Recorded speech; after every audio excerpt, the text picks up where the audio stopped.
I hope I can talk my parents into buying me an Atari 800 XL. Oh, tell them all the things it can do for you. Right. I'll tell them it's got 256 colors and 4 sound channels.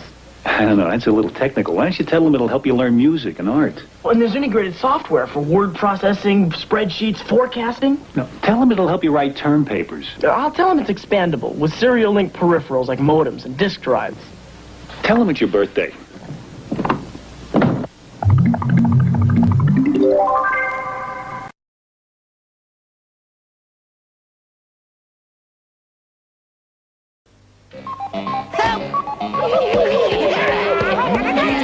As soon as I eat that power block, you guys are finished! Drop Atari Pac-Man into your Atari video computer system and you're playing the hottest game since Space Invaders, Atari Pac-Man. I got Pac-Man fever.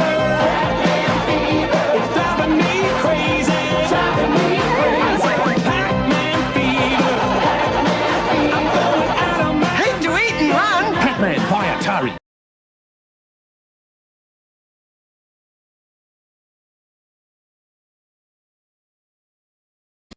Atari presents its newest star. Vanguard. Just like the arcade, 6 zones. Let me show him the mountain zone. Hey, check it out. Get the energy pies. So long, Harley Rockets. Hey, the rainbow zone is my turf. You can shoot in 4 directions. All right. I'll just freeze to the stripe zone. The wall! The wall! Yeah! But fellas, who destroys the Gond? Luther destroys the Gond.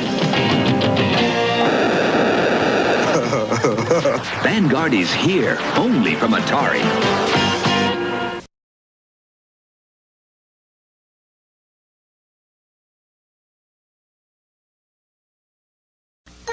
Atari brings the computer age home. Ready? Bonjour. Bonjour? Not quite. Try one more time. Bonjour. Learn a new language or take your best shot at missile command. With an Atari 400 home computer, there are a world of possibilities. In fact, it could even change your life. Bonjour, Vladimir. Come here. Comment allez-vous? The Atari 400 home computer, we brought the computer age home.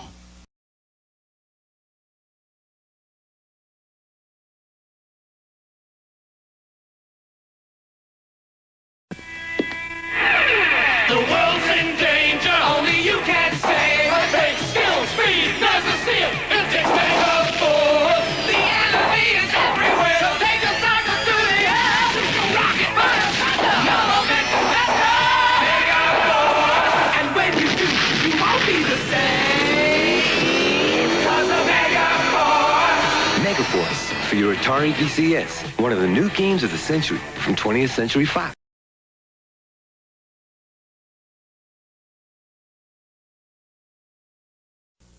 For a first piece we looked all around, but the one for us was nowhere to be found. And then along came Atari. We wanted games, so we played around. And then along came Atari. Look for a word pro to get it all down. And then along came Atari. For graphs and charts to get a head start. And then along came Atari. Atari, power without the price.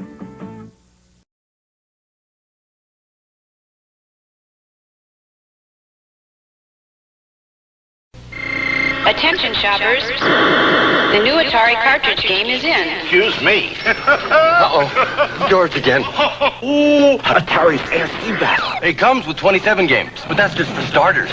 You can get 9 cartridges, 187 games. Blackjack. Oh! I'd like an Atari. Sorry, only our demonstrators left. Mine! No, George. Mine. The new video computer system by Atari. More games, more fun.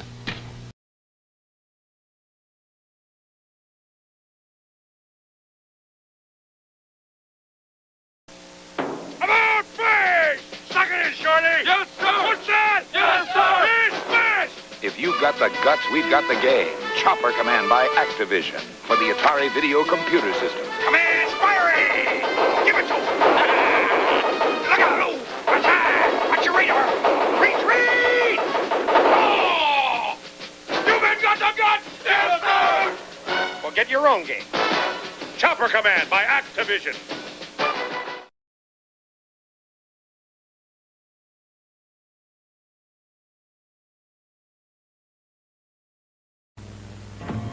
Can Indiana Jones escape from the forces of evil? Can he survive 13 fiendish situations? Will Indy make it all the way? Find out in Atari's Raiders of the Lost Ark adventure game.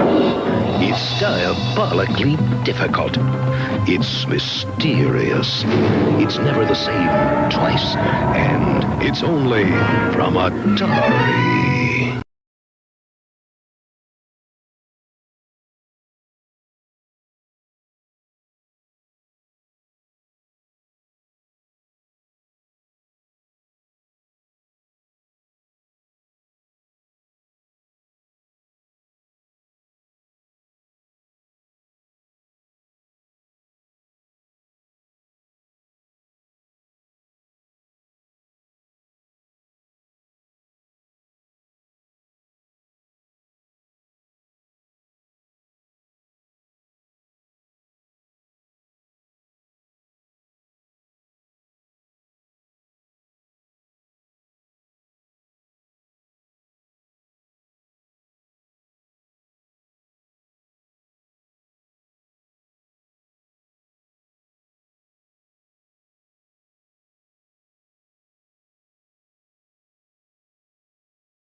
Atari presents its newest star. Vanguard. Just like the arcade. 6 zones. Let me show them the map.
Oh, shit. Oh, okay.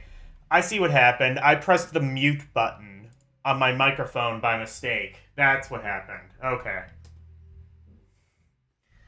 Oops. Well, yeah, I was, sorry, you missed all of that. I was, like, commenting on, like, all of your shit. Somebody said that the kid looked like either me or John Lennon. Honestly, I mean, whenever that ad came out, I admittedly don't know what ad you were talking about. I was kind of busy, like, prepping for stream, but, it might have been. It could have been, like, it could have been the reincarnation of Mr. John Beetle Lemon, himself.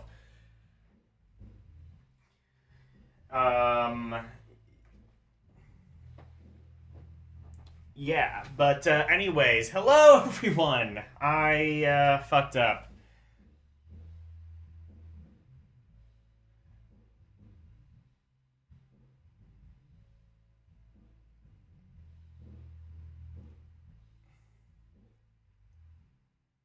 Let's see. Is there anything else I need to... Oh yeah, and Karumi was saying that I can just direct videos on OBS, which I... Can you do that with a link, though? Because I was, like, using a playlist. I don't know if you can do that with a link or if it has to be something that's downloaded.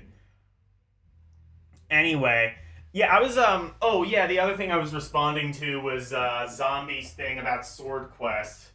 Man, I wish we got all the... No, I wish we got none of the Sword Quest games. They are bullshit and they are a scam. I mean... Like, you get, like, these games, they are almost impossible even with the manual because you need, like, all of these complex clues that, like...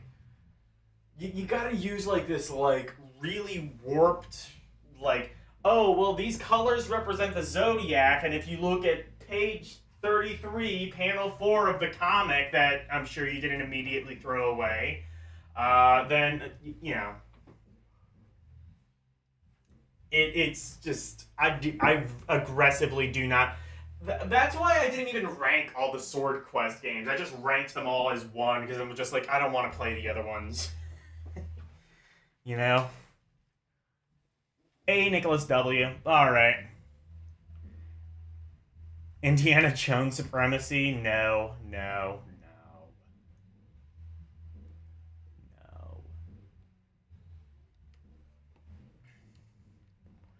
Alright. Let's play Tax Scan. Zombies apparently heard of this game. Oh, this is the... Is this that arcade game that's like... Oh, who made this? Is this a Sega arcade game? Actually, yes! It says right there, Sega. Alright. Sega! Maybe I need to, like... Maybe Elle needs to give me that redeem. The Sega redeem.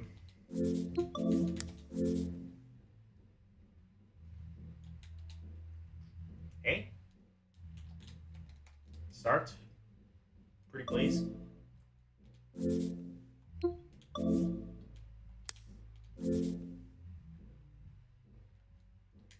Okay, got it.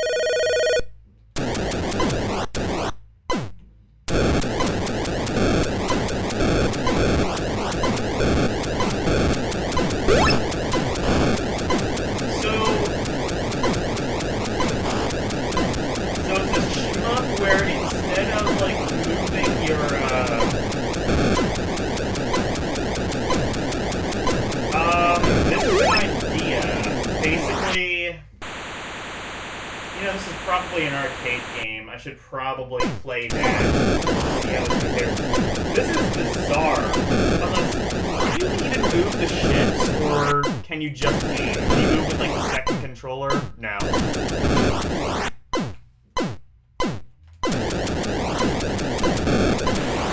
That kind of sucks that you can't move the ships.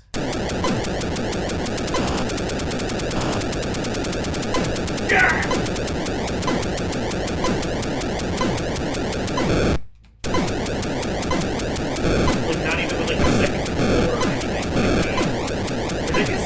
Jones is not the only game that did that. That's probably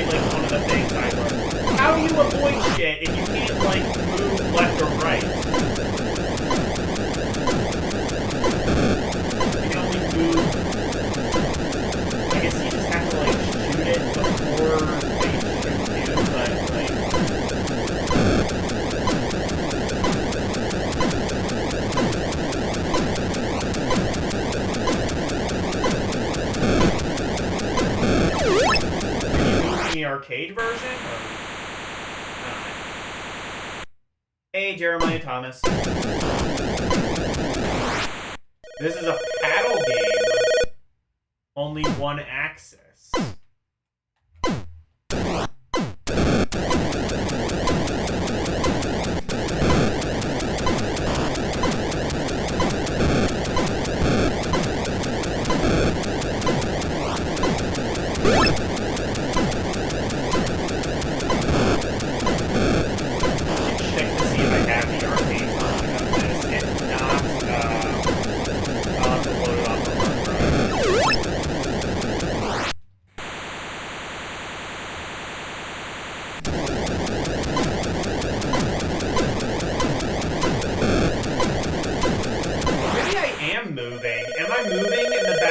Just scrolling, but we can't see it because, like, obviously it's Atari, so it's kind of minimal to really exist.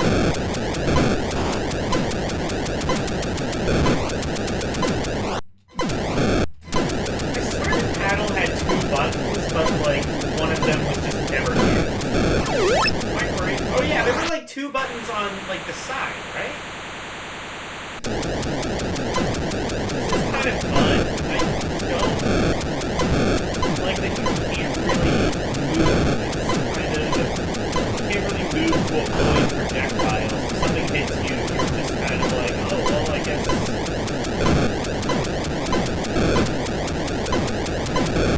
You're just supposed to shoot things before they're able to shoot projectiles.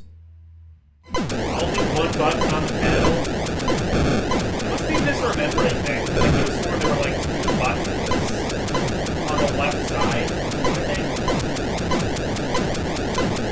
Or was it like 1 button that was split into 2? I don't know, it was weird. I'm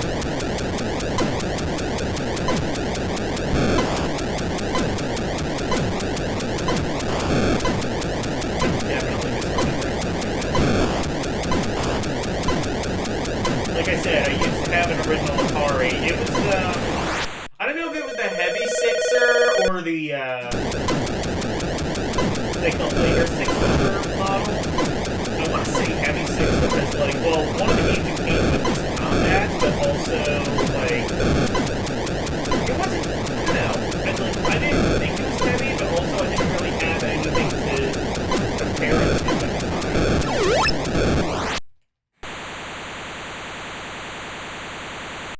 So I never really knew if it was or wasn't the Heavy Sixer. I want to say it was maybe, like, one of the revised models that was a little bit lighter. I don't know, it just stopped working at one point. That's the other thing, too. Although I did take it apart and I realized that RF connection that you think is hardwired is not. It can be disconnected, you just have to disassemble it from this system to do it.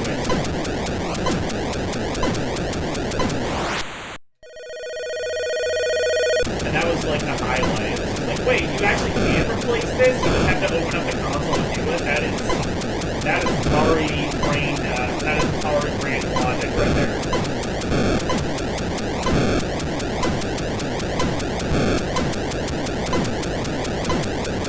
Big brain Atari logic right there. Especially like if that controller ever gets frayed, or that connector ever gets frayed or something, and you just have to be like...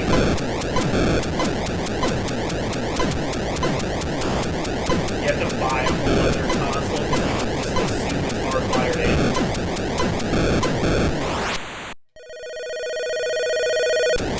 And that cable's pretty long too, I remember. So like, ample opportunity for like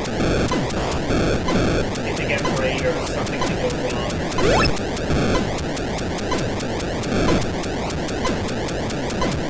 Interesting, the RF cable was super long, but the controller cable was like short as hell. So basically, like, I think just everyone played it like either on a coffee table or on their lap.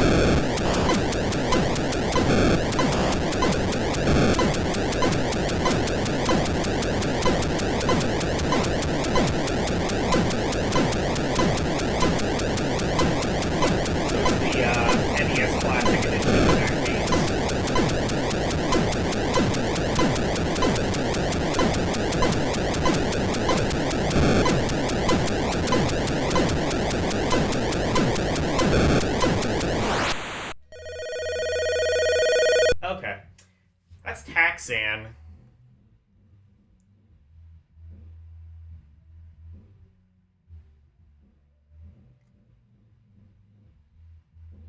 This uses the right controller port? That's weird. I don't know. I guess RetroArch Auto configs it somehow? Oh, I wonder...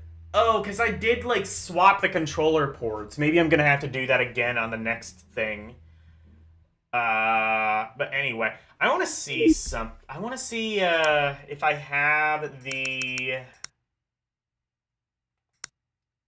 There. I want to see if I have the arcade version of Taxan.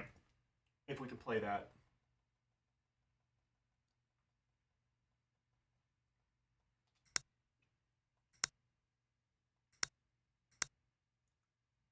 Tang Tang? I don't know what... I don't think I want to know what the hell that is. I do not. Nah, not worth it. I assume it's probably relatively,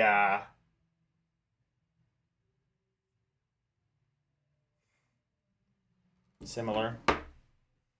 Yeah, I don't think I want to know what Tang Tang is. Play Tang Tang? Alright, fine, I'll play your fucking Tang Tang. This shit gets banned, I swear to fucking God.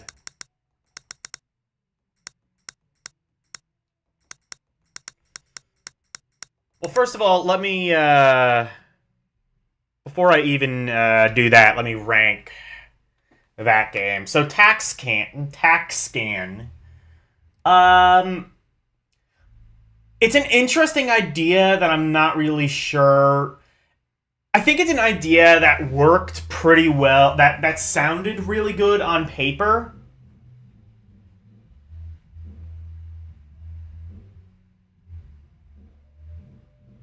You want to see my Tang? No, I don't think you want to see that.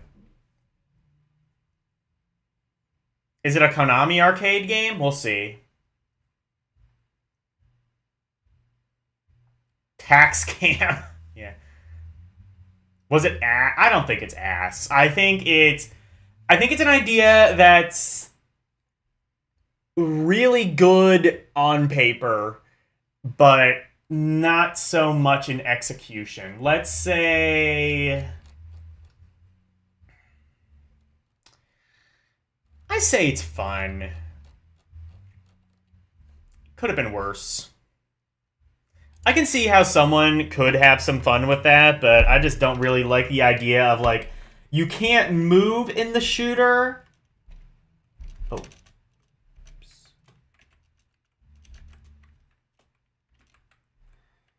Yeah, you can't move in the shooter, but, like, you have, like, an entire fleet of ships. I'm not 100% sure how I feel about that. Also, hello, Ketsu.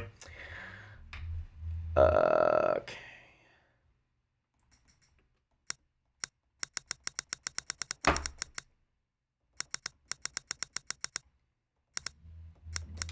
Alright, let's play Tang Tang.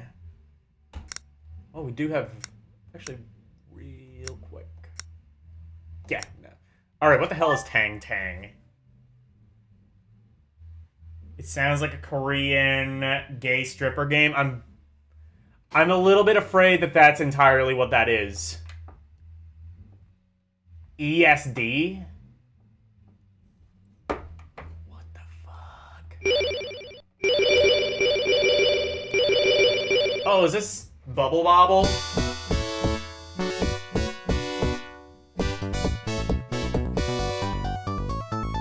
We're up all night to get lucky. We're up all night to get lucky. You can move the screen. Your fleet just stays set. Oh, so it does move. Okay. I wasn't sure about that. Upon that information, maybe...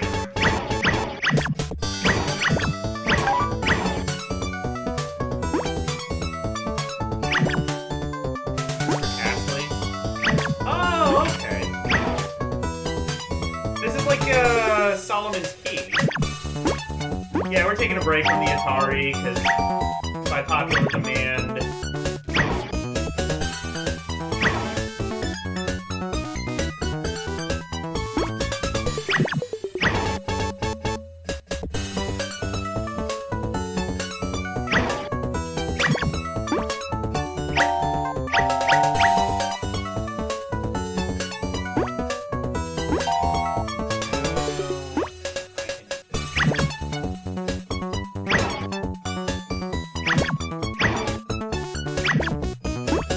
So this is like Solomon's Key, but cute. Actually, this game is kind of fun.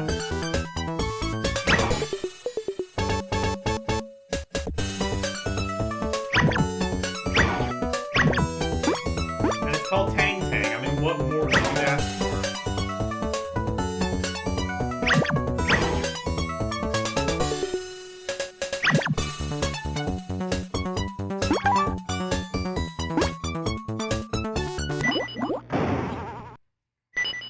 Alright, I'm gonna have to come back at some point. Yeah, I like that music too. Yeah,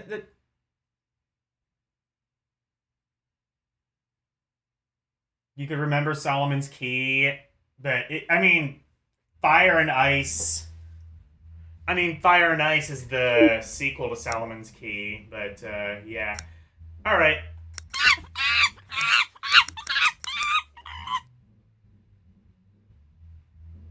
You should play The Jungle Book. Mowgli gets it. Okay.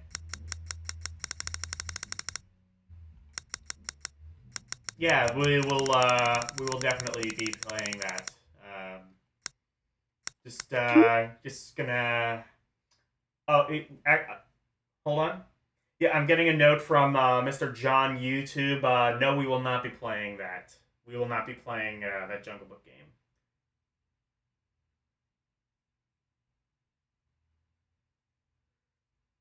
All right.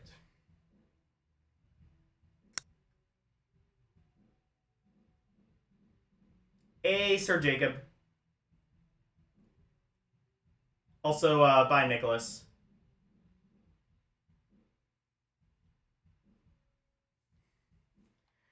Alright, yeah, tax scan. Now, we got tanks, but no tanks. I fucking hate it. I hate it already. Immediately going and oh, actually, real quick, I think I am gonna re-rank that now that I know that, I'm gonna re-rank tax scan now that I know it is, now that I know you can move the ships. I didn't think you could, but yeah, my theory was right, I think. The background is moving, you just can't tell because it's Atari and they didn't have the resources to actually program a background. You just have to imagine that there is a background and that it is moving. Alright, I say it goes in very fun. Alright.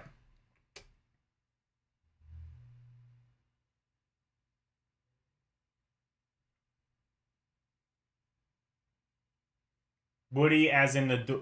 Oh, I see what you did. Tanks but No Tanks was released by Z-Mag.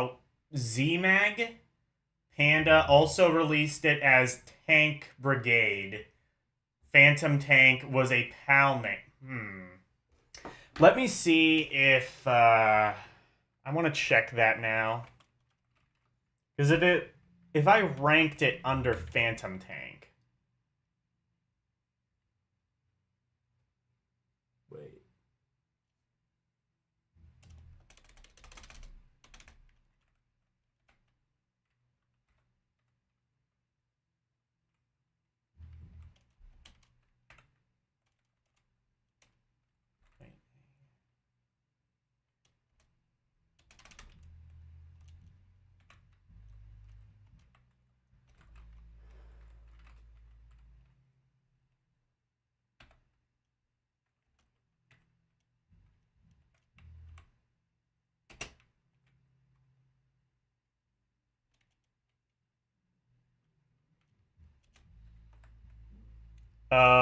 Okay. Confirmed I did not rank it.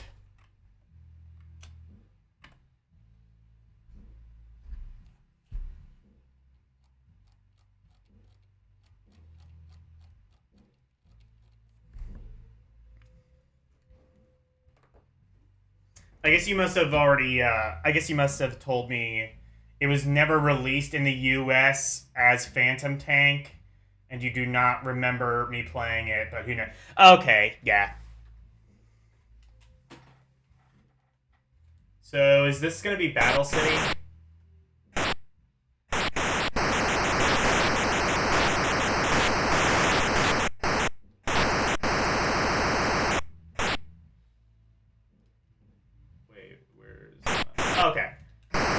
Answer, yes, it is indeed Battle City. Or, what was the original arcade name of that? Was it just called, like, Tank Commander or some shit?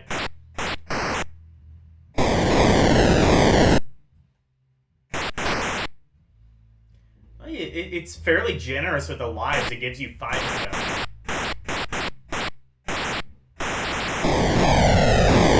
What hit me? Actually, never mind. It's not Battle City. You can't shoot through the walls. It's like Tank Pac-Man or something. Oh my god, look at the flicker. It makes it like really hard to... This doesn't have a black and white mode, does it? No.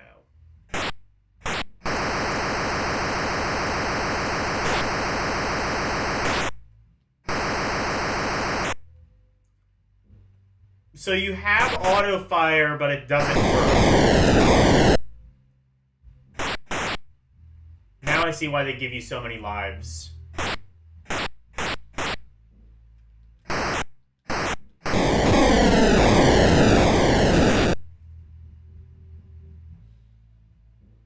Yeah, that's how you know it's good. The background looks like a... John Enclave, that's inappropriate. The background looks like a pink. Oh my god, kind of. Like the middle thing. I see what you mean. Oh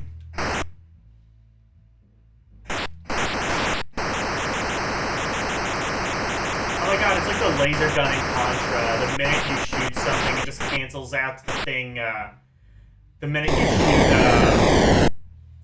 you shoot like a missile or a torpedo or whatever the hell it is, you know, it like cancels out the last one. It's like a laser gun in Contra. I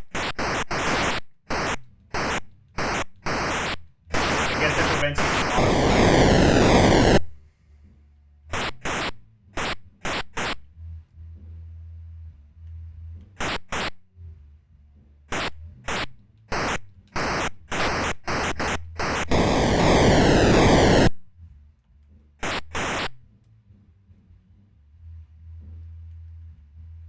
I feel like this needs like that one, what is that one song?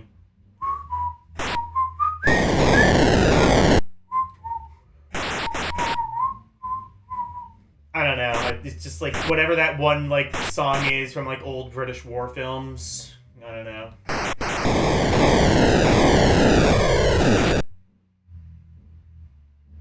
Stop running into that. I'm trying to shoot the tanks, but like the projectile doesn't seem to work in any capacity.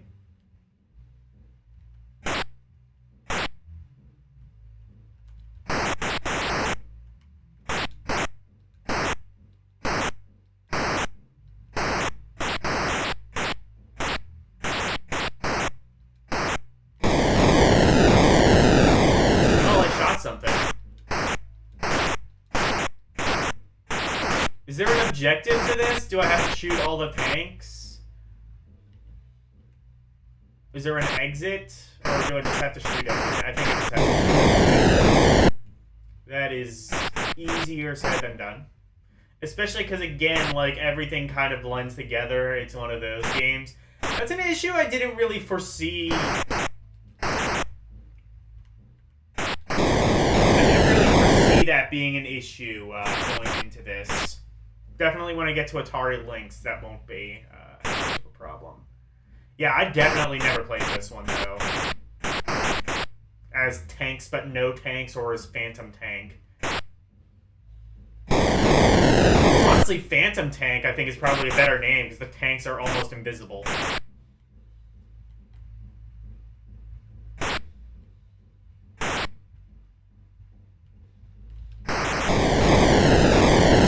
What? I shot it! Fuck you.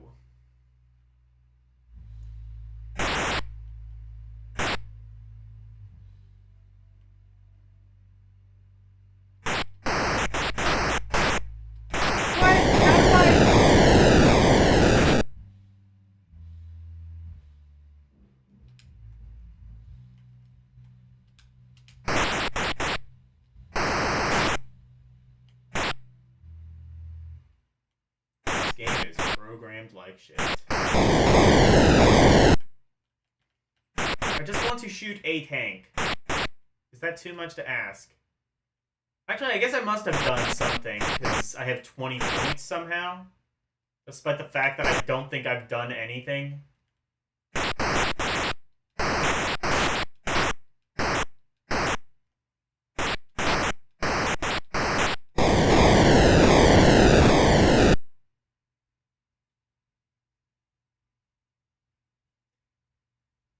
Oh, that's the... Okay.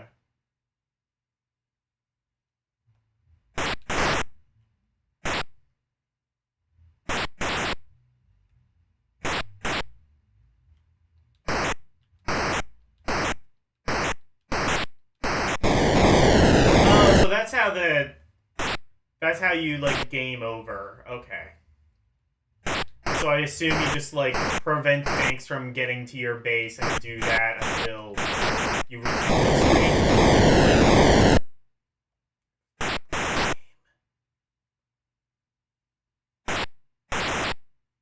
Look at the...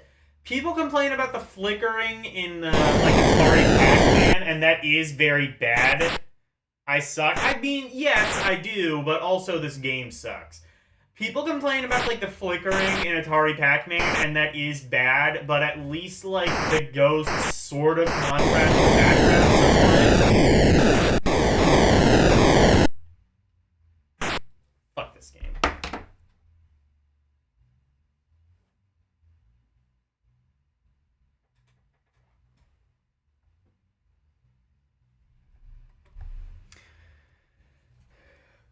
Yeah, I'm gonna say... Oh, God. Do I want to put that in not fun or garbage? I would say, like... I don't know, I think people like the game, so... Just to spare people's feelings, I'll put it in not fun, but I really didn't like that game. Outstanding tier. Yeah, that's not happening.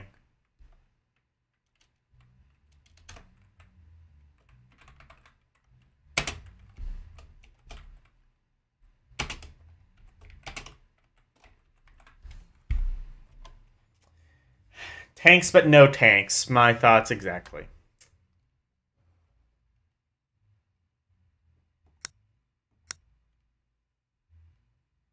Oh, I see. Yeah, it is, like, literally called Phantom Tank in the album art, whatever the fuck it is.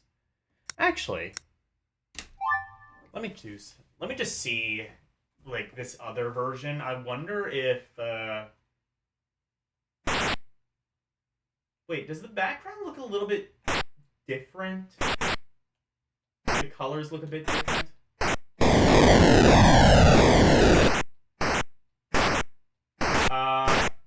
I mean, yes, but I don't think it makes it look any better. If anything, it makes the issue worse. All right.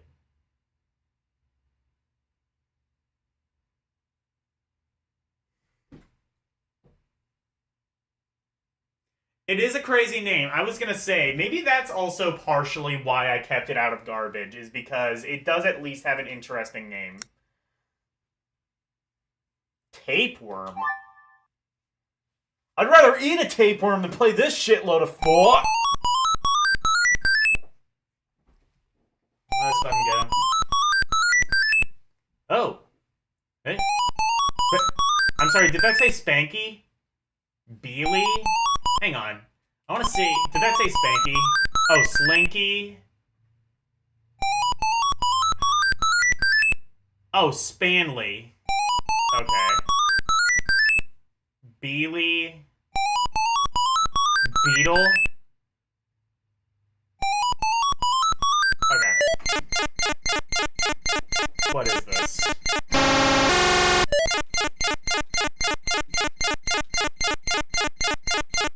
Oh! Oh, it's Snake. Okay.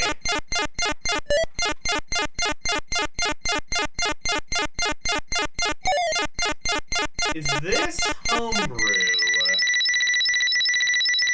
So this is like Surround, but like even closer, even more like Snake.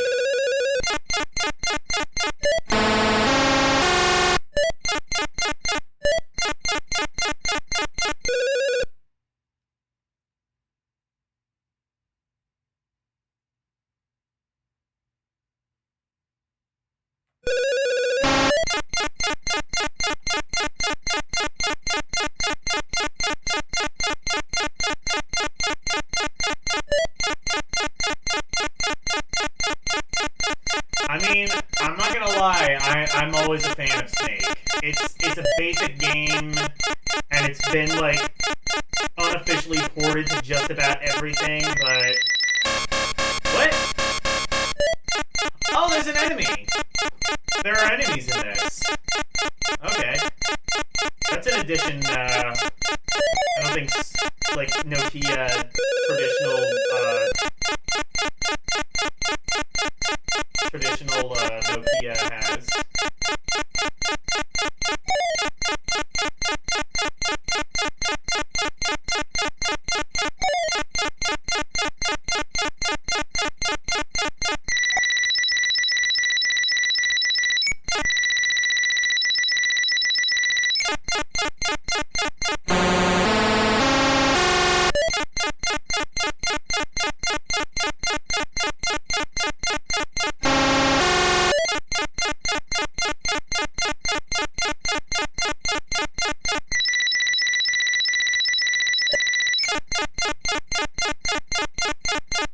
What if there was like a speed up button? No, there isn't. I mean, it is just Snake, but I hardly see how that's a bad thing. Also, I mean, like, Snake was... Like, Nokia Snake didn't exist, obviously, at this point, assuming this is not a homebrew.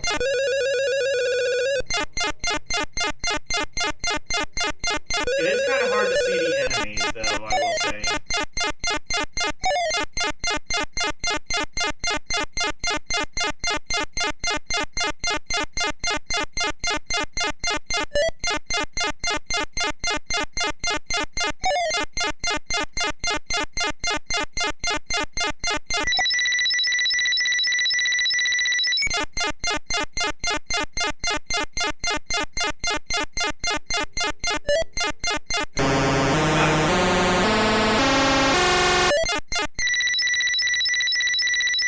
Now I just want to get like a really high score and get a game over, just to hear how that high, like, that frequency you'll get. Put two dots right next to each other. It does have, like, it does have a title screen, so that leads me to believe it's not homebrew.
Yeah, I'm supposed to eat the dots.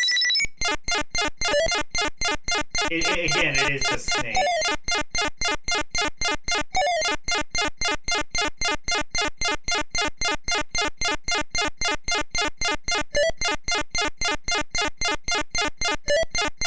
But like I said, especially as compared to, like, some of the games that, like, try to do way more ambitious shit and fail miserably, sometimes all you need to do is just a decent version of Snake and maybe add, like, some enemies, which is technically kind of a new thing, and,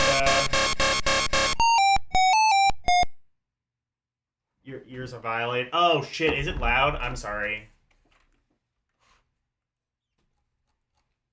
I will, turn it down slightly, but yeah, what is that called? Tapeworm.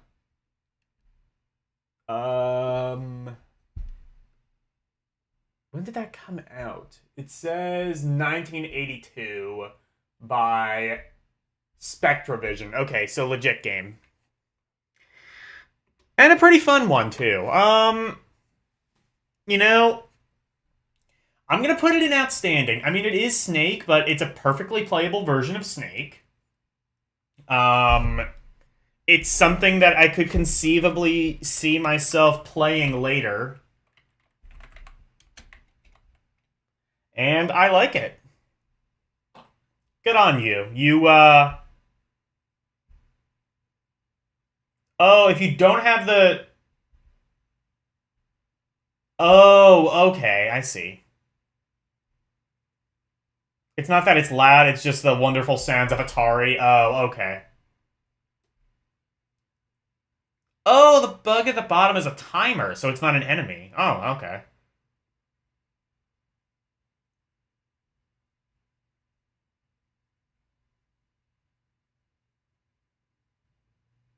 Only Atari can make shakes shitty. I don't think they did. That would be fun. That would be funny though. How exactly does one fake fuck up Snake? I mean, even the Mega Duck didn't do it. Have you seen Snake Roy? Oh my god, do I need to show off Snake Roy on stream? Because I'm realizing there's probably like a decent amount of people who don't know what Snake Roy is, and it's... Okay, you know what? I'm sorry. I have to do another detour. This is of vital importance. The world must know. It's actually in my favorite games. Actually, I should have just, Yeah, in fact, I will. I'll just cycle through my favorite games. LDP's favorite games exposed. Wait.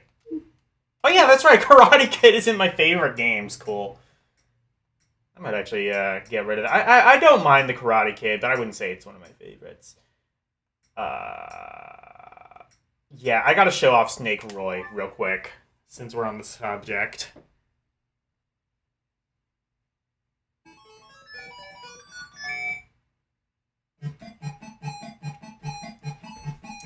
I mean, yeah, I guess the sound isn't very good, but... Yeah, all games sounded like that back then. Exactly, Jeremiah Thomas. Here's some better... So, best part is it starts with this cutscene. This cutscene is unskippable. And it is quite possibly the most tedious unskippable cutscene of all time.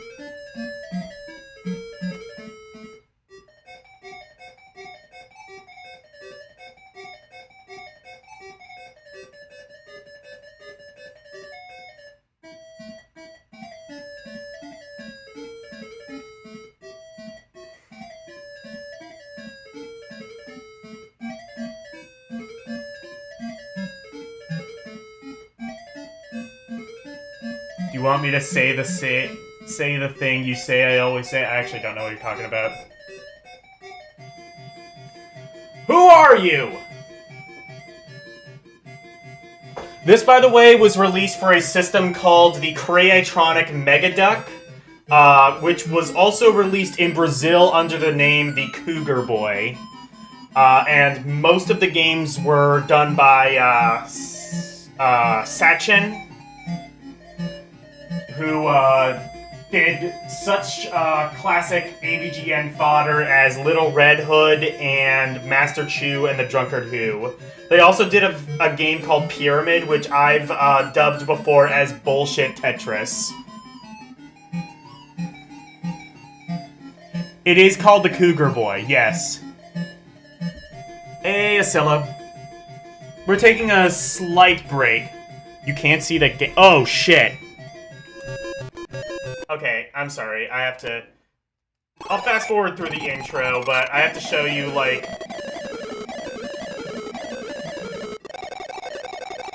This is it going at fast speed. We're taking a slight break from Atari because I have to show off Snake Roy for the Creatronic Megaduck.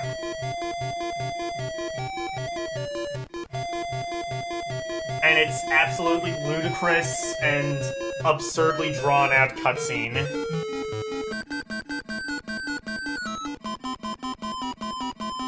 Oh yeah, that's right. Happy birthday, Asillo. I did see it was your birthday stream. I forgot to drop in, but yeah. This is obnoxious already. I was also saying that this is called the Mega Duck, but it was released in Brazil as the Cougar Boy. As in, like, you know, like a cougar. And, the vast majority of the games were created by Sachin, who did, such AVGN fodder as Master Chew and the Drunkard Who, and, Little Red Hood. But this is essentially level-based Snake.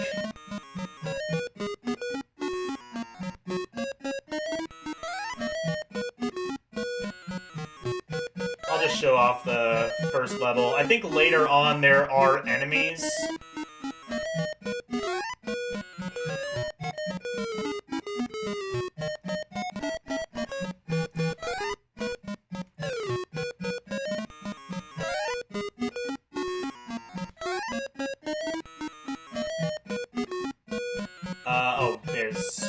There's some more.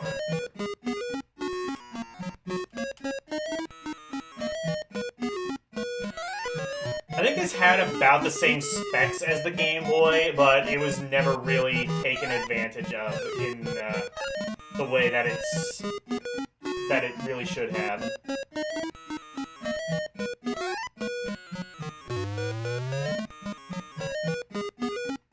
that it? No. What am I missing?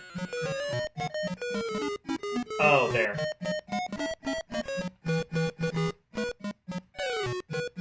There we go.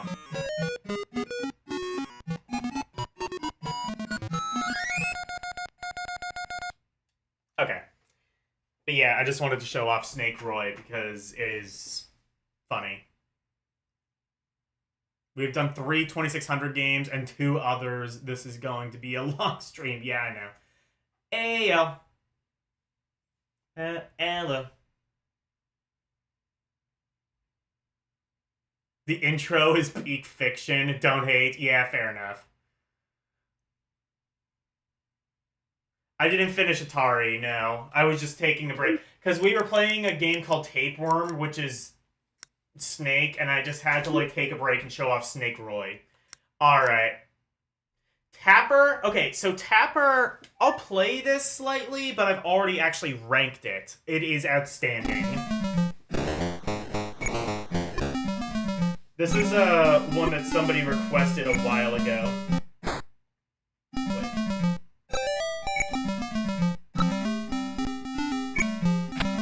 Oh, here we go. Yeah.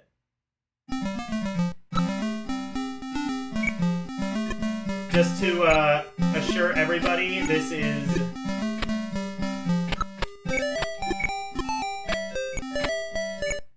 Oh, shit. Just to remind everybody, this is, of course, very wholesome root beer. This is not beer. Anybody who tells you that this is beer is trying to corrupt you and the youth. Yeah, somebody requested me in, like, one of the first of these Alphacade streams I did. So I actually already ranked it prematurely, but I will play it slightly. But yeah, long story short, this is a totally fine, a very good, in fact, port of a totally, a pretty good arcade game.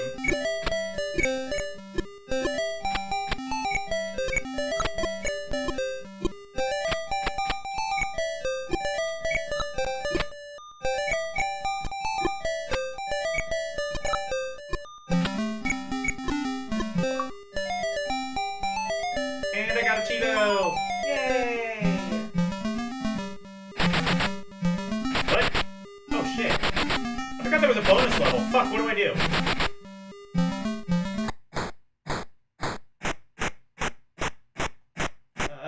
Fuck.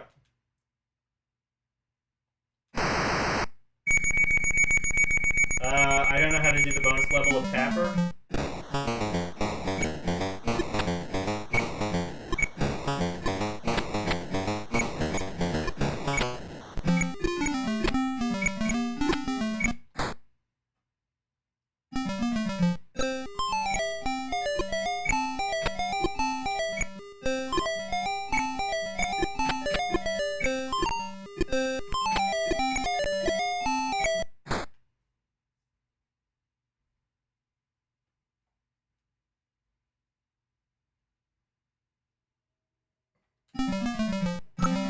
Okay, what was it? Pick one. He did not shake, and and it will, and it won't blow up in your face. Oh, I see, got it. The colors are kind of rough looking. Honestly, though, like, I will definitely say this, Asilo, there are a lot of games. The 2600 had a very limited color palette. It had a very limited everything, but it had a very limited color palette. And I will say, like, I don't mind rough colors if, like, they at least contrast well. Because there were so many games I played where the colors did not contrast in the way that they should. Or there's just, like, a shit ton of flicker to where, like, things are near invisible. So, yeah, I put that port of Tapper in Outstanding. And I think L actually... Well, I know L played... that version of Tapper when he played it, and I think he agreed with me that it was an outstanding port of Tapper. I mean, obviously nowadays, you know, you can just play the arcade version of Tapper, and I'm sure it's been remade a number of times with, you know, HD graphics and, you know, Funky Kong mode or whatever bullshit, but I think it's a fun version of Tapper given the hardware.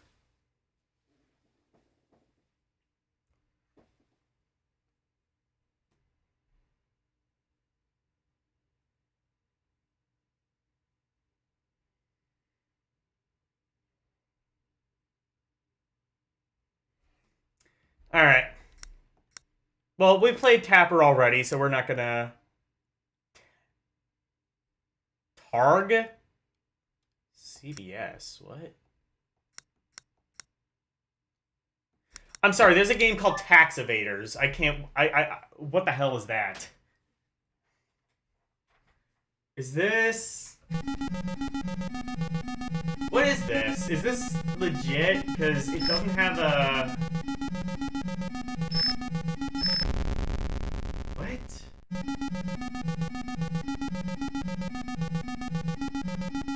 Hey, Yasuke.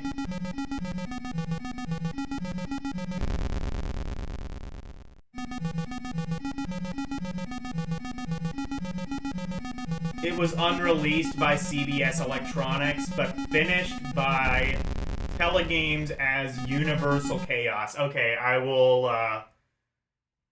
if that's the finished version, then I will play it under that name. There's also Task Force. Is this a released game?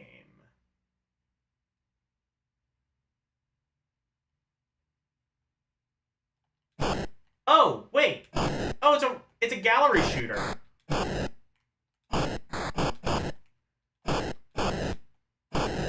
Oh, it's Hogan's Alley. Well, you gotta use your hands? It's like a reference.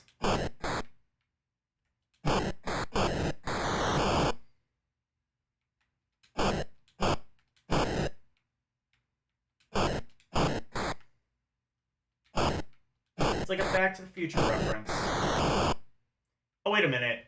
No, I'm thinking of Wild Gunman, right? Was Wild Gunman the one where you like shot people out of buildings, or am I thinking of... Or am I thinking of Hogan's Alley? I get those two games confused. I think this is Wild Gunman, actually. I think I was right the second time.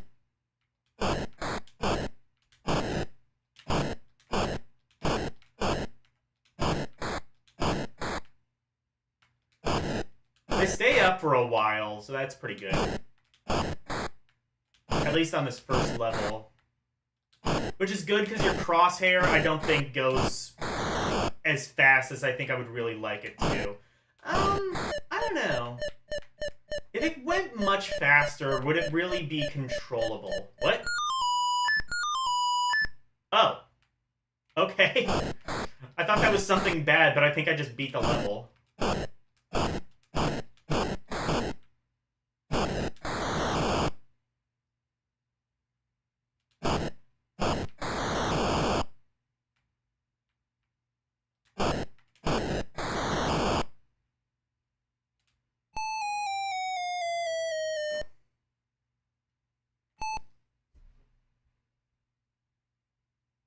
This was a re-release by Froggo. It was originally released as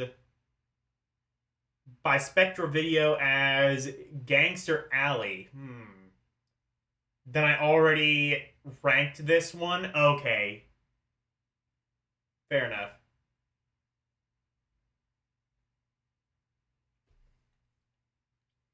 Alright, well if I already ranked it, that is a good game. Is that one of those that used the, like, Atari's? Oh, no, there was, like, one game that did that.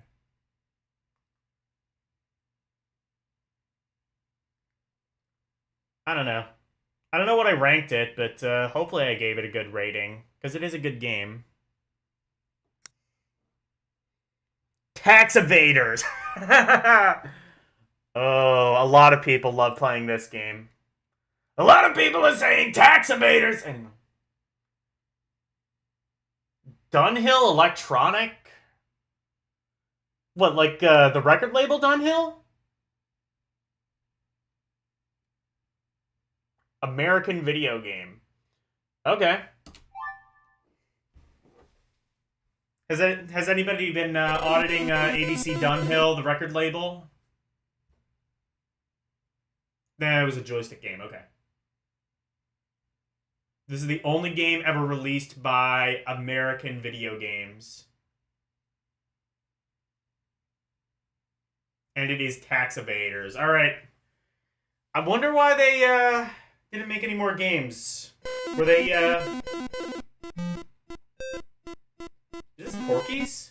This has the same, like, sound library as Porky's.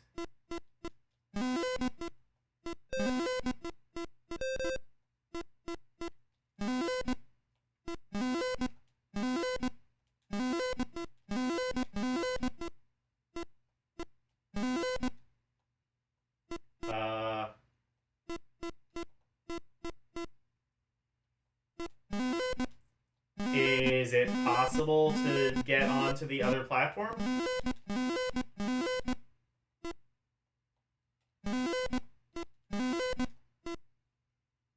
What? How did I do that? But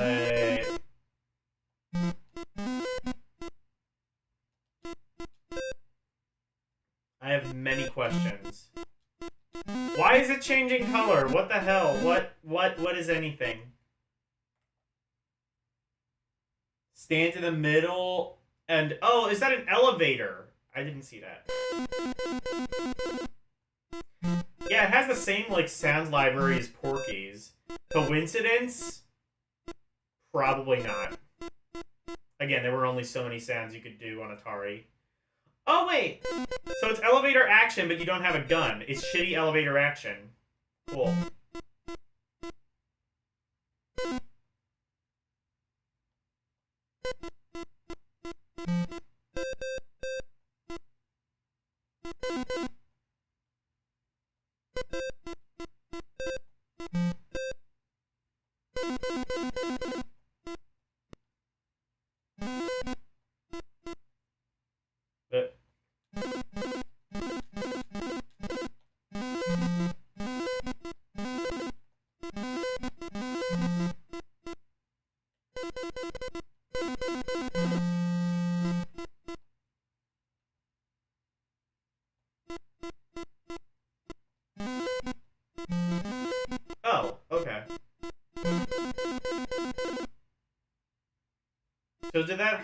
I guess not. I'm still playing.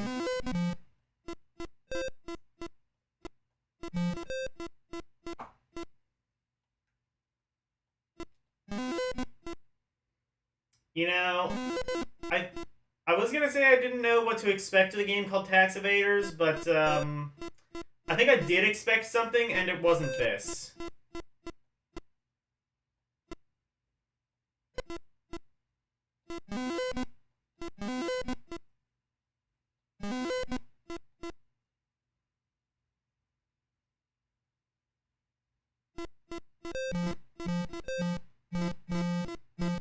I would love to read the plot of this. They probably have it. Oh, I see. The red guy is bad. You don't want to get caught by the red guy. That's presumably the IRS agent who's after you, would be my guess.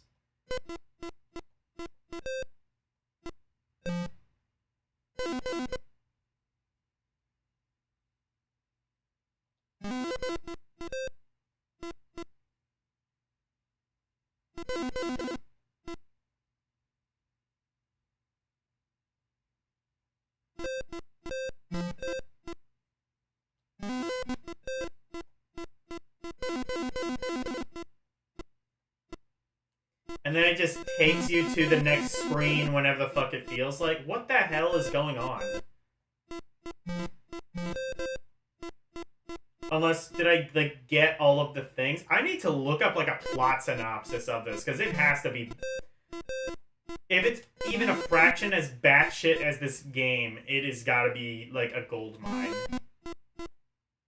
I gotta mine that. I gotta mine that for comedy. Lord knows I can't do comedy myself.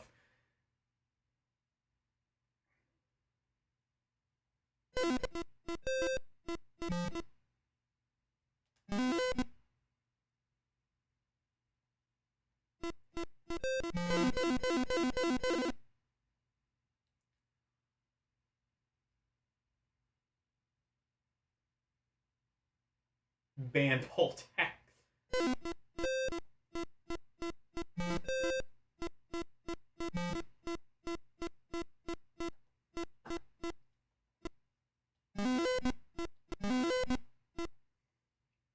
Yes, ban poll tax and legalize honor killings. LDP 2028. I'm gonna become the next president. You'll love it. People will love it.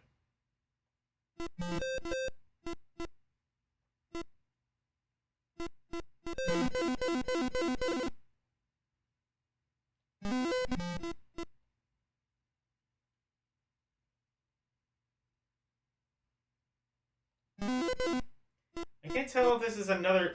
Well, no, it's not another screen, but it keeps changing color. What the fuck is this?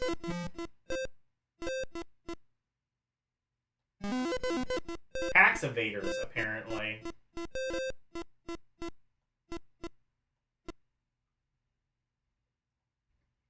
Remember, kids, don't evade your taxes, because if you do, you'll be locked in a multicolored changing room for all eternity. ARs. On the second screen, you have to choose a tax shelter. What the fuck? Oh, avoiders, not evaders. Oh, I'm sorry.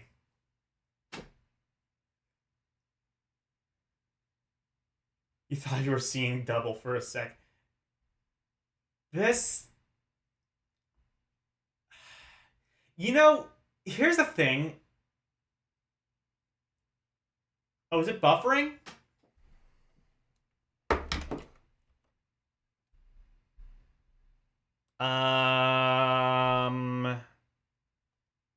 Looks like the stream is...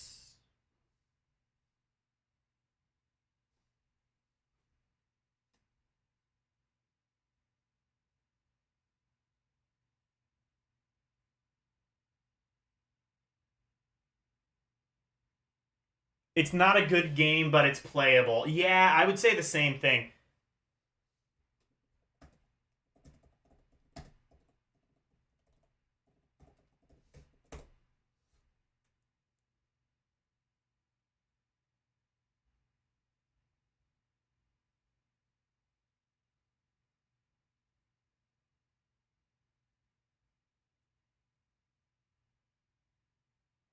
Yeah, I wouldn't say it's a good game either. I mean, look, I have a WTF category, and I have that category for a reason. Oh, yeah, because I... Not buffering on your end? Okay, I guess it must have been on L's end.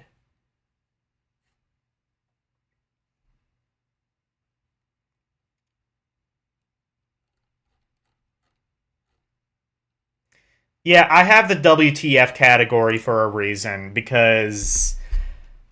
I think this game might actually be that reason, Avoiders.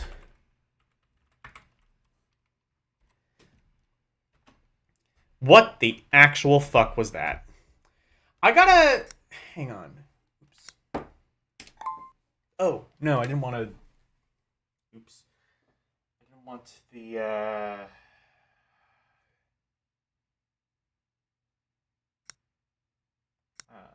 oops. Okay.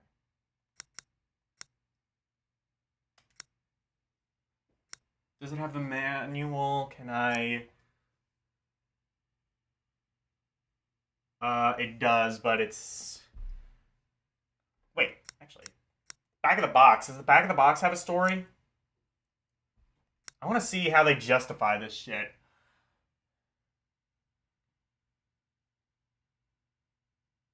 Earn $1 million annually. And you'll be halfway to a big win. Keep that $1 million by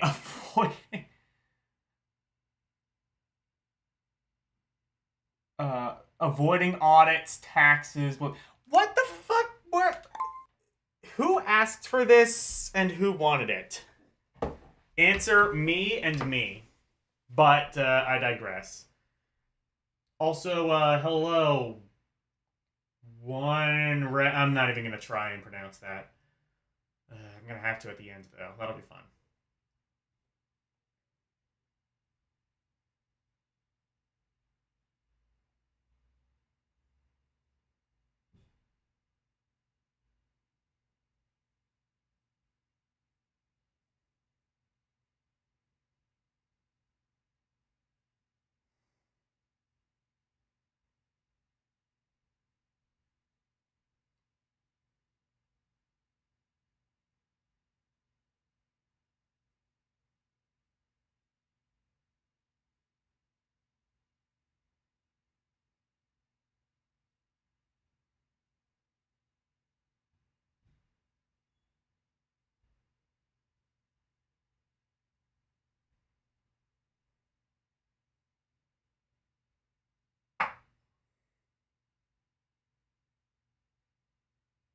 That was you, wrong channel. Oh, okay.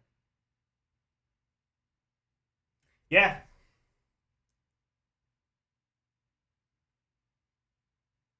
And the other, like, oh, okay. I see. Got it. Good. Tax avoiders. It's not the worst game ever made, but, it is the most WTF game ever made, I would say. Taz. Like the Tasmanian Devil? No, I don't think so. Wait, except this is the Asterix game. Did I already play this then? Because I definitely played an Asterix game.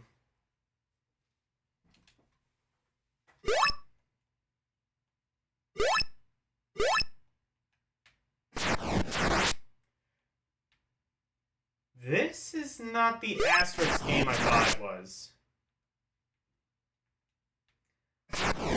I'm guessing this... This is not the,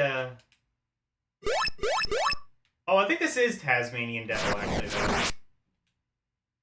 Yeah, you have to get the burgers and, avoid the other things that aren't Borgars. Oh, and when you get the burger, they turn into things. This game is fun. Did I rank this, though? Did I rank this as an asterisk game? I never played a game... Oh, I'm thinking of Obelix. Okay. Yeah, I played the Obelix game. I don't think I ranked this as asterisks. I might not have even had it at the time, which is good, because I think I would rather rank it as Taz. Yeah, I thought there was a game that was like asterisks and Obelix for 2600. Turns out there were two separate games. Oh, this game is good, but it is hard.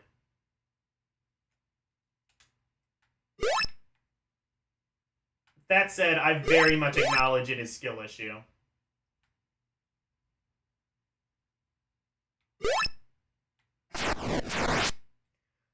Oh, I see. So those, I think I see what that is. It, like, I think those act as, like, a barrier for enemies. That lasts, like, temporarily.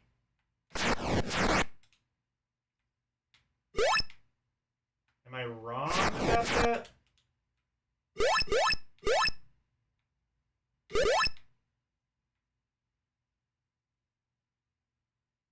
This game's fun. Again, though, it kicks my ass.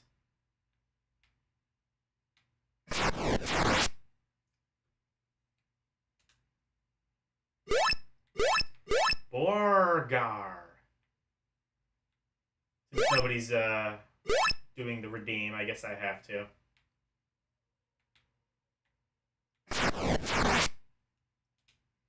I guess there's no penalty for not getting the burger, but, I mean, obviously, it does seem like it does create that barrier, for...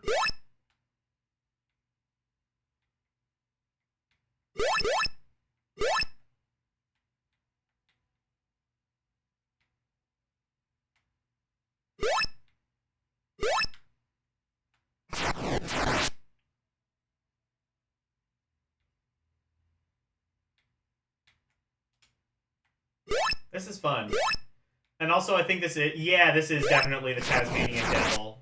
Because it's like in its, Tornado.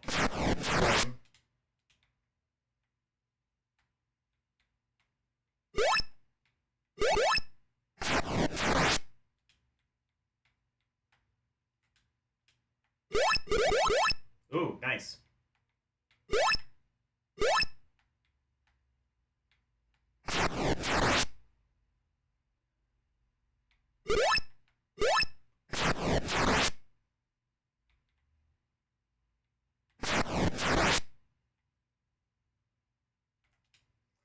Yeah, this is a good game, but it is really hard.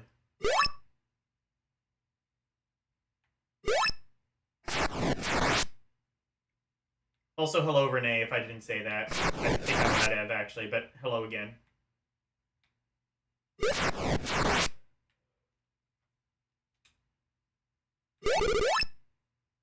Nice.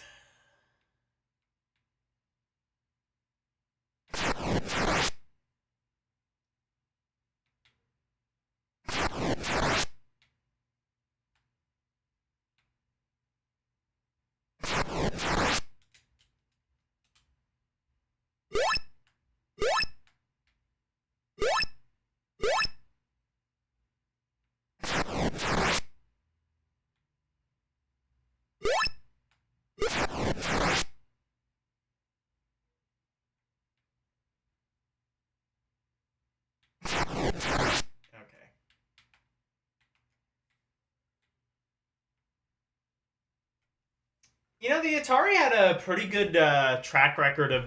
Honestly, the Looney Tunes in general just had a pretty good game track record. Like, even, like, the games that people say are quote-unquote bad are just, like, Crazy Castle, which... I do not think Crazy Castle is bad at all in any of its forms. And even then, can you really call it a Looney Tunes game? It was kind of just an anything, whatever leftover scraps licensed game.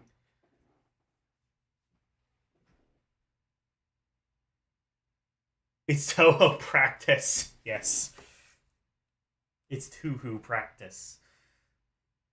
Finally, they put the Tasmanian Devil in Toho.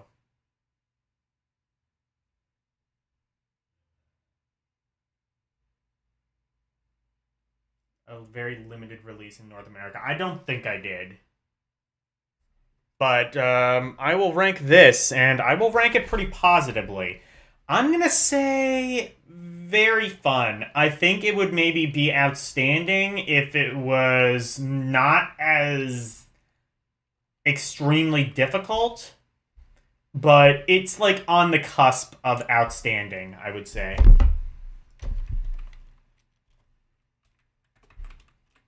There.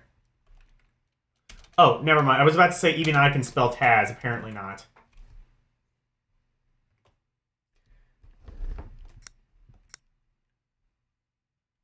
Teddy Apple? I'm guessing this is some kind of... I don't know what the hell this is. Oh, this is something else. I played this, whatever it is. Oh, is this that fucking... What is it? Apples and Dolls or whatever? That, like, really bad game that I keep coming across? Anyway, Telepathy. Is this that... Is this that one, like, psychic game or something? No, it's something different, I think.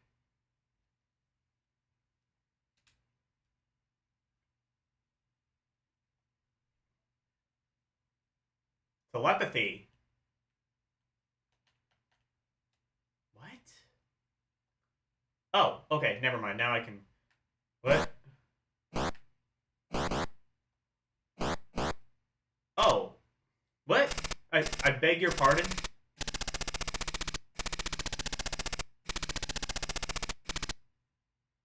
See, this is what happens when...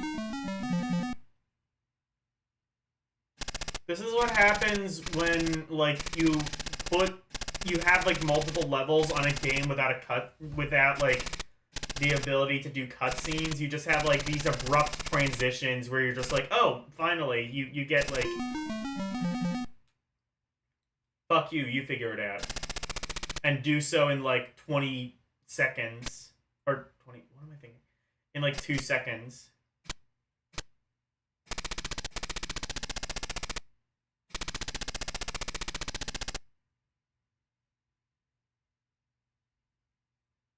What?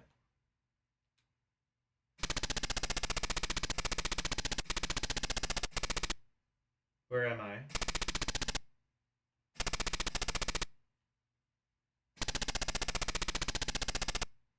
Is this game over? Can I play on game over?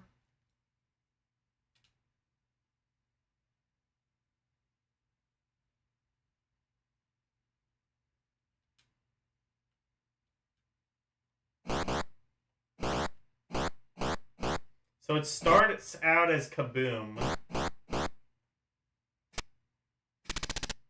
And then turns into a platformer.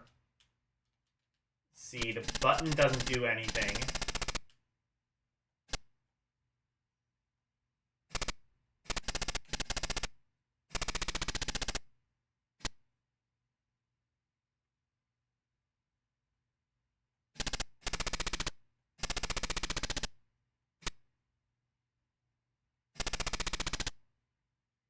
And now it's this. Oh, I see. You climb out. Oh, shit.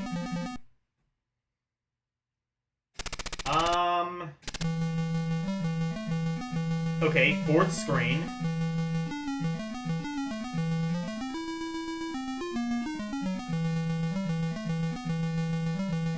Wow, this music almost sounds like Boulder Dash.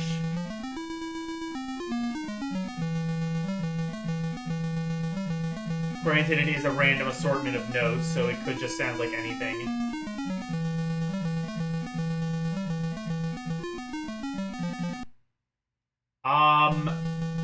You know, here's the thing. This game would also go squarely in WTF, but I kind of want to rank this, like, legitimately rank this one, because it's not, like... This is, like, a game that, like... It's WTF, but it's also kind of fun, so I kind of want to just rank this in fun.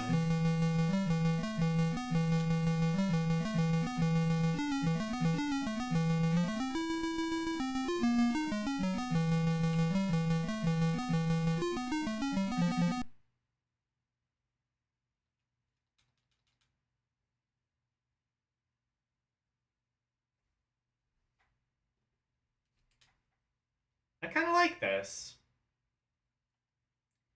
How many screens to this are there? So you get this screen, which is Kaboom.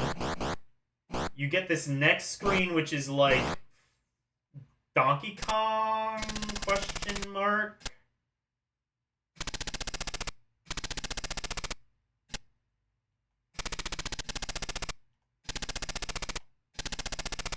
Kinda, sorta Donkey Kong.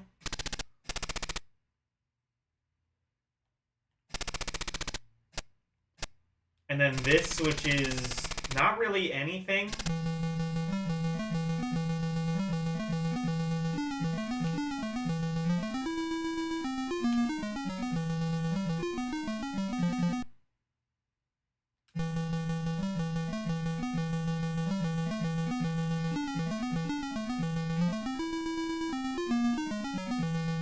I've seen, like, 4 different gameplay styles over the course of, like...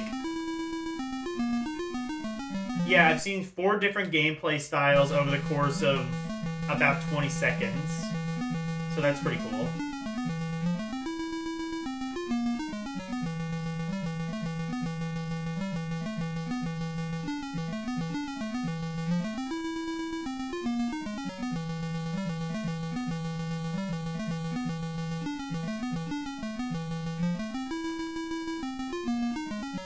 Hello? Where am I? Oh, it says game over, but it's so weird how, like, the game keeps going. This was not released in the US. That kind of sucks, because I like this. Oh, wait. So, is it PAL, though? Was it released in PAL regions, at least? Because this is one I kind of want to rank. If it's a prototype, it's pretty near finished, but... I don't know, I kind of have to, like, stick to my principles to some degree. Otherwise, like, if I rank this, then that, like, opens the door for so much other shit that I have to rank, and I'm ranking a lot of games as it is.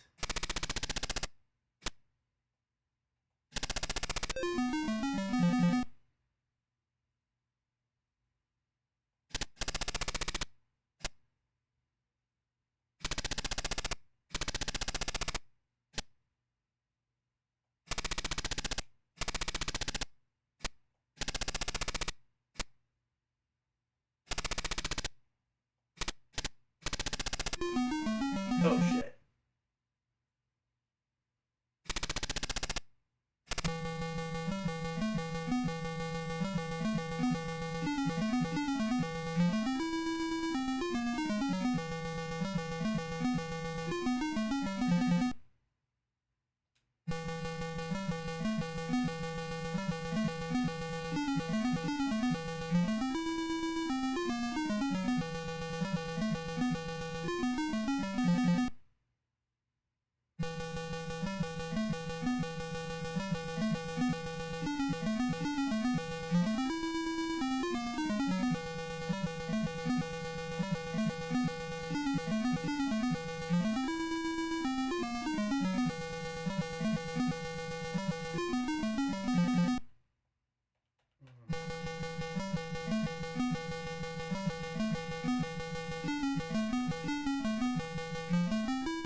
Jeremiah, do you happen to know how many screens there are in this game? Have I seen everything, roughly, that this game has to offer? Or is there more to it? Wouldn't surprise me if there are only 4 screens, but... I mean, I think that's how many there were in Jungle Hunt, so that wouldn't surprise me. But...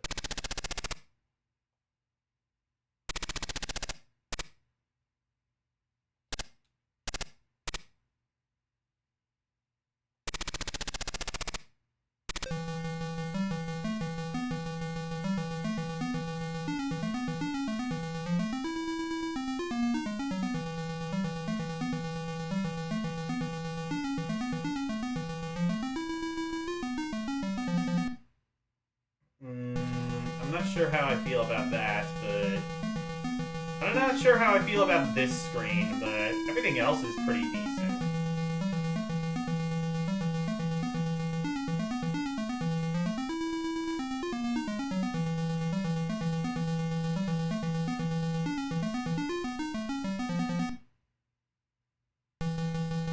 Gameplay looks okay. It is okay. I think I know how I'm gonna rank this, but I do want to just check to see, You've never seen this game? Let me see... Let me check Atari Mania real quick, just to actually confirm that this was released in some form. What was it called? Telepathy.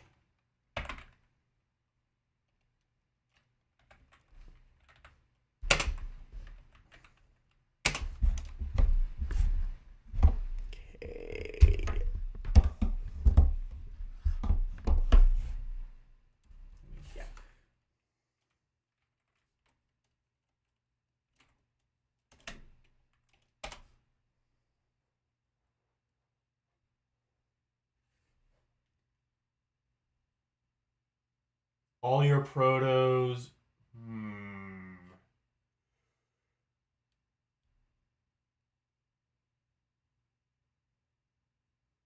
The cutting room floor.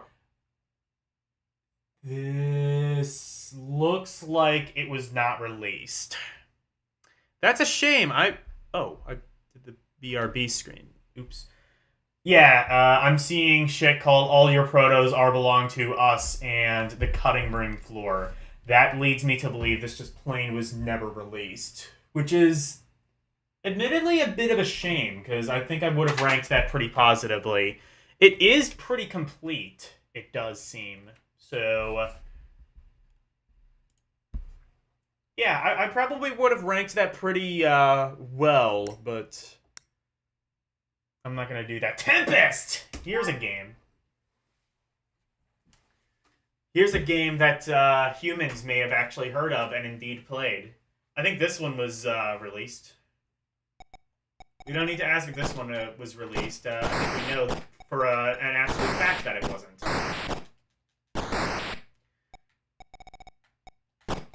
Okay. This is a perfectly playable version of Tempest, but my god, does it look rough. I mean, it's Atari, but yeah.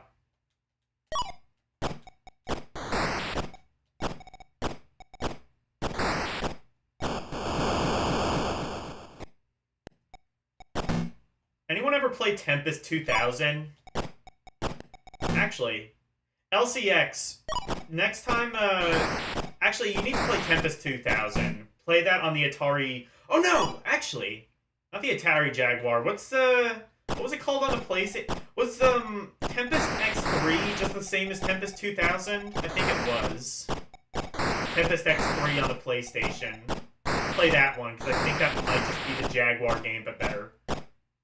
Or just the same. Either way, it's on a system that humans have maybe played.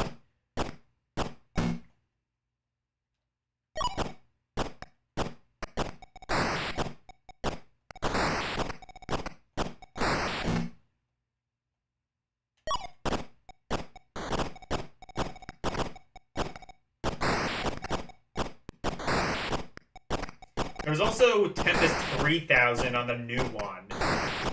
If you don't know what the new one is, it's a system that was less successful than the Atari Jaguar. That's all you need to know.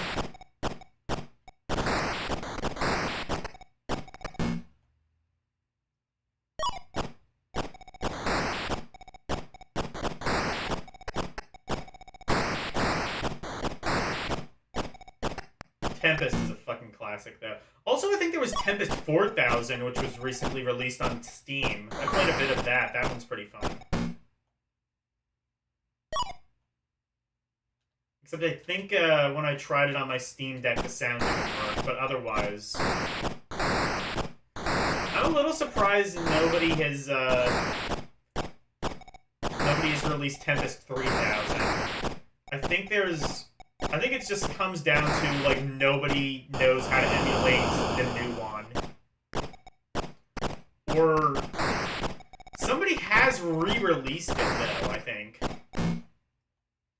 I think you can, like, get reproductions of Tempest 3000.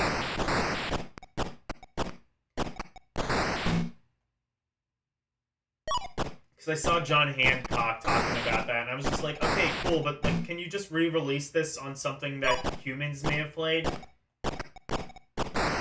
Do you understand how difficult it is to find a working new one? Or, honestly, a working DVD player at all from that period?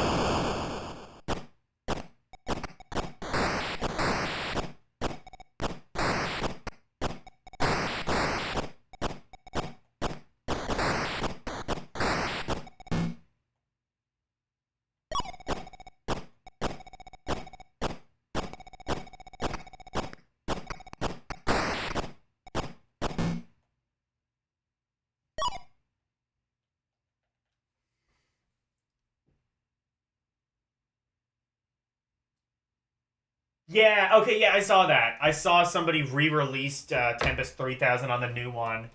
They haven't released it on a system that people have played, though, which sucks. I would have really loved to see, like, I don't know, sell it to whatever holding company is, like, producing the new Atari VCS, whatever, like, Android box. Like, put it on there, make it an exclusive.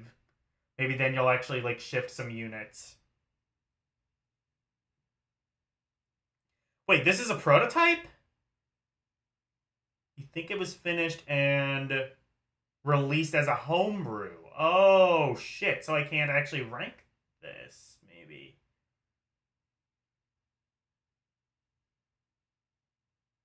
Slightly different. Most people prefer the Jaguar version.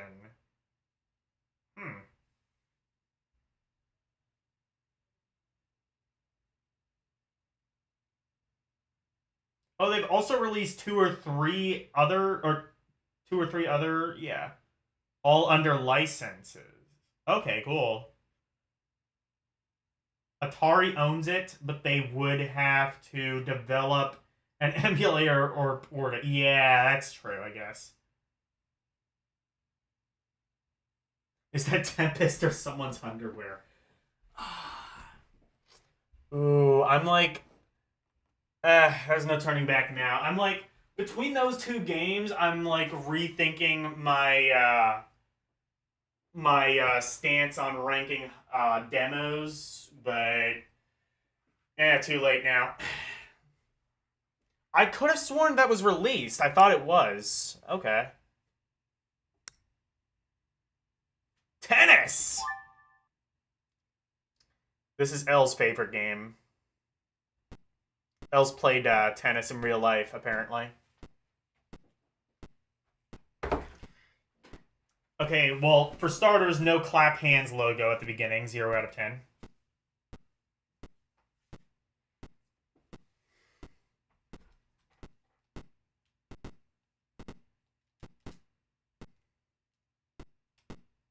What? Oh, I see. So you don't have control over your actual characters? You just, like... Huh. So you don't actually control the characters, you just serve and the characters move automatically. It's kind of like Wii Tennis in that regard.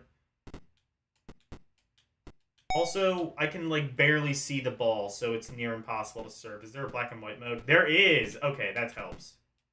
Maybe.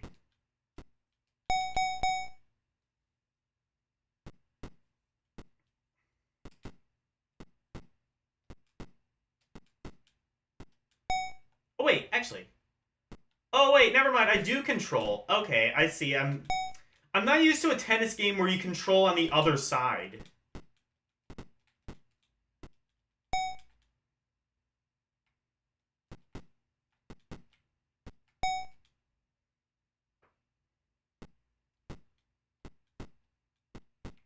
You do control your... Yeah, I see that now.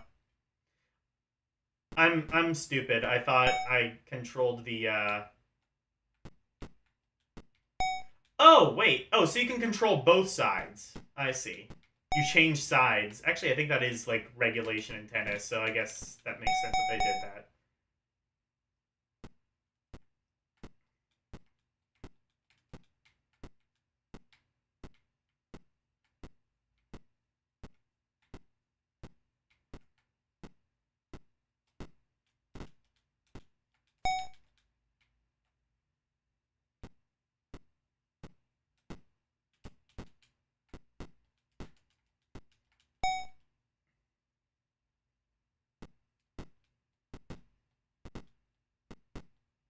Oh, after every odd-numbered game. Okay.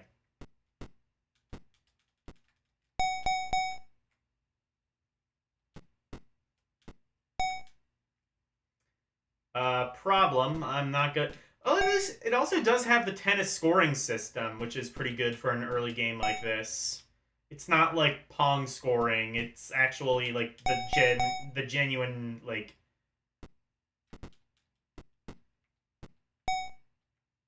Yeah, Love 15.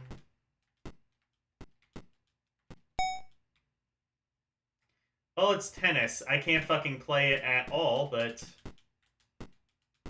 because I can't really see the ball. But I think I'm gonna chalk that down to a Logan issue and not an issue with the game in this case.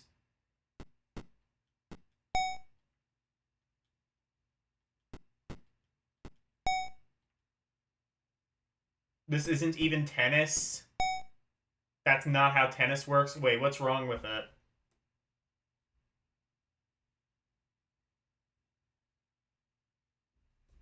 I don't know. I mean, it seems legit.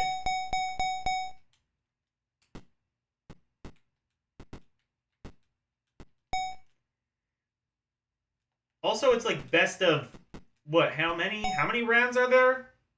I'm guessing it's best of 5, maybe?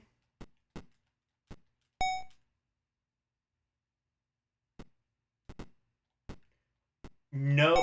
Wrong type of courts. No. Service boxes? What are service boxes? Elle's gonna have to school me on tennis a bit. I thought I understood the basics of tennis, but maybe not.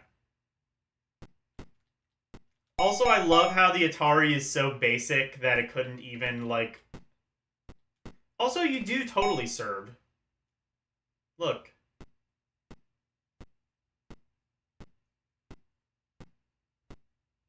Oh, wait. I thought I was serving. Oh, no, wait. Oh, I see. Now, sometimes I serve... Yeah, that's true. Sometimes I serve and sometimes he serves.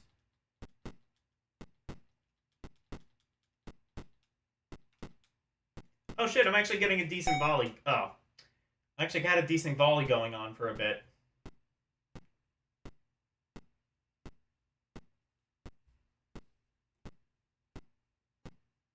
It is missing the lines, so the service faults. Oh, so no service faults.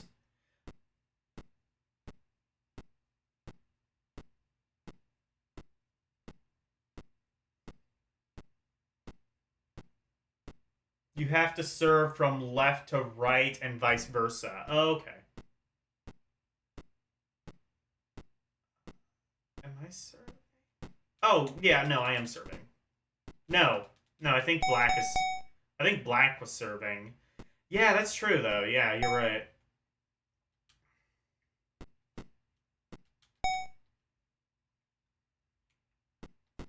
Yeah, no, now Black is serving. I'm gonna say, like, definitely it's limited, but it's a decent version of tennis. There are other versions of tennis that are probably better. Oh, try letting the ball bounce twice. You just serving near the middle every time. Okay.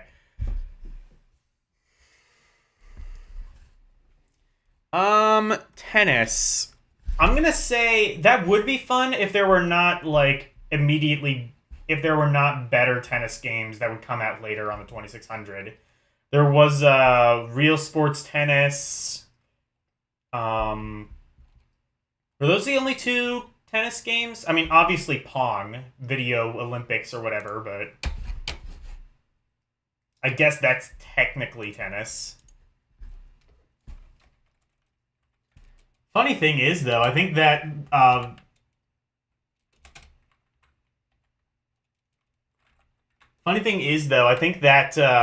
actual tennis game might have come out before Video Olympics.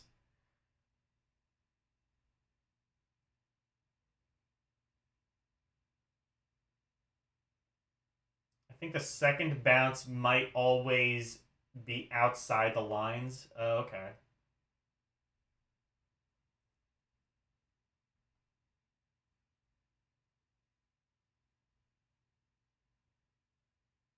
Yes, those are the only two tennis games, that and Real Sports Tennis. Yeah. Well, Real Sports Tennis, I remember being being a bit better. Video Olympics was a launch game from 77. Okay, so both early games, but Video Olympics did come first.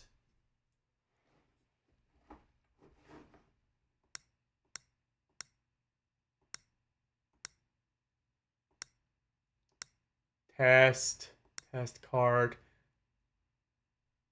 Okay, you know what? This is a homebrew, but fuck it. Let's play Tetris. I will never pass up an opportunity to play Tetris.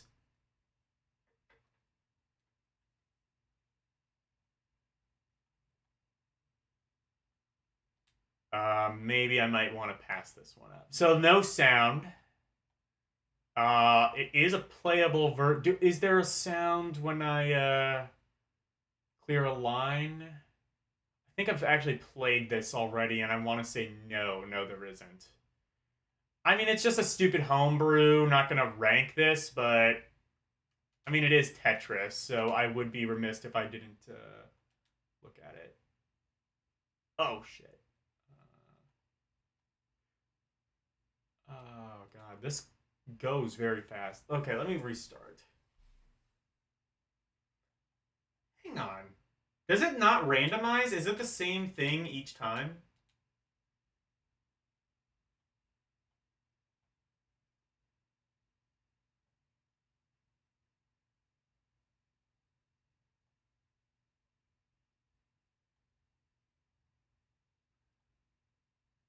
Does this not have the technology to randomize Tetris?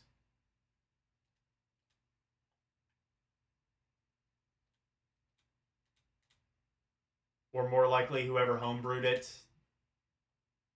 Okay. Confirmed, just no sound, full stop.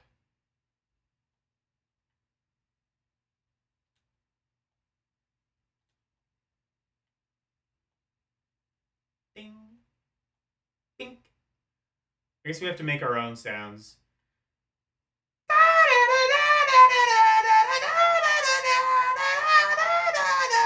Okay. Okay. Confirmed, it is not randomized. Good homebrew. You didn't even have the technology or wherewithal to actually randomize Tetris. I also have a homebrew Tetris for Intellivision. That one actually is pretty decent. Oh, hell yeah! Wait. Let's go.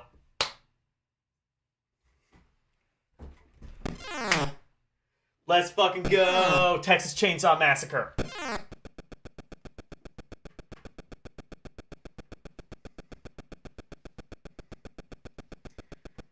Okay, so...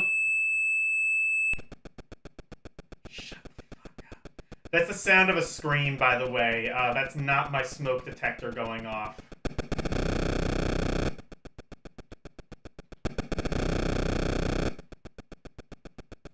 So, you play as the bad guy.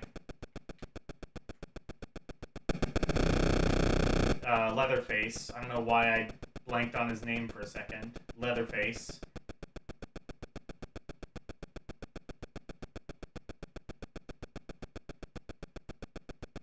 Wait, where are the... What the fuck? Where's everybody? Oh, there we go. Wait, no. Why are the colors fucked on this? Actually, let me see something. Oh, it's under the Texas Chainsaw map. You know what? I'll play it there because I think I might actually be seeing it fairly soon.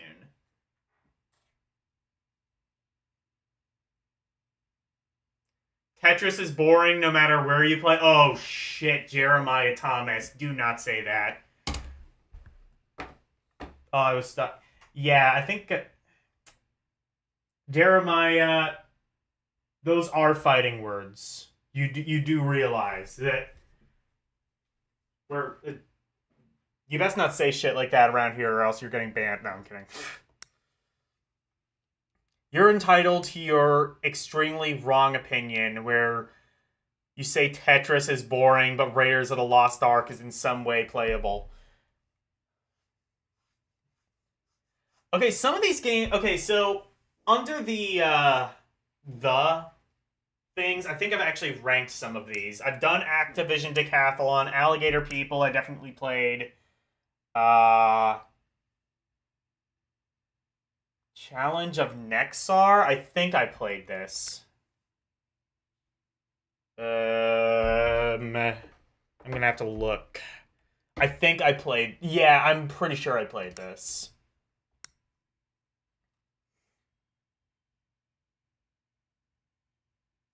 The Entity? Did I play this one?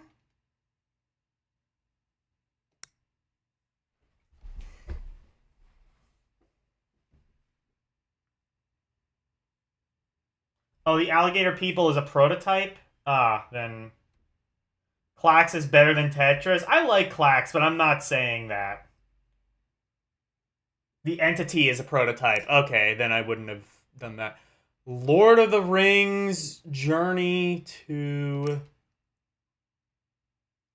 Did I play this? I vaguely remember playing a Lord of the Rings game.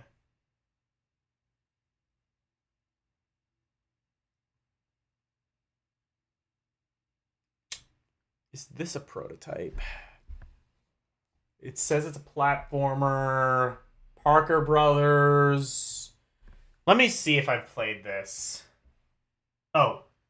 This is... Okay, so it is a prototype. The Music Machine? I don't remember this. Home computer software.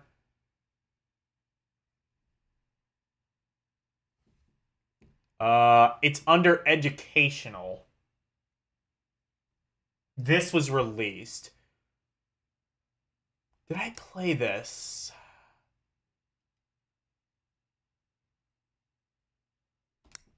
I'm gonna check.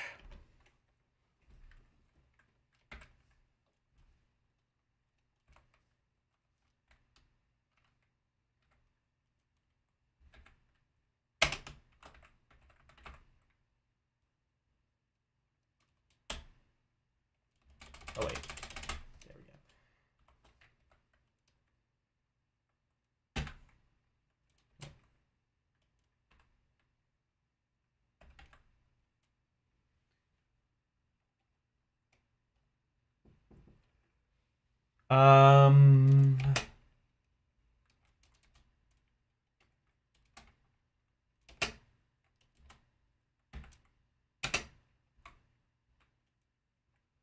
Okay, I'm not seeing it. We did not play that one. It doesn't look like. It's a Christian video game. Oh shit. Is this that one, is this that one, like, video game company that was, like, a cult?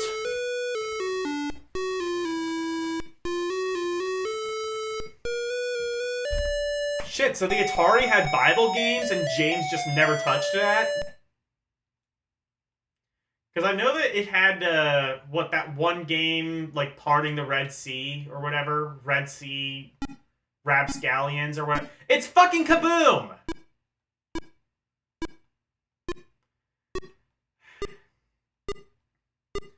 What was... Does anybody who's of more religious stature than I, was there a Bible story where God said to Moses, "And thou must play kaboom, so that I will let thy people go," or whatever? I knew a girl once who parted the Red Sea. That was a nutty weekend.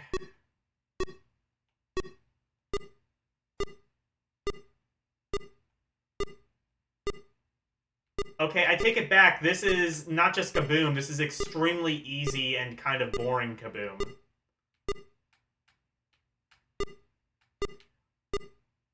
It's Kaboom. What?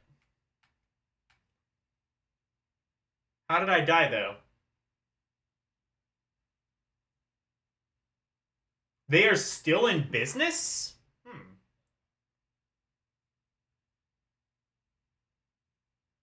No, but he made him play Beat 'em. Oh no. I think you play Beat 'em and Eat 'em in Hell. I think that's your initiation.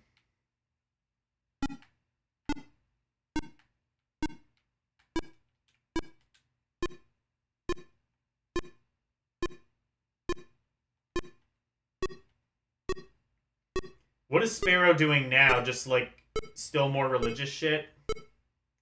Are they like a record label, maybe? Like a Christian record label?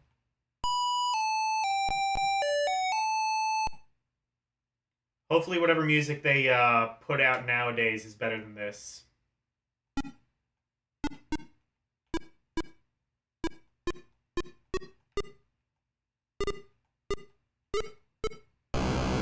Can't be much worse. Wait, maybe it can.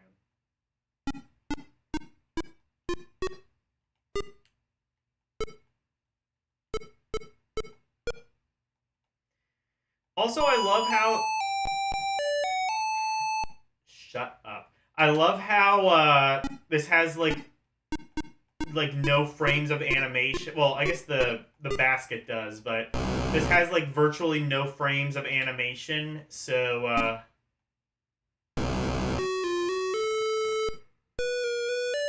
shut up. Oh yeah, they are a label. Wow, that's bad even compared to most Atari music.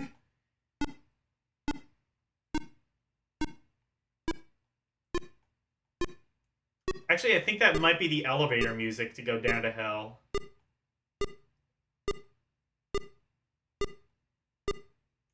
Actually, you know what? This might be... I understand now how this ties in with religion. See, this is actually a primer crash course to get into hell. See, when you play hell, it's going to be just like this. Just like a non-stop cavalcade of horrifying sounds, repetitive gameplay, and non-stop tedium.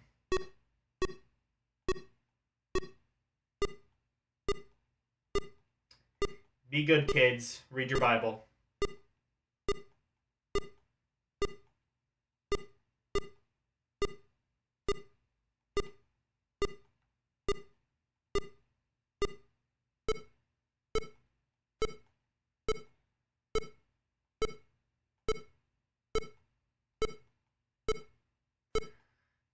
Well, I'm getting really good RNG. What? How was that dead? How is that death? This is a really rare game. You would love to have it one day. Yeah. Would you sell your soul for it? Sorry, obvious joke. I could come up with, like, better, like, anti-religious material than this, but quite frankly, I'm not entirely sure the game deserves it. Anti-religious, sacrilegious, what have you.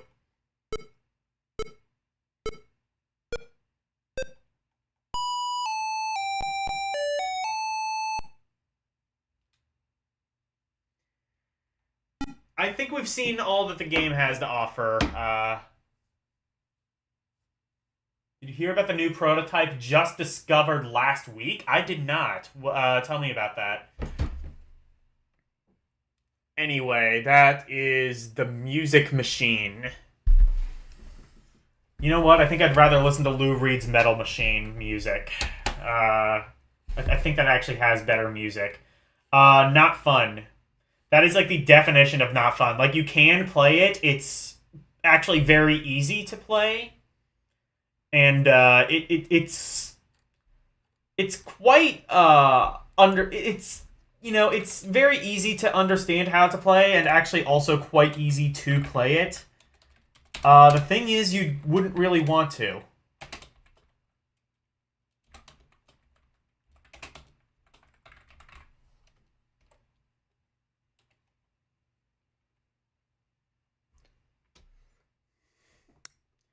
The Official Frogger played that. Texas Chainsaw Massacre. Here we go. Fish. They found it on some computers out of the coin-op division. Okay.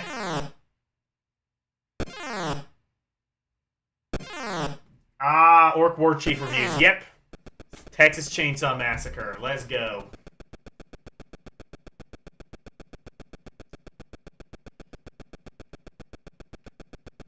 So, are you with me in...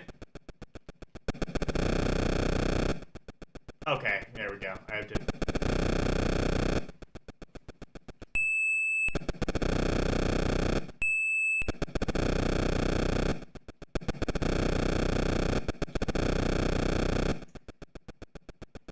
I mean, there really isn't much gameplay to this. This is honestly just kind of like... This is really just, like, entirely playing off the novelty of you being Leatherface. It's kind of hard, actually, to rank this as a game, because it doesn't seem like there is...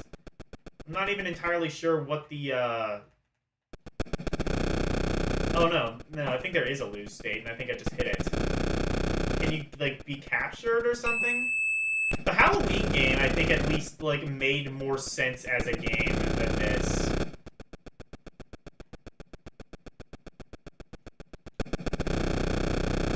So, am I alone in thinking that Texas Chainsaw Massacre 2 just sucks ass? Like, I think it was, like, the first Texas Chainsaw Massacre, I think, was an absolute masterpiece, and then they turned it into a fucking joke. There we go. Yeah, eat death, lady. Die, fucking hippies, die!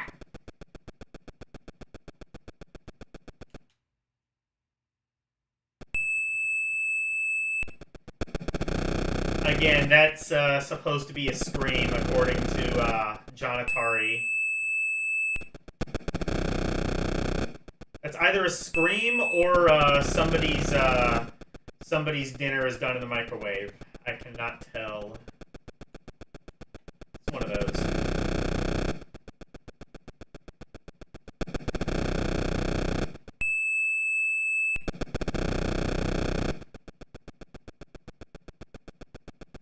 I actually saw Black Christmas not too long ago. That's a fun movie. Not as good as Texas Chainsaw Massacre, but I think it did come out slightly before.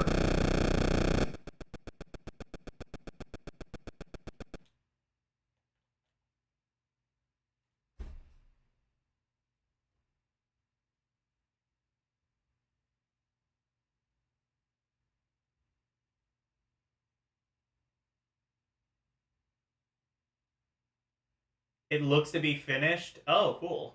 The fish thing.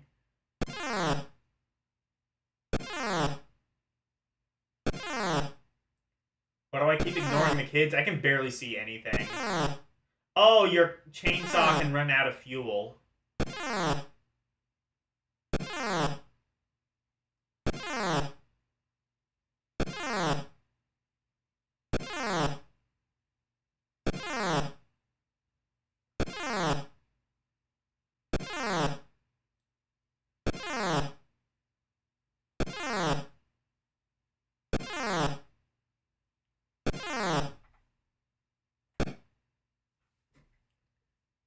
it's meant to be a sloppy horror. Well, I mean, it kind of sucks at that. I mean, the original was supposed to be a comedy too, and if that was the case, they royally fucked that up. Apparently, like, the first Texas Chainsaw Massacre was actually meant to be, like, a dark comedy. I don't understand where they, like if that's a comedy to you, I think you are just the Joker, like, officially. I don't see where the humor was in that, but honestly, like, I don't even care. It's a fun movie. It's a fun, like, cathartic movie. Texas Chainsaw Massacre 2 was just fucking dumb, and apparently the sequels only get worse after that.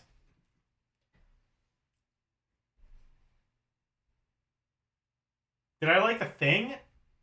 It's been a little while since I've seen The Thing, but I liked that one. I'd say my favorite John Carpenter movie is probably They Live, though. Or Halloween 3. I think I've said this before, but Halloween 3 is actually my favorite of the Halloween movies. Halloween 3 is the one that's kind of infamous because it's the only one without Mike Myers in it. Or whatever, Michael Myers. But, I don't know. I mean, I like the other... Well, I like some of the other Halloween movies, but Halloween 3 is, like, it's a little bit more psychological, I think, than... It's a little bit more psychological and a little bit more just, like, overtly trippy than the other Halloween movies. The other Halloween movies, I think, are a bit more grounded in reality, and that's fine. I like that. I usually prefer that in movies. But I just kind of like Halloween 3 a bit more. Season of the Witch. Honestly, though, I will say, like, Halloween movies, the further you go, especially in the original series, the dumber they get. Like, especially if you get to, like, Halloween 6, I think, right? Is Halloween 6 the last one with Dr. Loomis? Like, before he died, before Don Pleasance died? I think Halloween 6, yeah. That was, like, the one where, like, Don Pleasance died in the middle of it. That one is so bad it's good. I think Halloween 4 and 5 were just kind of boring. Halloween 2, in my opinion, kind of sucked, and I say that for the same reason that everybody else says it sucks. The whole shoehorn thing about, like, Michael Myers is Laurie Strode's brother, or whatever bullshit. Like, I hate that subplot, and for what it's worth, John Carpenter hated it too, and he didn't actually have anything to do with it.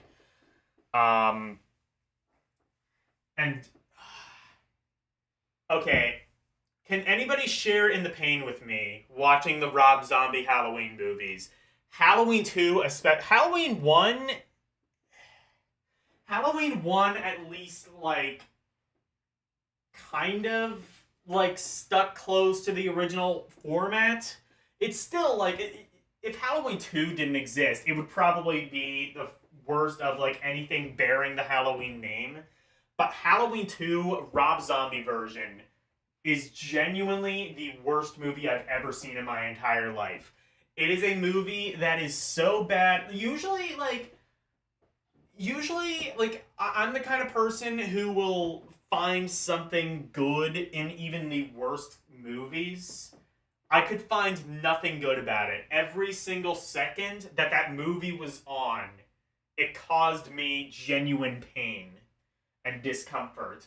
They turned Dr. Loomis into a dick. They, like, did this fucking high school psychology bullshit with, like, the white horse or whatever. They had fucking Michael Myers grunting. They had, like, the typical, like, Rob Zombie, like, redneck humor bullshit.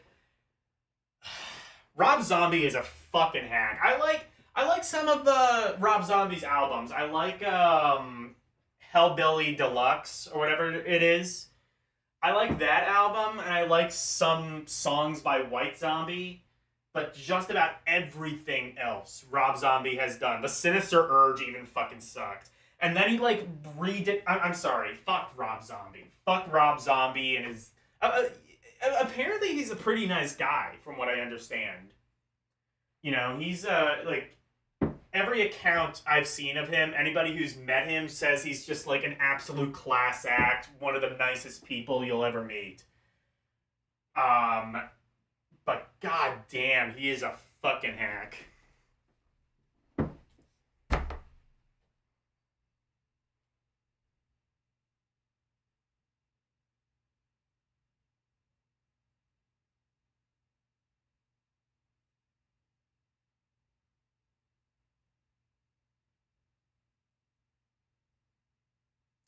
You watched The Thing.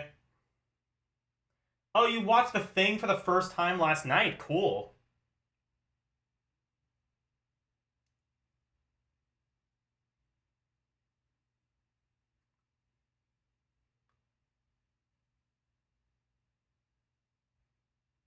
Which Black Christmas are you talking about? The old one. The new one, like, sucks ass, apparently. They kind of turned the subtle feminist message of the original into just, like, an overtly feminist message, and they're just browbeating you with...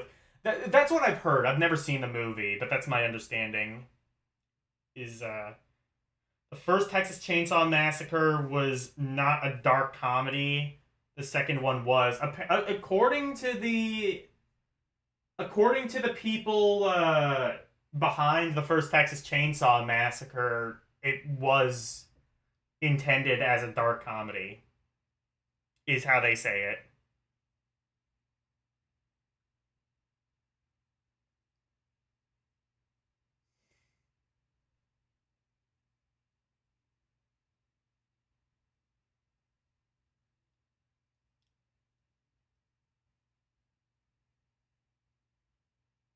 Yeah, we're talking movies now. Guest work is here. Yeah.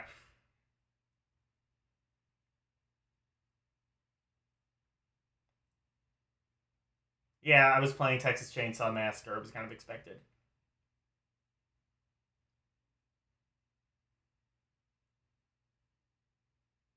Clubber Lang?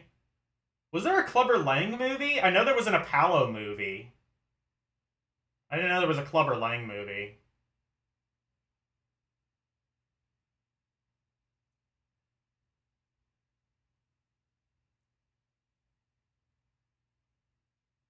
Can you summon popcorn instead? Sure, Arus, please do. I would like some popcorn.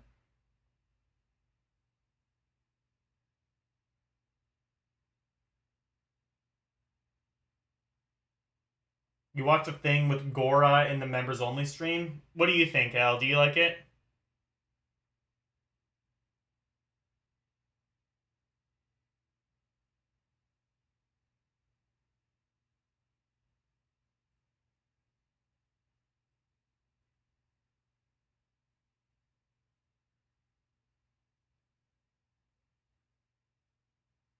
You now want to play the Thing video game from 2002?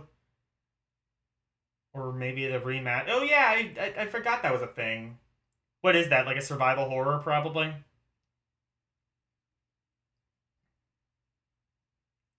My horror takes are my horror takes are crap? How?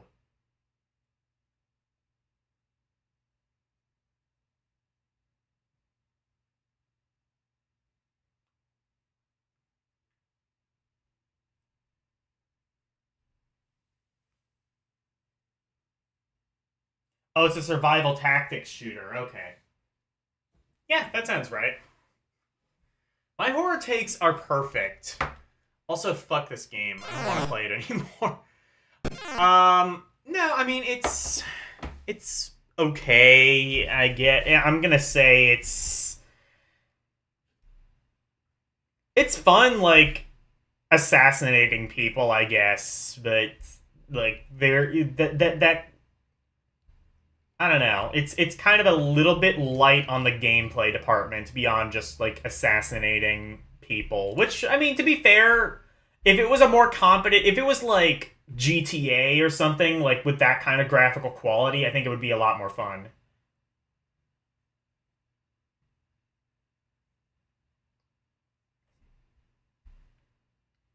Based around a third-person squad? Okay.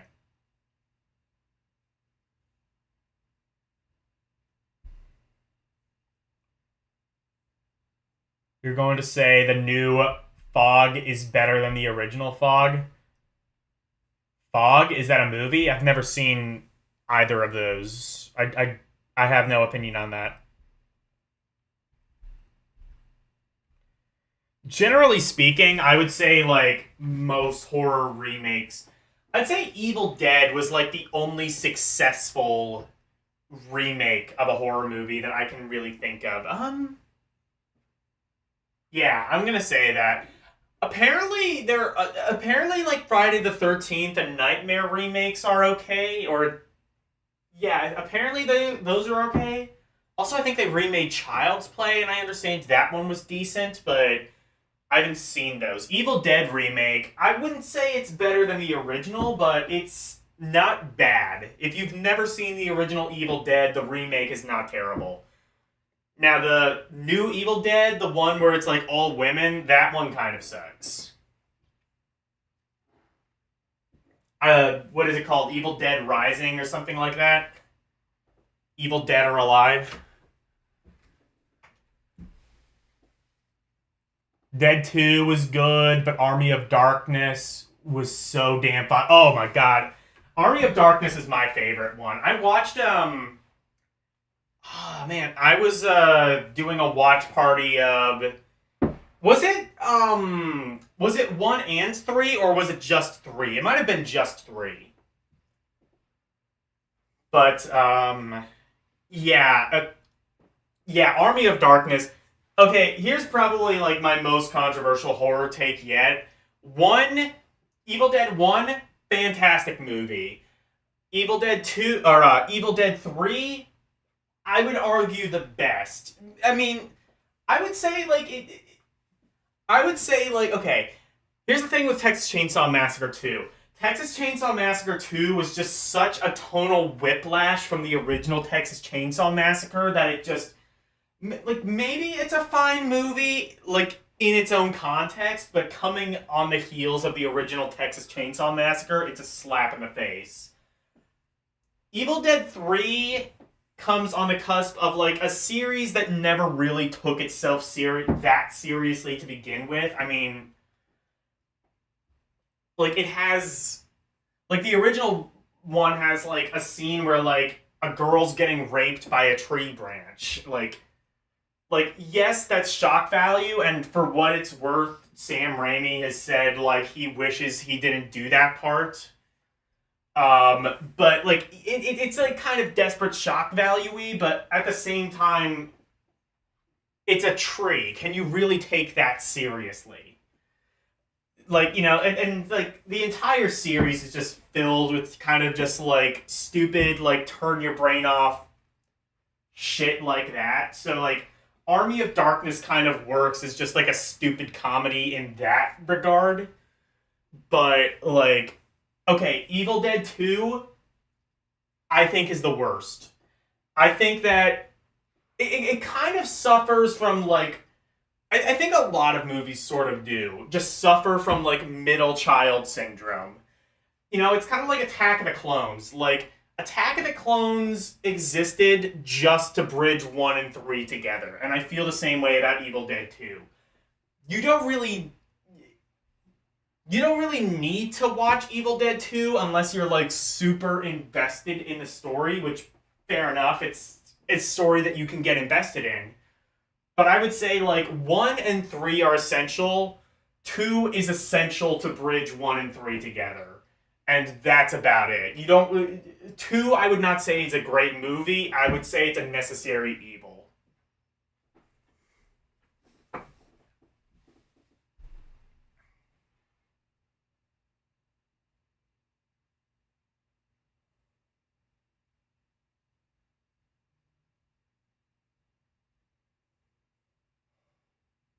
I'm scaring LCX.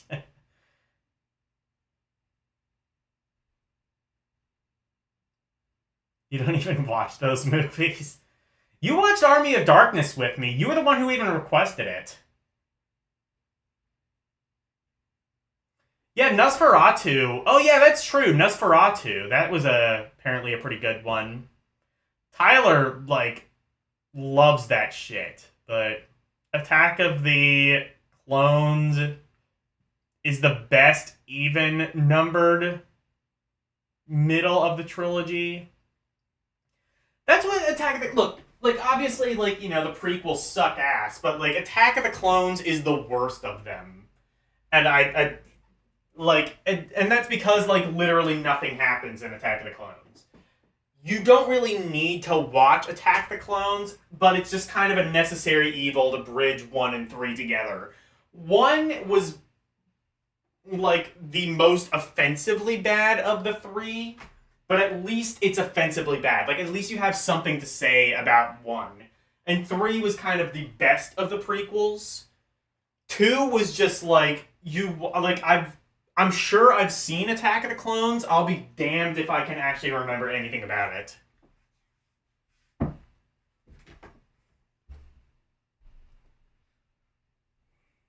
Night hours.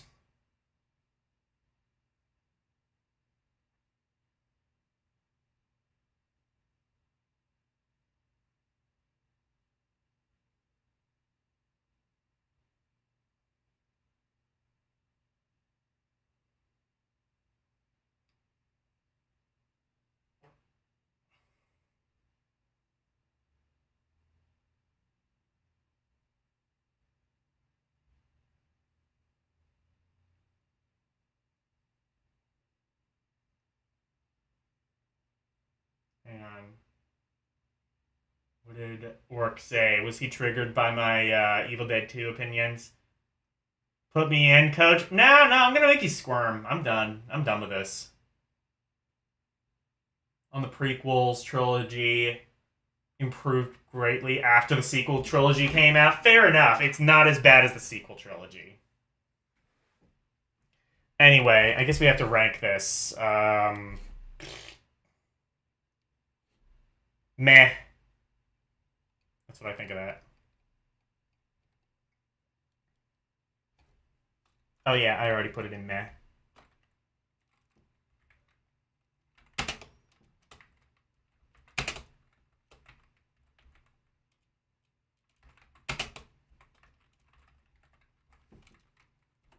There we go.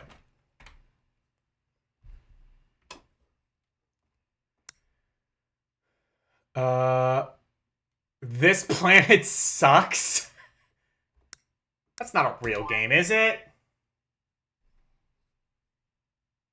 I guess that explains why I don't like Ghostbusters. I wouldn't even say I don't like Ghostbusters. I just think it's massively overrated.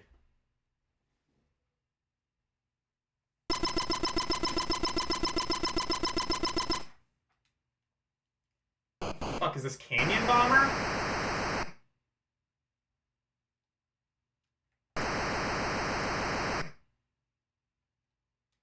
This isn't homebrew. Okay, yeah, I was gonna say there's no way they released a game called This Planet Sucks. Then again, they released a lot of games on Atari. They could have released anything.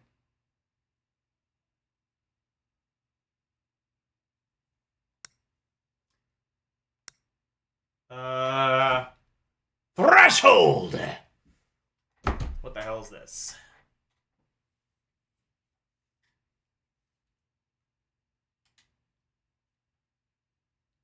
Eh? Oh. Oh, okay.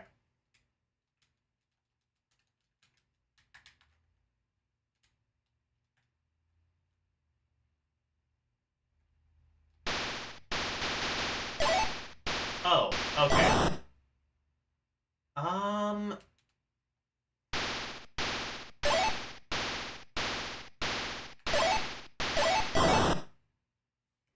So it's like Proto-Zebius, sort of?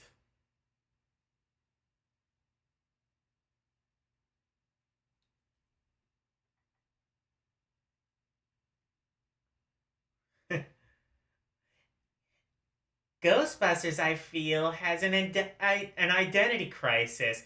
It doesn't know what it wants to be. Is it horror, comedy, sci-fi? You need to do at least one of those completely, competently, otherwise the entire thing falls apart.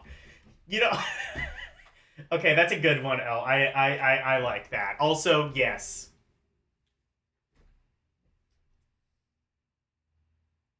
It's horror sci-fi comedy. Yeah.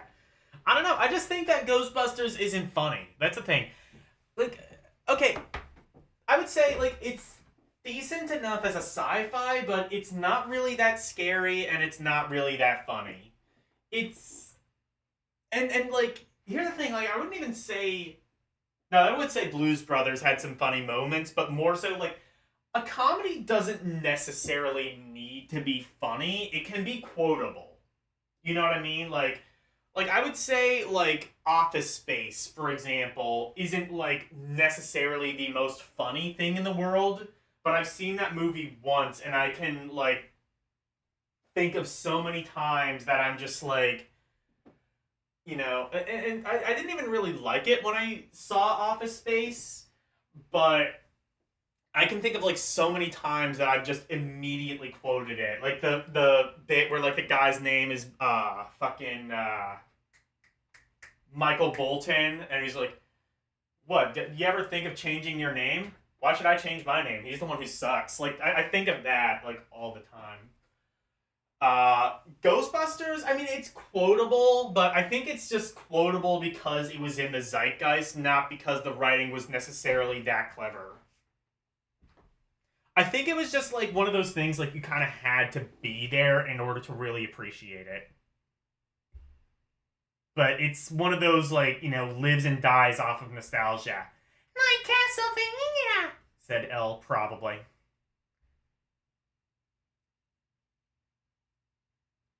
It's not a comedy, it has comedic elements. I beg to differ on that.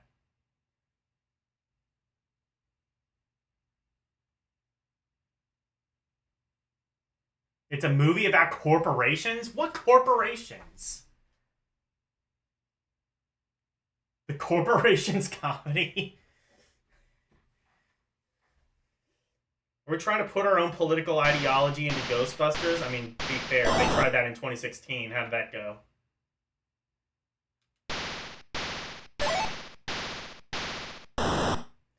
Oh, this game is hard.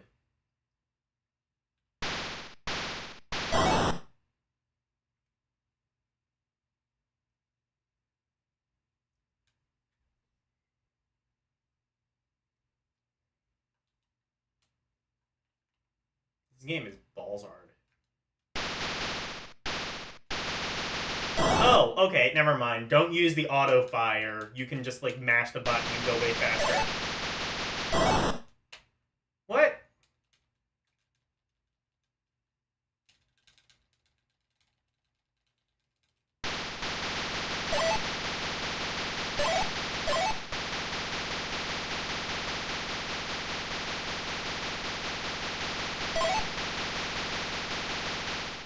So, does anybody know, was this an arcade port?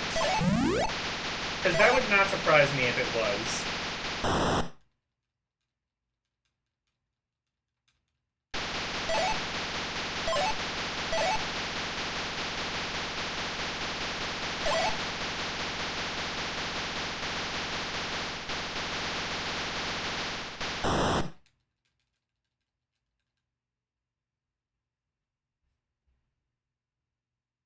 Chris Hemsworth had a fun time with Ghostbusters 2016. Why do I know that name, Chris Hemsworth?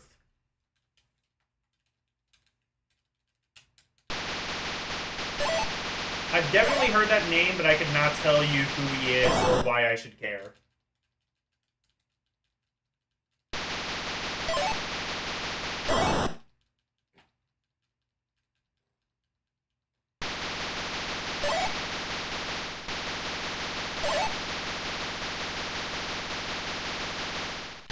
Honestly, that's like kind of the crux of this argument, though, is like, I don't even think 2016 was necessarily that bad on its own.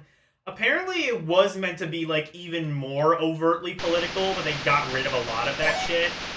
And if that's the case, then yeah, I probably would have said Ghostbusters 2016 was worse. Then it like, kind of deserved the hate that it got. But honestly, like, the movie that we ended up getting, I think we can kind of look back in hindsight and say that a lot of the backlash of 2016 was kind of sexism. Because, like, as a movie, it's not that bad. It's not that much worse than the 1984 version. Now, Ghostbusters, what is it called? Afterlife or Resurrection? The one where they, like, brought back all the living old Ghostbusters? That one was really good.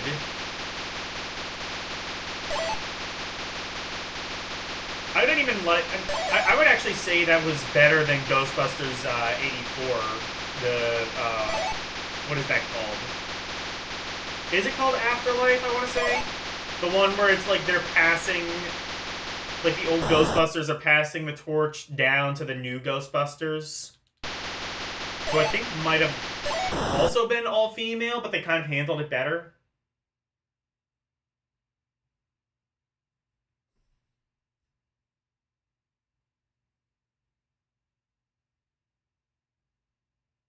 Oh, he's Thor. Okay.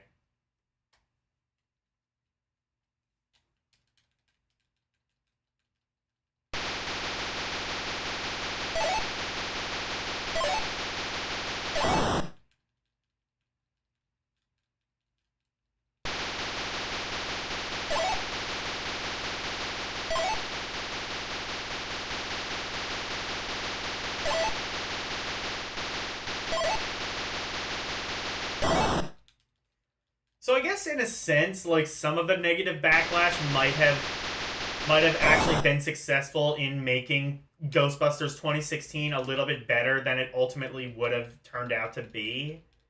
Because I think they might have made some last-minute cuts to kind of, like, mitigate some of the backlash that the movie would ultimately get.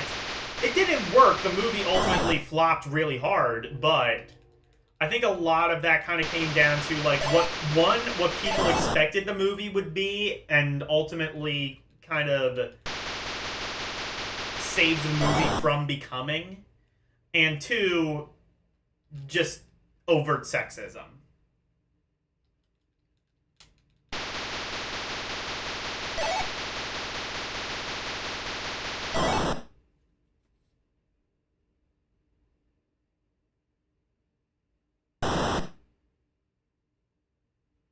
So his bad movie takes.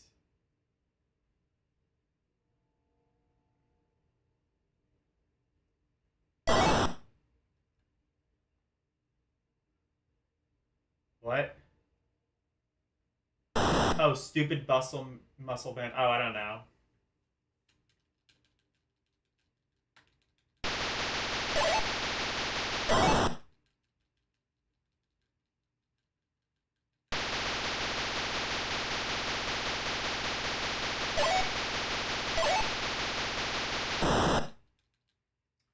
Yeah, I'm gonna say this movie is fun.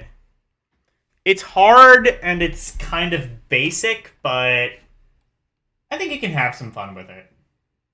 And I'm sure many people did.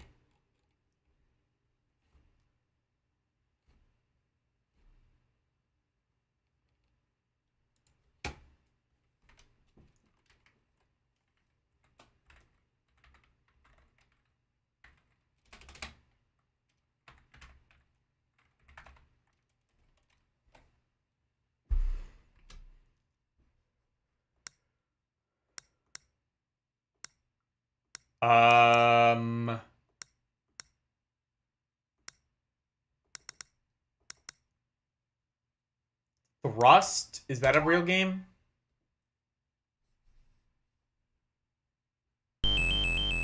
It was one of the more common Tiger Vision games. Okay.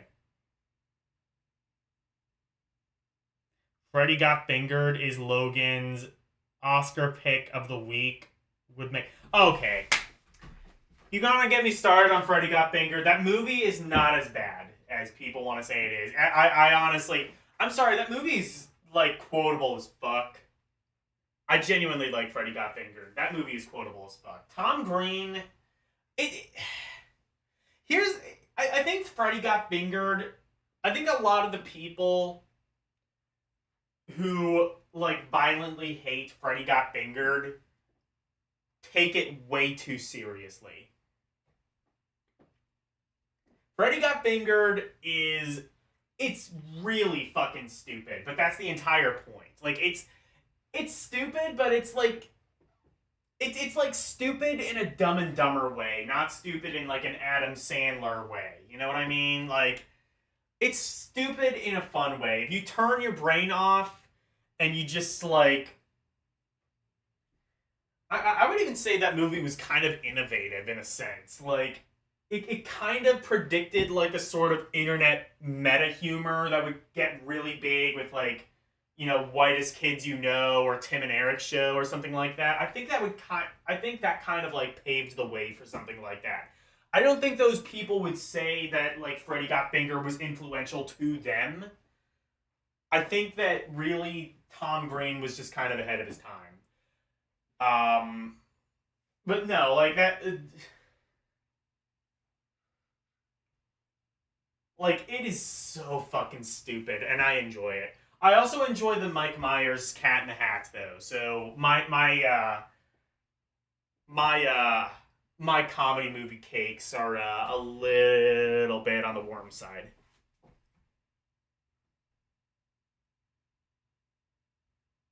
Yeah, you just added me. Look, I'm not gonna say that it should win an Oscar, but I will say it should win multiple Oscars.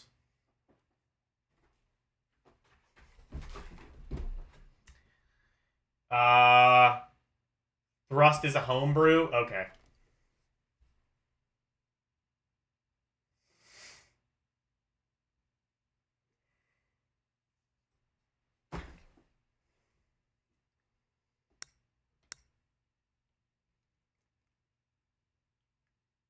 Thunderguard! Wait. This is also a Sega game? Okay. Is this also an arcade game? I've never heard of it. Wait, is this just,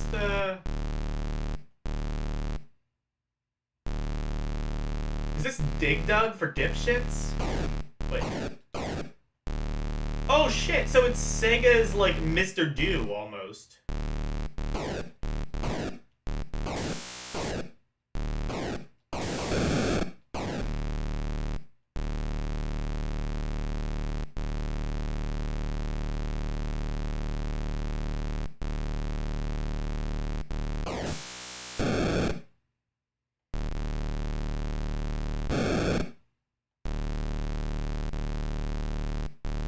So it's like Mr. Do with a little bit of Battle City. Actually, wait, no, I think this is a tank. So this might just be Battle City. It's Battle City mixed with like Mr. Do or Dig Dug or something like that.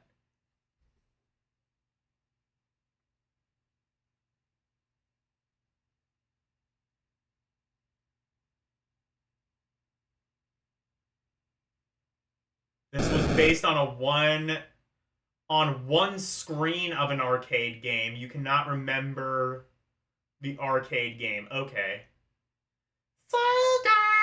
By the way, Elle, can you send me that redeem? I think I want to implement it somehow. You want to say Thrust Plus was made for the driving controller? Oh, cool.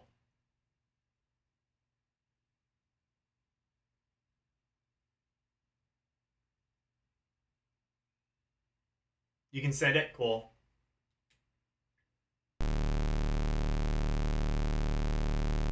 Thank you.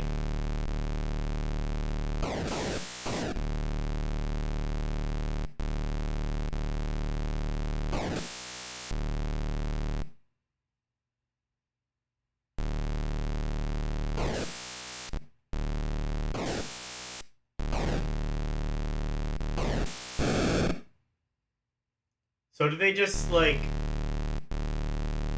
Is there a way to, like... Do the tanks just, like, infinitely respawn?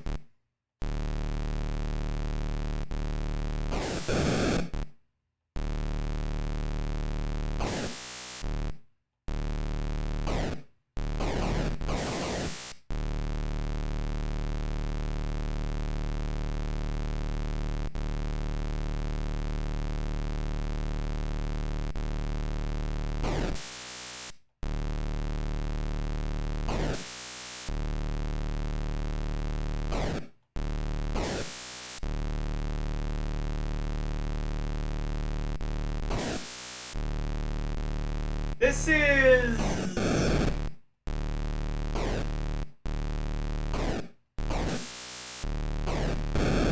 Oh, wait. Oh, I can shoot those things. That's probably the goal.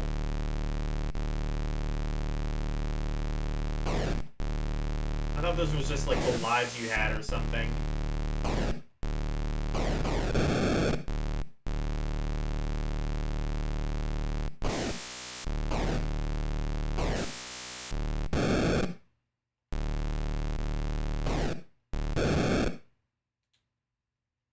Okay, now I know what the goal is.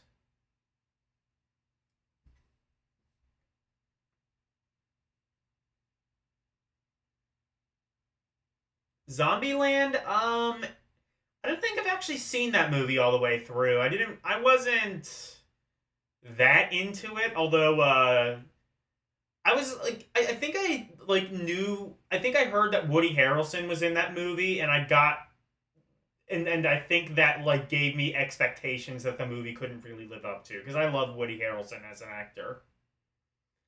Like, the people I would say he was the best Joe Biden, but no, that was Jason Sudeikis on SNL.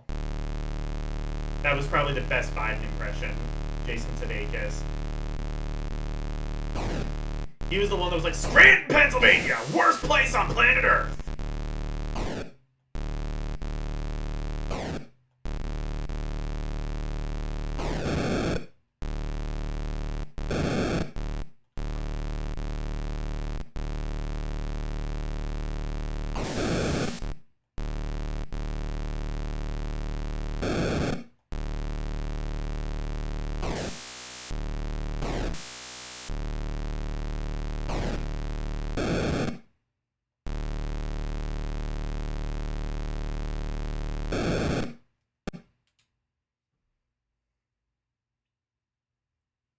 Go watch The Art of Defense. Is that also a Woody Harrelson movie?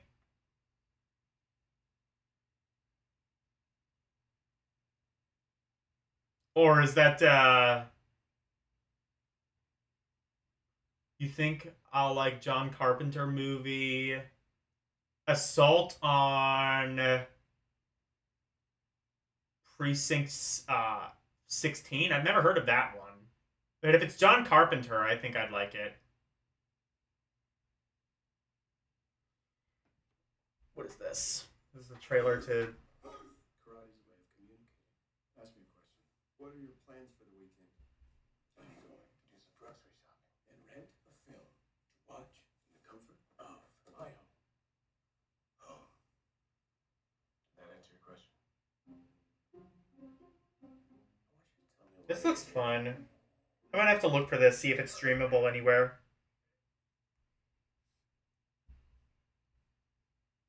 Maybe I can watch that one with L. Oh, yeah, I could watch that one with L, even though he's not a member. He can join me in L Diener Cinema or can comment as my lone YouTube member.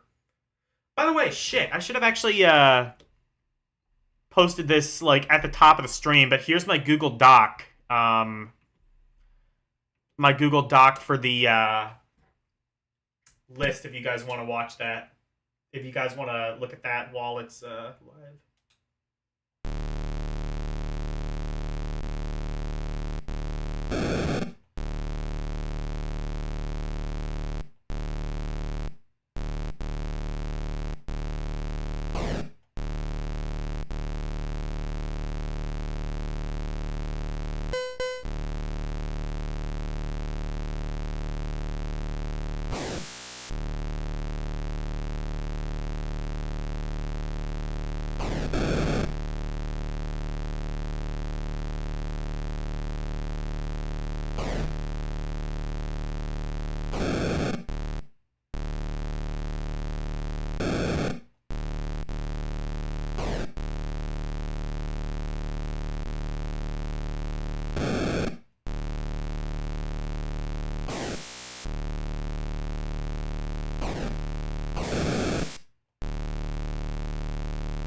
He also did The Fog. Alright, I guess I'll have to... Maybe we can do a John Carpenter marathon. There's a lot of John Carpenter movies I haven't seen. Apparently there do exist bad John Carpenter movies. I've never seen one, though.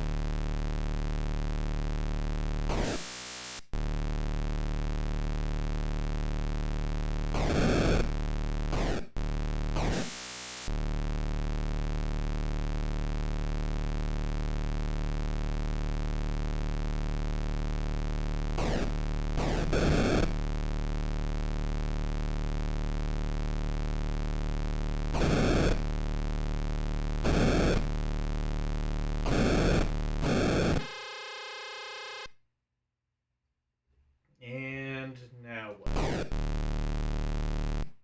Oh. Okay, so it's just the one level repeating over and over, I think. Oh, I see, but I think the AI is a little bit smarter now.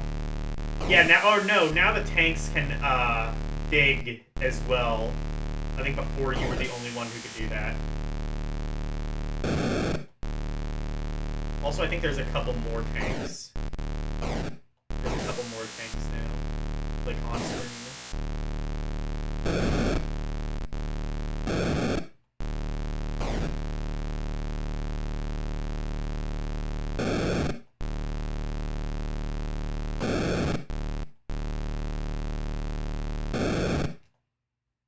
Okay, that's fun.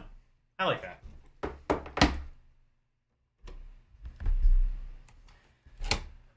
What was that called? Thunder something? Thunder Guard? Oh no. Oh, Thunderground. Oh, that's cute. Okay. Yeah, I like that. That's I'm gonna put that in very fun. I don't think I would play it I don't think I would play it on my own, but I think it's a pretty fun game. I think people would have had a lot of fun with that back in the day.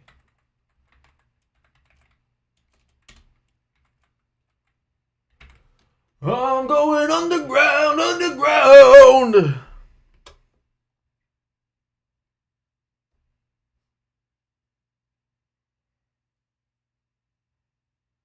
Borderline is the name of the Sega arcade game this is based on. Let me check something.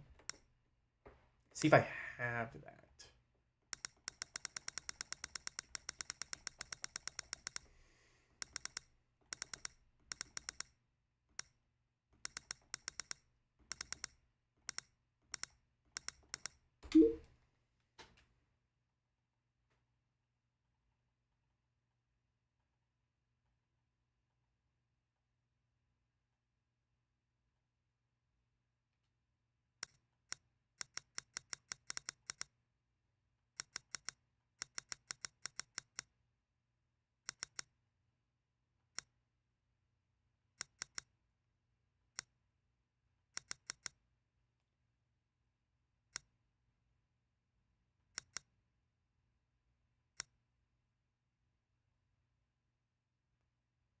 There was an arcade version of Bonk's Adventures? I didn't know that.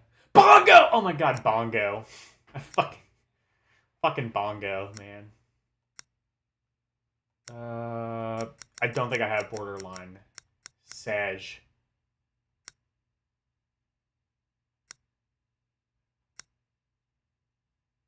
Okay. Well, that was terrible.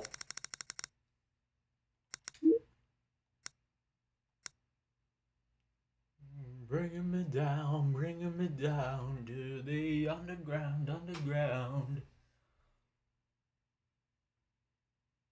It has 4 screens, one of which is similar to Thunderground. Okay.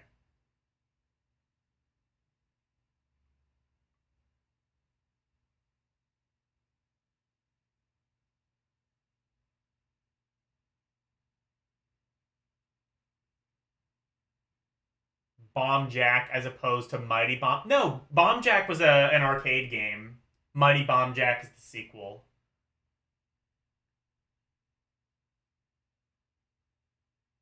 It was released here in the US. Okay. I don't have, like, every arcade game. Okay, that's an Activision prototype. Let me see what it is. I won't rank it, but I do want to kind of see what this would have been and how complete it is.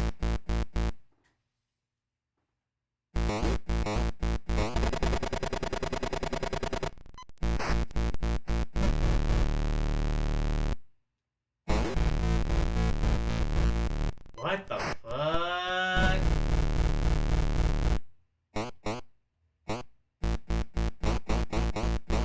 I'm so happy. You know what? I remember why I don't have the prototype full, because I would have to figure this shit out.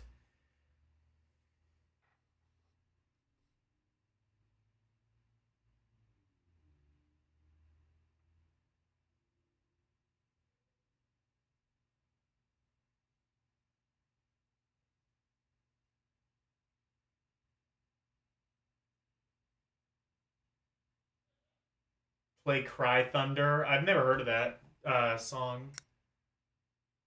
Time Machine! Is it Mario's Time Machine? I'm guessing this is probably, like, unreleased or a homebrew or something as well. Well, I don't know what this is, but it looks... It kind of looks like, Wait. I think I played this. This is, like, another game. Is this that game? Yeah, I played this. This is under a different name.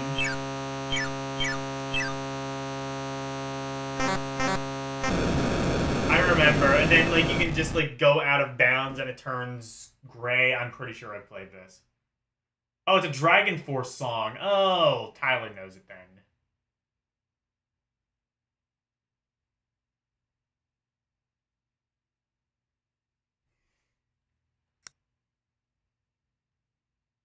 Time Pilot. This is a real game, I'm pretty sure.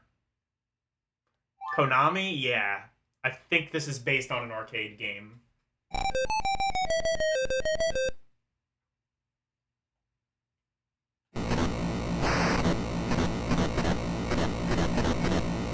Oh, look at that scrolling. What is it with, like, Atari games and just having, like, the worst scrolling possible? The Atari was capable of decent scrolling. Oh, this...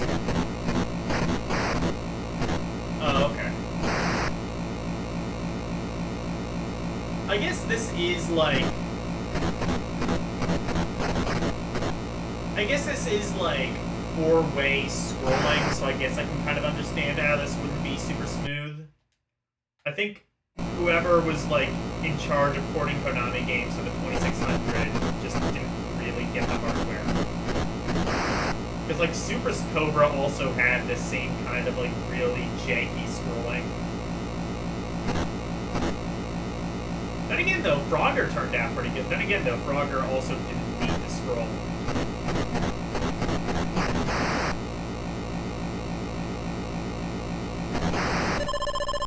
So, moral of the story, what?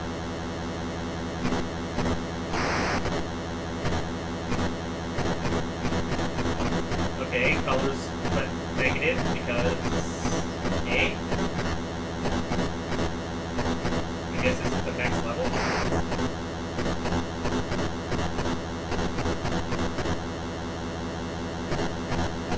Oh, you can't fly through the fly with them, it seems.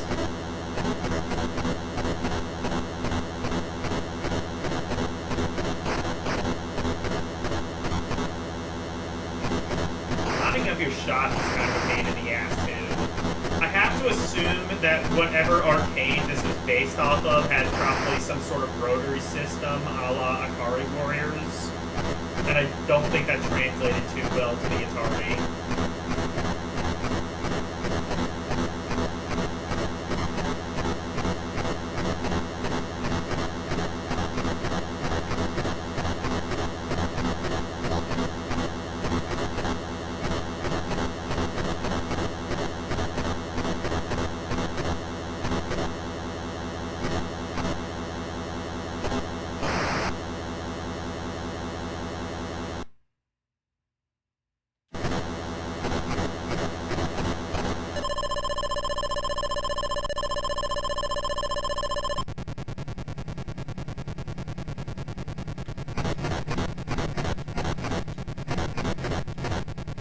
Okay, so now the sky is polluted. Interesting. Actually, I think is this like some poor attempt at a day-to-night transition? I say poor attempt. I mean, it's Atari. You probably could only get away with so much, but still. This does not seem... I've never played the original Time Pilots, but this does not seem like a very good port. Actually, let me play Time Pilot. I want to see, like... I have to imagine, like, the aiming and hit detection probably worked better in the arcade than in whatever the hell I'm playing.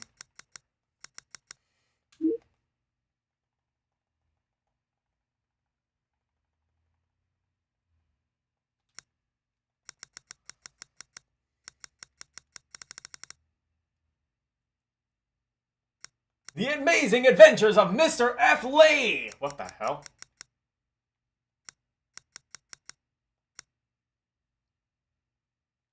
King of Fighters. Let's go.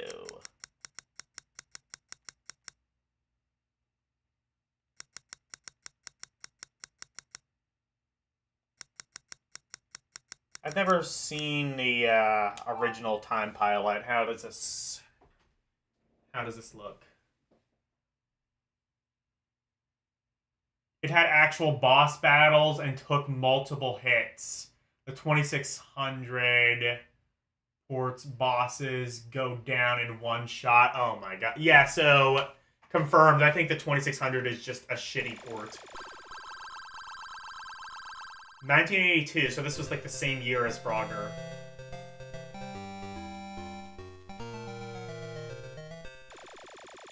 Okay, immediately, this is a lot smoother at control.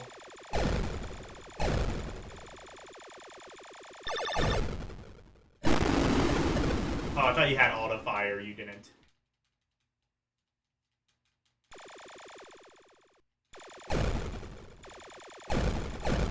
Oh, this is actually really...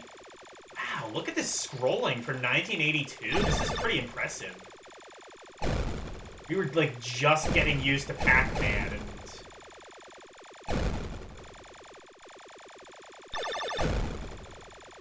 Yeah, compared to, like, what you had in 82, this is real impressive. Look at this. I mean, I guess to be fair, I don't know how... I don't know, like, to be fair, there's no way in hell you could have actually put this on a 2600. Oh, and you can, like, save, like, people who are, like, falling down from a parachute as well. I don't know if you could do that in the 2600. I think the 2600 is just a shitty port. And I'm not really sure if it could have been done that much better. But I would have just been, like... Don't do what you did.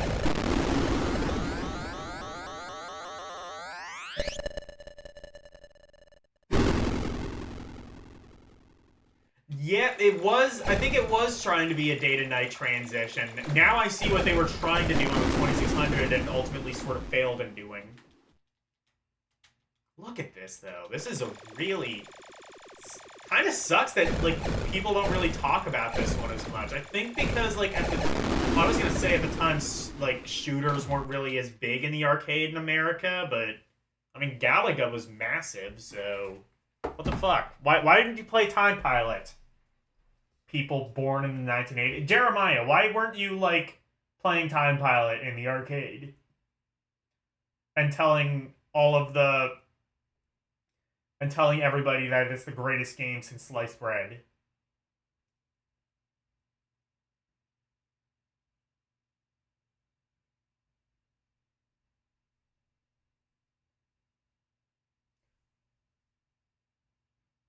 Oh, there's a Coleco version as well? Okay. Is that one better? It can't be much worse.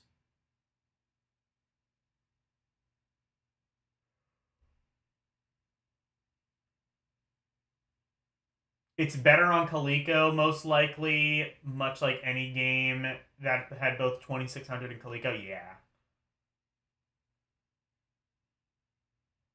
It looks like Raid on Bug. Oh, actually, that's a good point. That is kind of Raid on. Yeah, that actually looks a lot like Raid on Bungling Bay. Except I would argue maybe a little bit more fun and kind of like more fluid control wise. Bungling Bay isn't bad, but I understand now that like Bungling Bay I think is kind of trying to be like a worse version of that. And for what it's worth, Bungling Bay did. I think the original version of Bungling Bay was by Will Wright, who basically used that as a jumping off point for SimCity. I think the story goes that he enjoyed actually designing the levels more than programming the game, so he just created a game where you design levels. And SimCity. Time Pilot. Do I want to put that in garbage? I mean, like, it's not fun, but it's also just not really competently programmed. It feels a little bit mean to put it in garbage, because, like, maybe there were some technical limitations to its shittiness, but yeah, I'm going to put Time Pilot in garbage.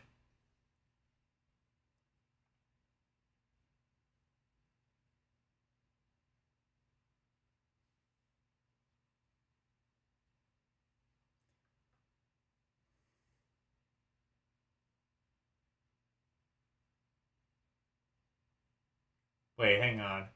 Atari can make a comeback as a console dev. They just need to have their console have a cute anime girl persona. Yeah, there you go. That's how you... Man, why are you giving out your $1 million ideas for free, El? What the fuck? Get whatever holding company owns Atari on the horn, and you know, you can be in charge of research and development R&D of the whatever Atari VCS Android box, which is a thing, by the way. They have like Atari sells like a giant, like a small Android box, and they sell it for like $300, and it's been on the market for 5 years. It was kickstarted. Nobody wanted it then, and nobody wants it now, but for some reason, it's still on the market.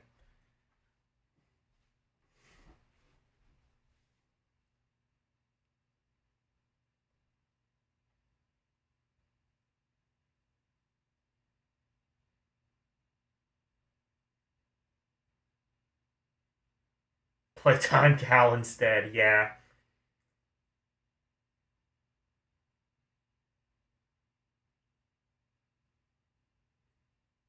Isn't Time Gal like an FMB game though? I'm good. Time Racer? Is this a real game?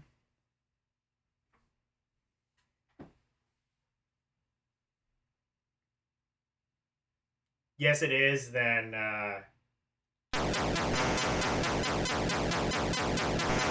oh, this is a hack of whatever Activision Kazoo Racer or whatever the hell it's called.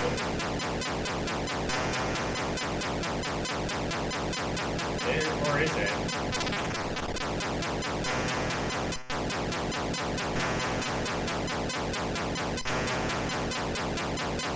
Actually, no, I'm not so sure. Is this Activision Kazoo Racer or Grand Prix or whatever the hell they call it?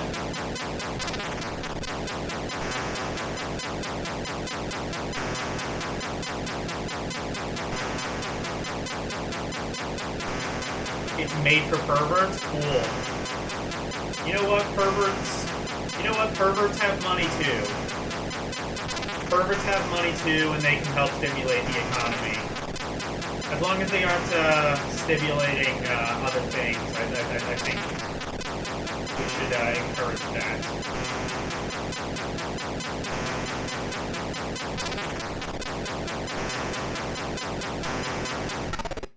I think I think that's like what, Barnstormer or something. I'm thinking that's not an actual game.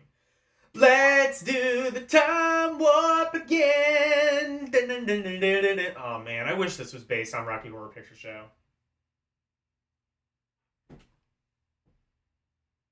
We are all perverts in different stages of denial and acceptance. Da, da, da.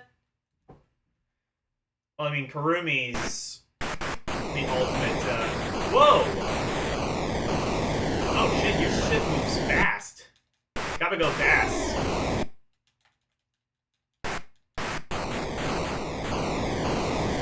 You have auto fire, actually? Kind of. Yes. Actually, is the answer to that. Wow, you move fast. Oh, it's PAL only. Homebrew or prototype? I'm thinking prototype, but I'll do the research on that. If I do need to rank that, I will. But it seemed like it was like a hack of some other game.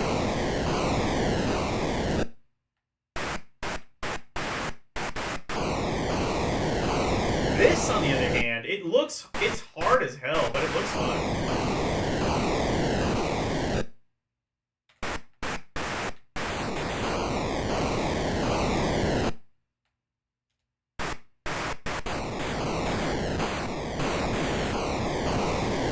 Oh, this is... Okay, I take it back. This isn't hard. It's bullshit.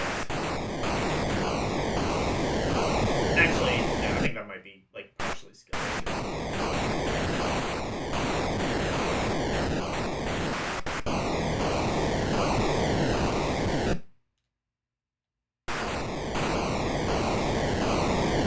My control's, like, locked up for a bit. Oh! Can you not move while firing? No, you can't. Help it.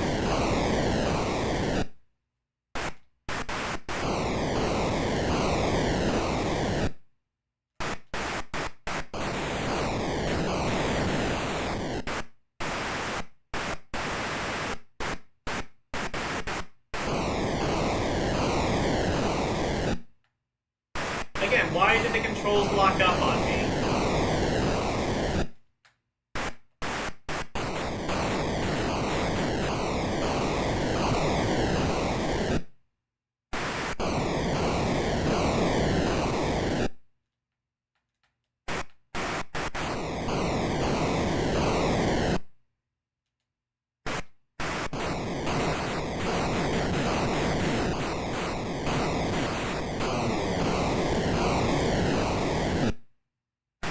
It does look nice, yeah, it plays very fluidly, it's just...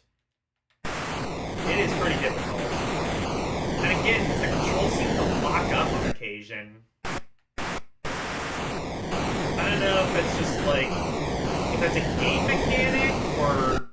Yeah, like, right now I can't move. I think it's like... Is it like trying to load the enemies, and as a result, it's like taking access away from the controls so it can load the giant enemy sprites? I wouldn't think that's the case, but that's the only explanation I can come up with after that.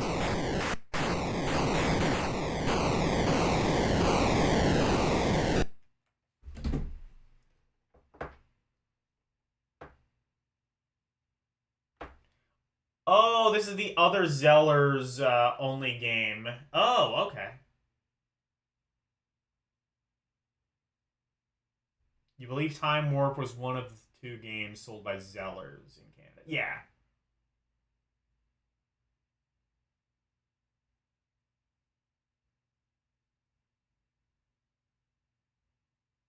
Did I see the wall of text you left in the Discord?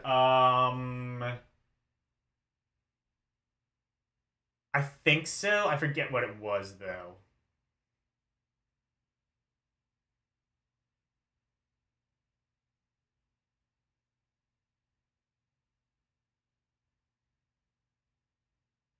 It locks up when there's an explosion? Well, no, when... Yeah, when there's an explosion, that's when you die, but...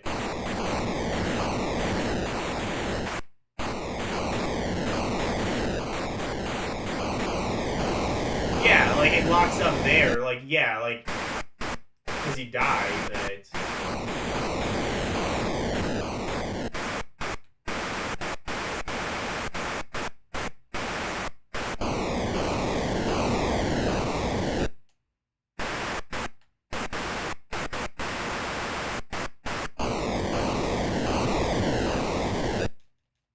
Listen. Wait. So, did I die, but it didn't register that I died? So it just, like, let me play for a few minutes until the bad controls ultimately let me die? No, I mean, the controls aren't bad. It's just, like, why do they freeze occasionally? Is that an emulation issue? This game seems, like, competent, is why I'm saying that. Like, I want to believe that it's not an issue with the game, and it's either an issue with me, or an issue with the emulator. Because, like, otherwise this game seems entirely competent.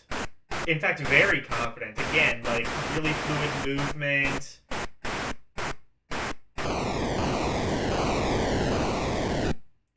Why does it freeze, though? Why is it like that?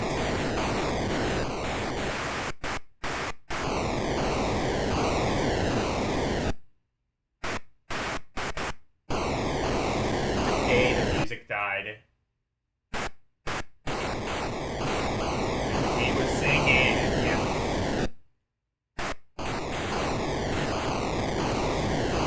You think there's a Miku cover of that song?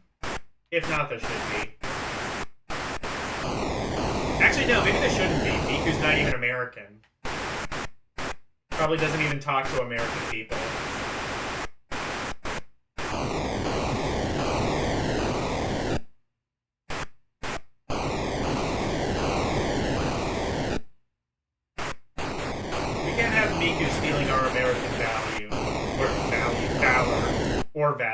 We can't have her stealing our American values.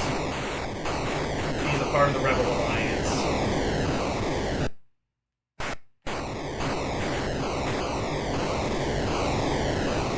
This game is bullshit. I don't know if it's like an issue with me. Okay. Has anybody else played Time Warp? And do you know if it has, like, the control issues that I'm having, where it seems to lock up occasionally? If that's the case, then I would put it in flawed. Otherwise, I might put it in fun. Would be no cover, but there is one for Don't Stop Me Now. Oh, that works. She's gonna have a good time. Like Lady Godiva! Shooting through the sky, yeah! Okay, I can't hit Freddie Mercury notes, but... I don't know, almost. That's why they call me Mr. Fahrenheit! Yeah, okay. Remind me that I can't sing like Freddie Mercury. Well, I can probably sing better than Freddie Mercury now. Okay, I'm going to tentatively put this in fun. I'm not sure if the control issues are a result of emulation or a result of the game just being programmed poorly. Actually, no, I will put it in flawed. I will assume that the game was just programmed poorly, because that seems a bit more likely.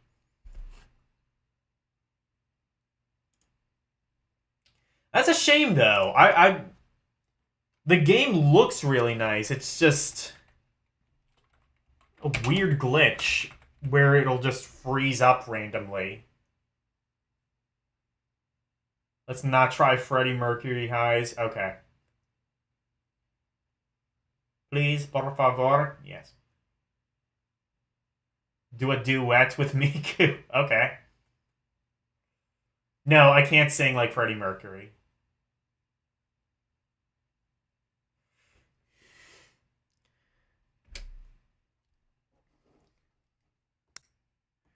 Is there any, like, way I can, like... Is there any way I can do, like, homebrew Vocaloid software? Maybe I could, like... kind of, like, Frankenstein my own Miku duet.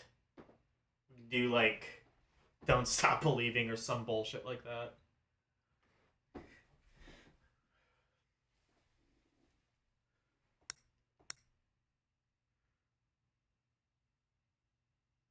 Title match pro wrestling. Let's go! Ding ding. Utah is what it's called? Okay. Or Utah.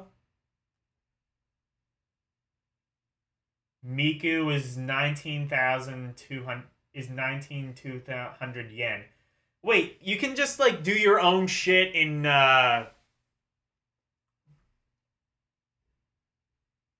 or is okay.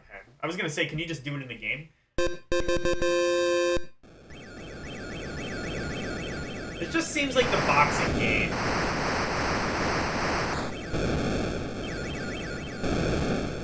It just seems like the boxing game. I don't think this is wrestling.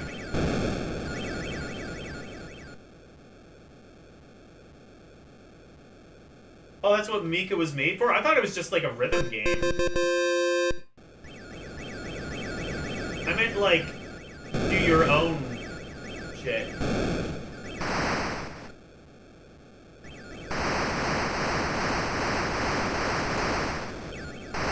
Cool fucking AI. So easy to just corner it. Your primitive brain AI is no match for my modern gamer skill.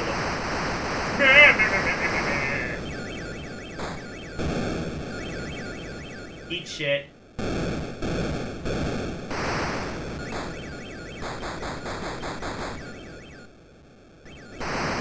Where's Vince McMahon? I want to beat up Vince McMahon. Actually, I think a lot of people want to beat up Vince McMahon now, but that's not it.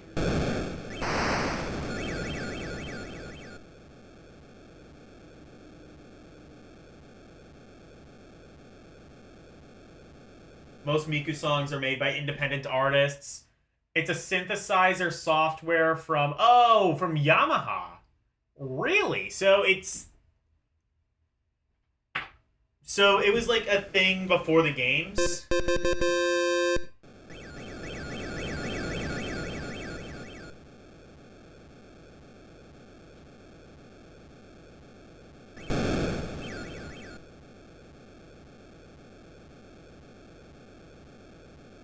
Well, unless, wait, do I have 2-player?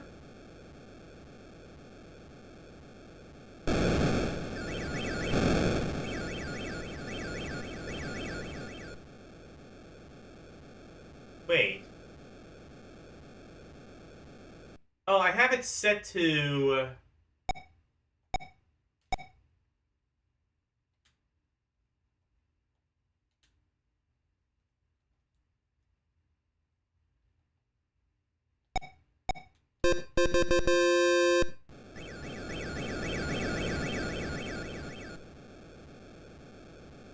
Okay, I found the CPU mode. I see. I just didn't have that enabled.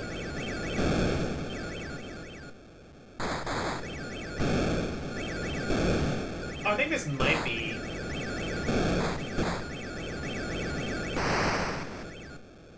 Oh, this is actually really fun. Of all games, I wasn't expecting wrestling to be one of the highlights, but I think it might be. Mainly because it's so simple on account of only being able to use one button, and as a result, it's like one of the few wrestling games I can actually play. I was playing, what was it? Fight Night, what was it? On the PS2, one of the Fight Night games. He was playing that, yesterday, I want to say.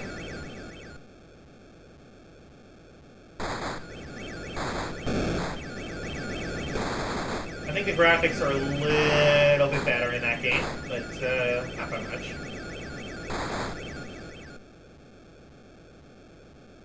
Actually, wait, no, that was a boxing game. Never mind.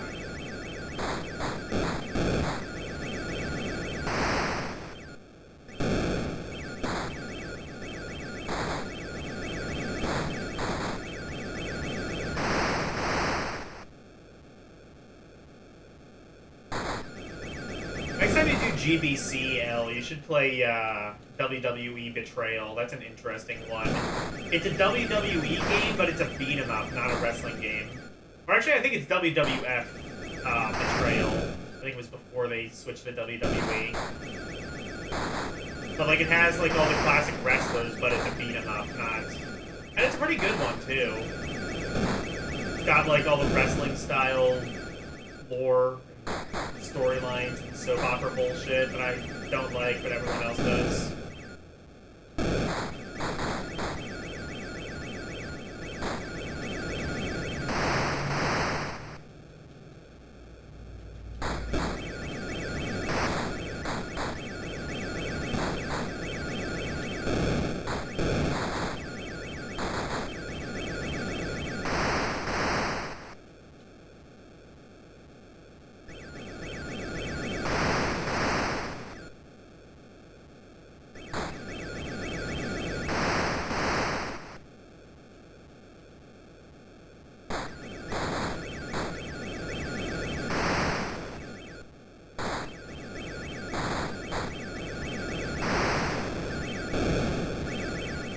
That's a crowd cheering or the sound of an ambulance going off, but either way, that's the sound of wrestling. Wait,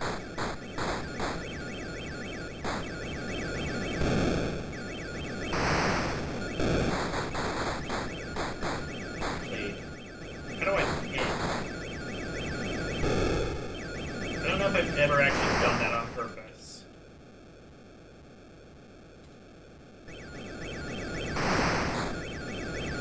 So there are special moves. How to actually perform them, I'm not entirely sure. Alright, well I lost. That's fun though.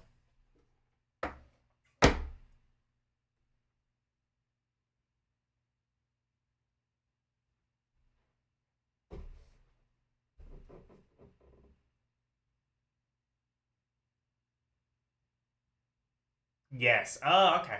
The games were made using already popular songs from different indie artists known as Vocaloid producers. Oh, okay. Yeah, this is 2600. Yeah, it is 2600. It's a technical marvel. They made sprites like that on 2600. I mean, yeah, they're pretty good.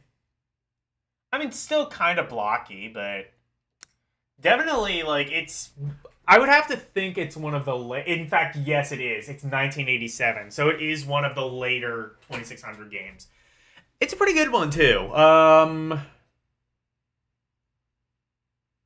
Title Match Pro Wrestling. I'm gonna say...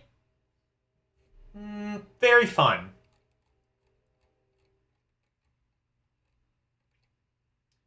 If you ever do stream Atari games, maybe check that one out. You seemed...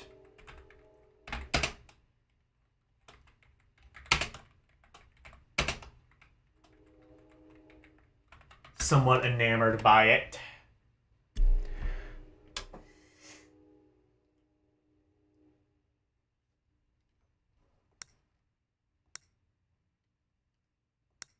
Tomboy, is this real?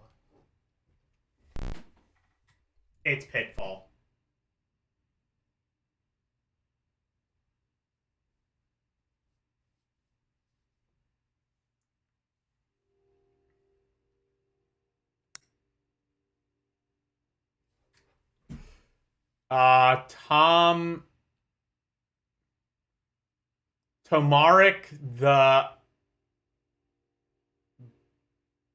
Tomaric the Barbarian.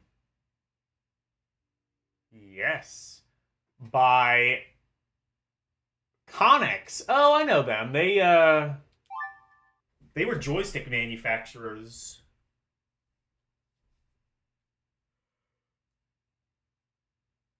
Tomaric the Barbarian.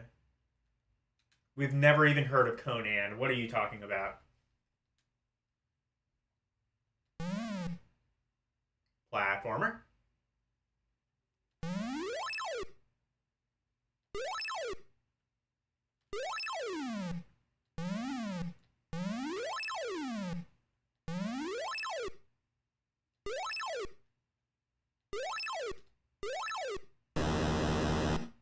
Hey.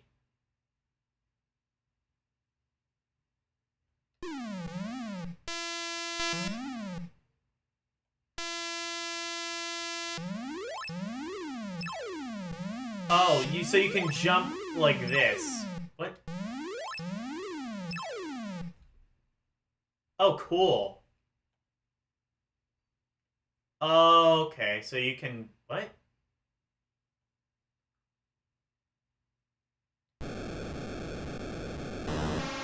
Okay, new game activated, I guess.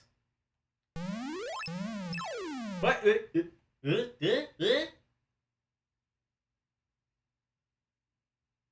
Angle it? Hang on.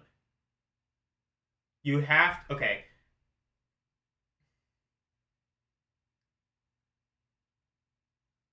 You have never played Tomaric the Barbarian, but it looks difficult. There's a jumping mechanic that looks hard to match. Yeah, it kind of does. For something, you can jump through the holes to go up a level.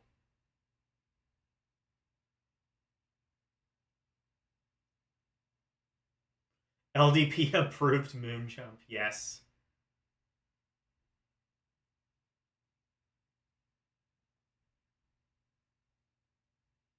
To do the battle, okay.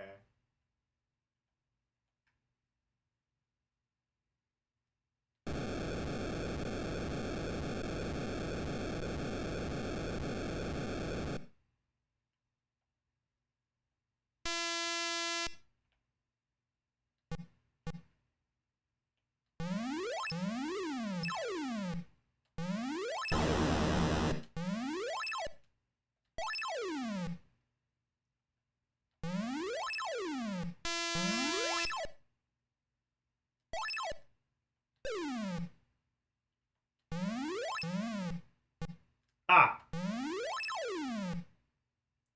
I did it!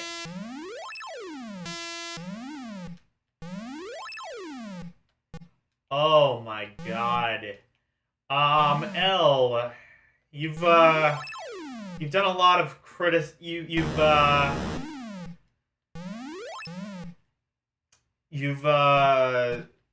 brought about a lot of criticism of Castlevania's jumping controls.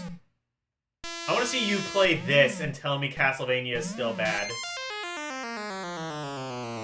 This is... Oh boy. Oh boy. Oh boy. Oh. Well, I think it starts me on the...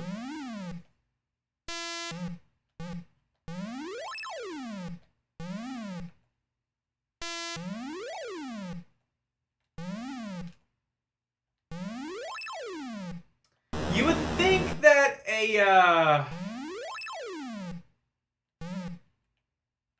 you know, you would think that a joystick manufacturer would produce a game that controls a little bit better.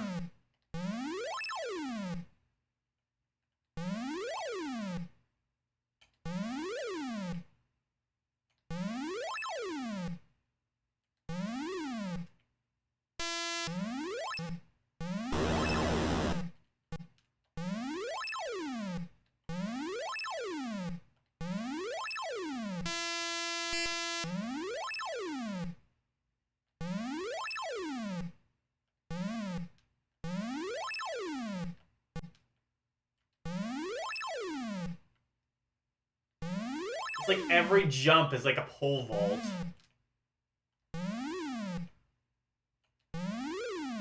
Now see, I had reservations about putting Time Pilot in garbage because like it's not like the worst thing ever. This I have no reservations putting in garbage. This is quite overtly dog shit.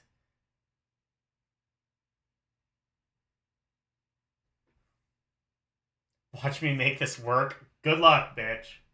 Good luck, Al. Find the sword. I'm not doing any of that. It's Jump King. It's Jump King for dipshits.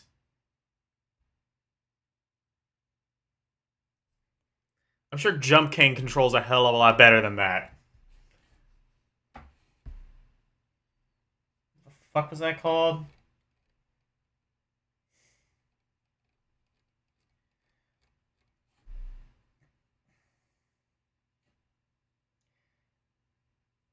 What's the name of the culprit? Tomac or something?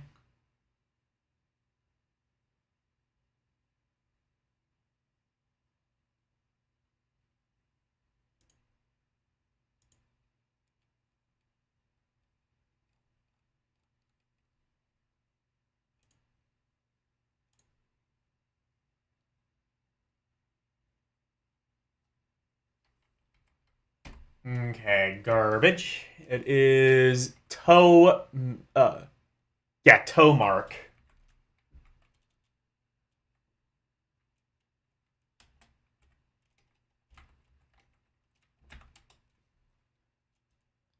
Tomark the Barbarian. The one game that makes Conan the Barbarian on NES look decent.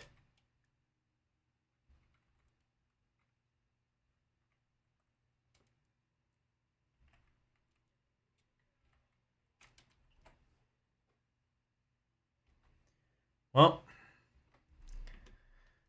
whatever the next game is, it can't be worse than that. Tomcat, the F-14 fighter sim. Oh, wait, I should not have.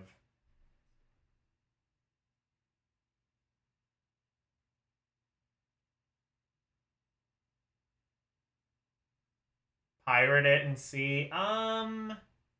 Is it on PS3? I might be able to play it that way. I've seen it actually used on PS4. I could try that at some point. I'm sure there's some way to play it. It might be on Switch. I could maybe play it that way. Did I play this?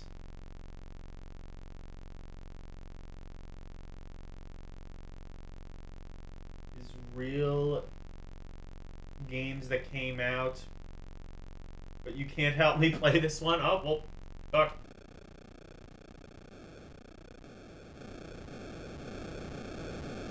Oh, well,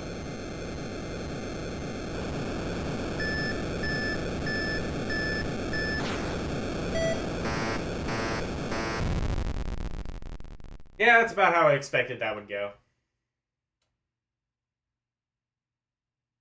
Tomcat. Is this the one that's, done by, this was like a computer port, I want to say?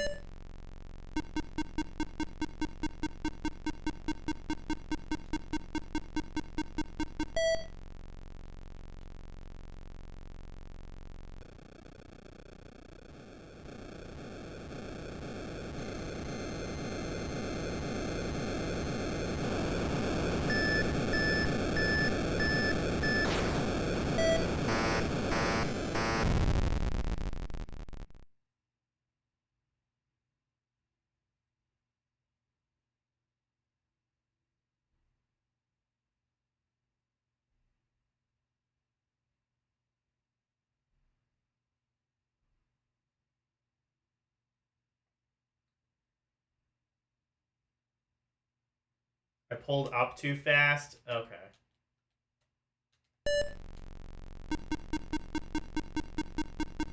Oh, that might be it.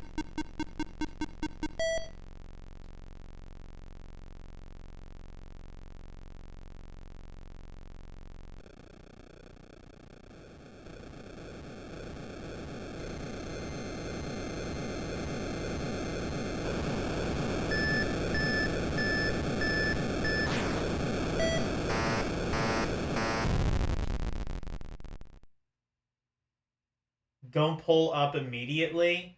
Oh, okay.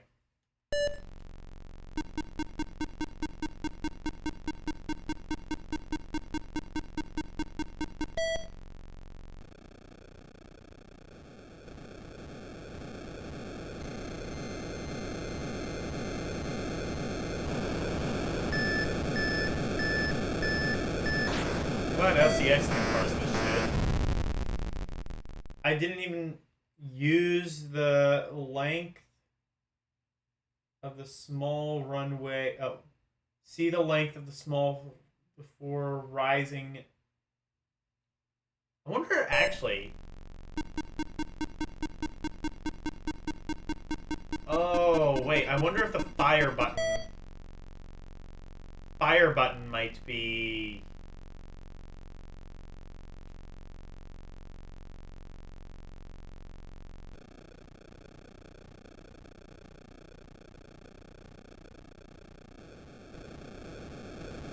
Yeah.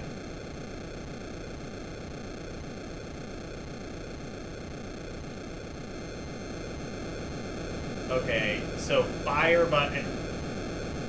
Maybe don't.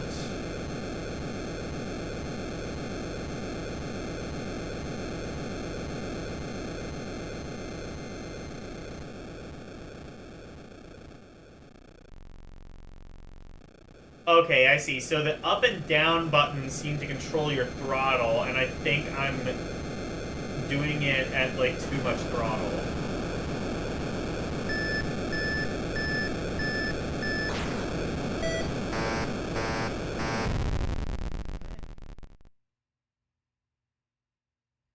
Fire is more likely missiles. Well, seems to control your...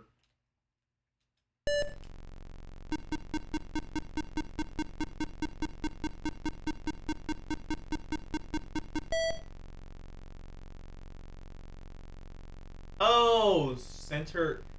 Okay, so what do I want it, like, in the middle of the bar? I'm probably not gonna...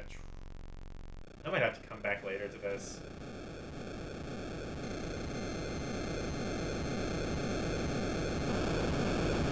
This is gonna be, like, LDP poison, I think.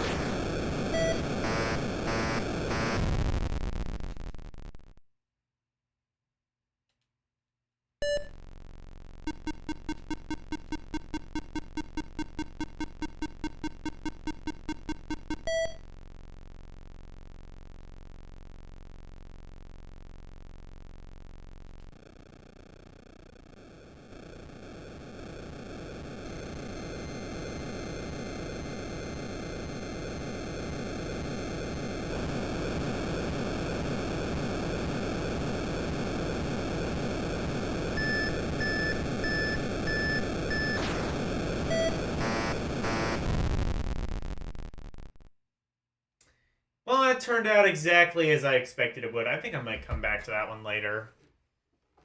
See if I can, like, watch a video and, like, work out what all the controls do. I think it also does utilize the, I think it does also utilize the switches on the 2600 as well. Well, I've never been good at parsing flight sims, and you know what?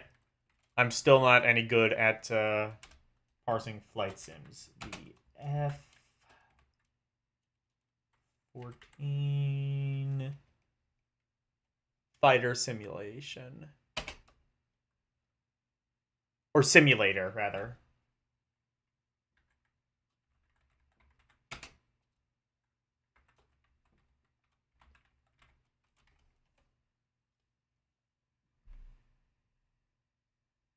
Oh, here we go.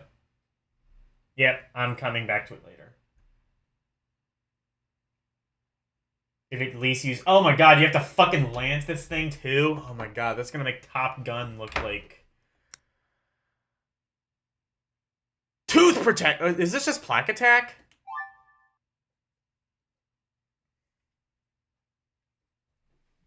No. This is something else.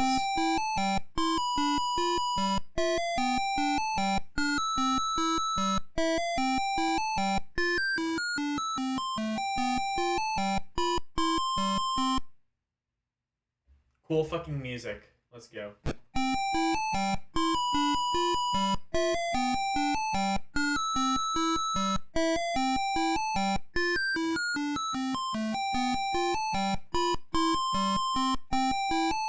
What?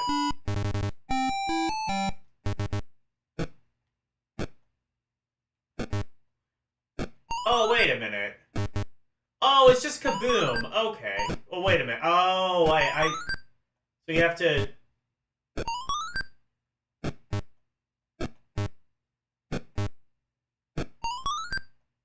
Oh, plaque attack. This is not...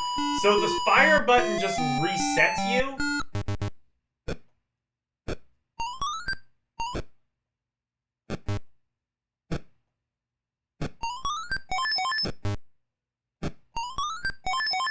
Okay, so it's like... It's almost like reverse tennis? You have to, like, serve the ball of whatever the hell to the other monster.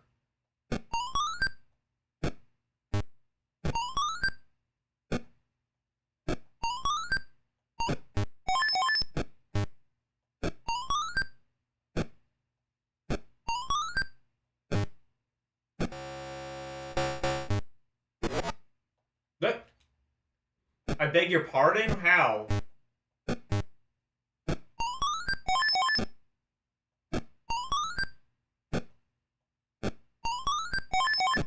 Why is that tooth flickering? Because it's about to go away, I would think. Yes, is the answer to that.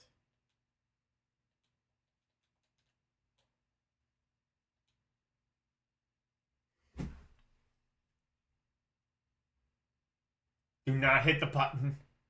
No, this is the only game released by Johnson & Johnson. That explains a lot.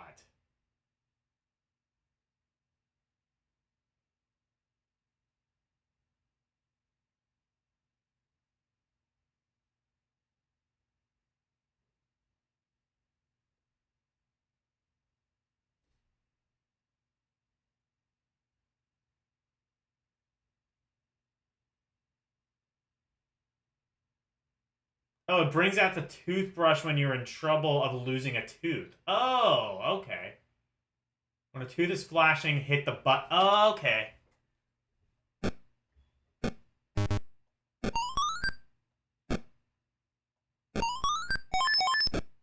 Eat shit.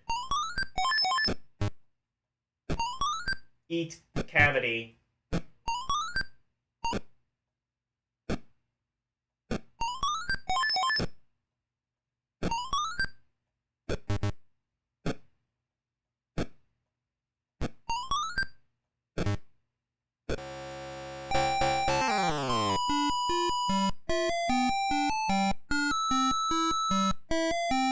Oh, I thought it was... okay. You know, for something that's, like, very overtly an advert game, this is actually kind of fun, and probably should not be as fun as it is. So if you hit it from the corner, like, there's evidence that they, like, kind of put their ass into this. Like, even, like, you can do, like, trick shots that, like, kind of...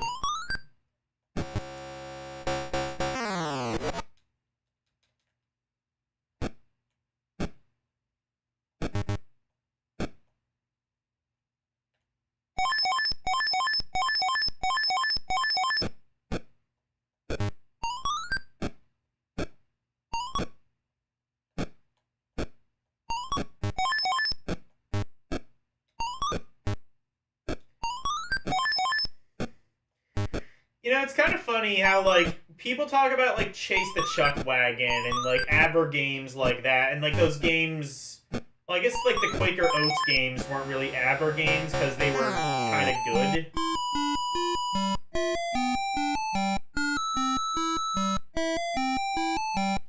But, like, Chase the Chuck Wagon is kind of, like...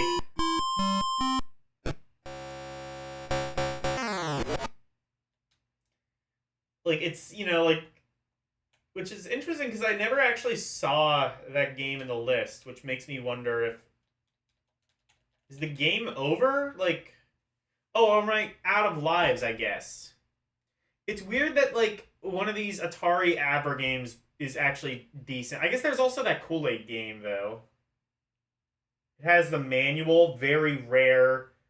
Came in a cardboard box with a sleeve around it. Did it come with a free toothbrush like you get at the dentist? That would have been cool.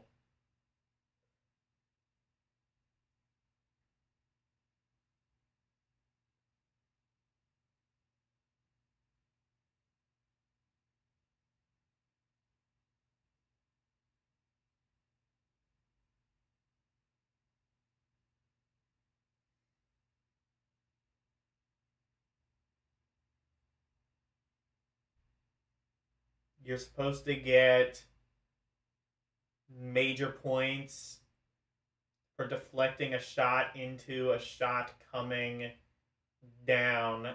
I don't actually see points awarded for it. Okay.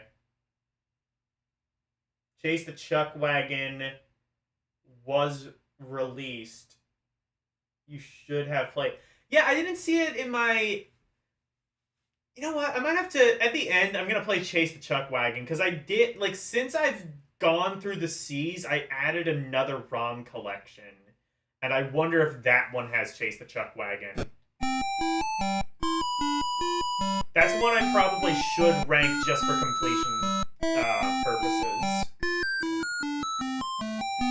From what I remember... Oh, yeah. From what I remember, it's like...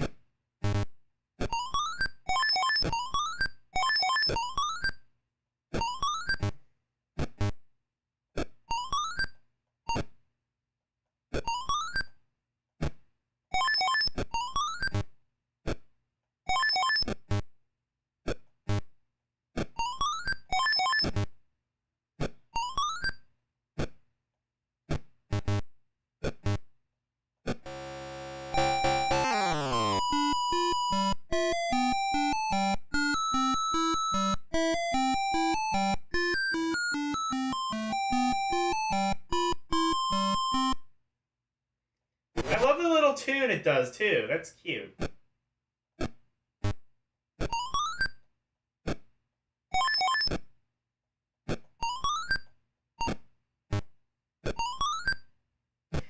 Like, there's a bunch of games that kind of have the same formula.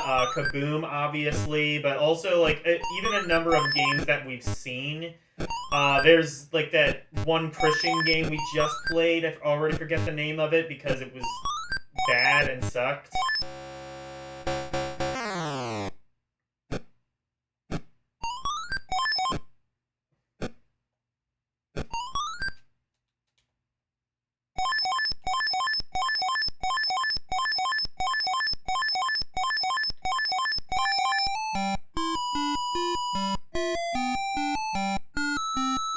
Music Machine, that's what it was.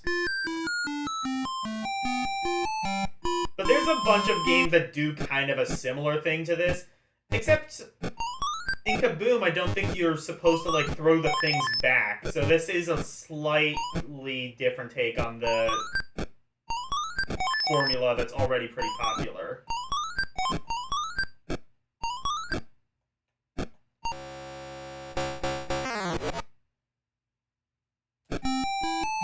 Oh shit, I didn't.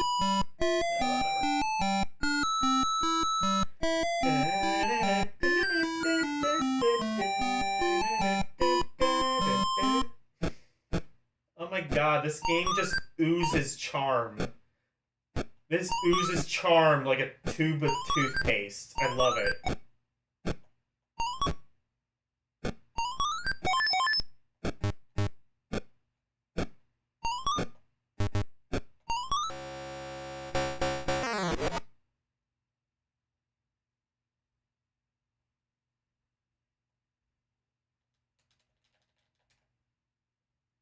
Okay. I like that.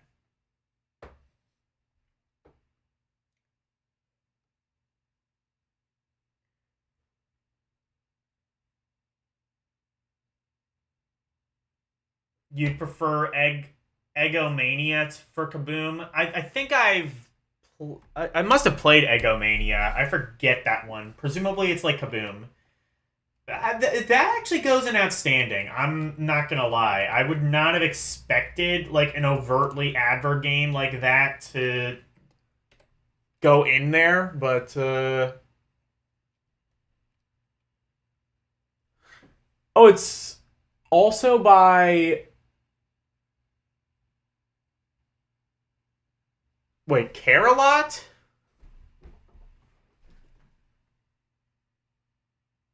Oh wait, no. Oh, by Camelot. Are we sure they aren't Atari porn people? Okay. Tooth protectors. Yeah. So, if we've learned one thing between this and Plaque Attack, Atari makes the best games about protecting your teeth.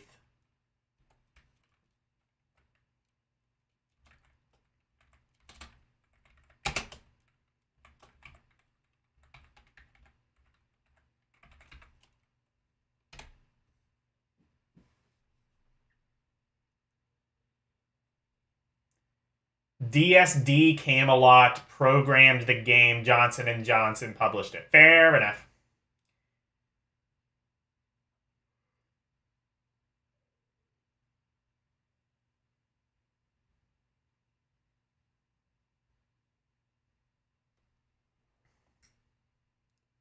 Toppy.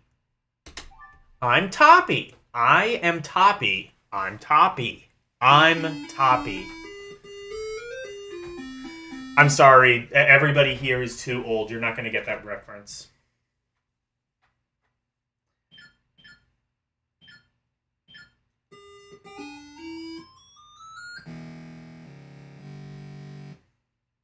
You know, maybe the Atari just stopped doing music ever. I don't think it's ever really worked.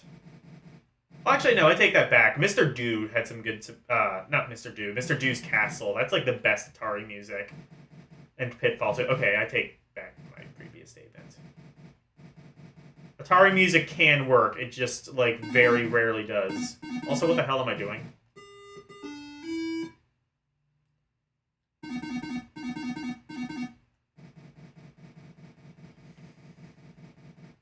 Okay, so I'm controlling that thing at the bottom. And I'm going up, so this is an adventure game? What?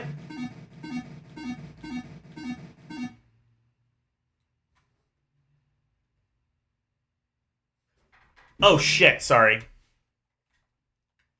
Toppy.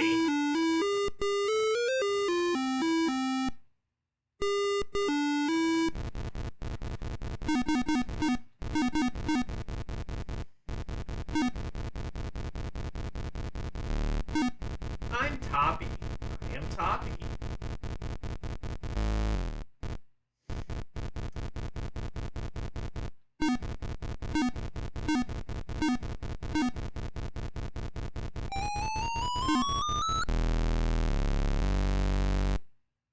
Dune?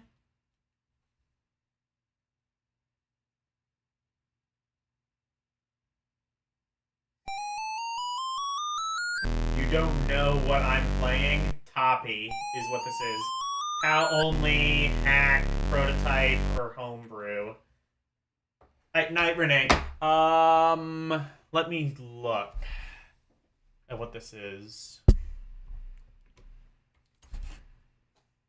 kind of hoping it's a homebrew because this seems like it's something I don't really want to learn how to play.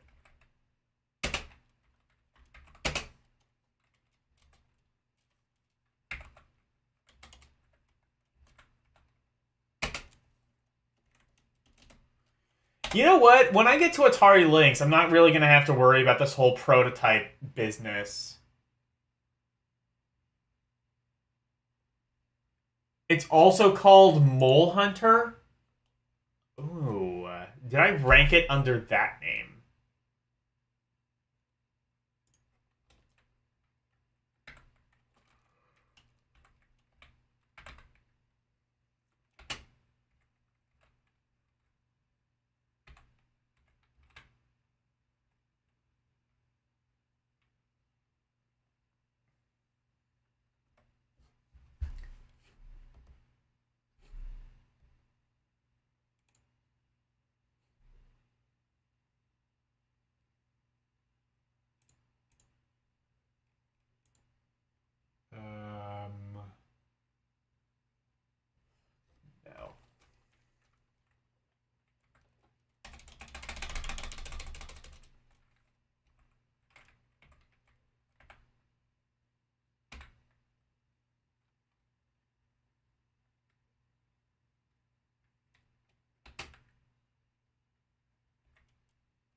Okay, I don't think I ranked it.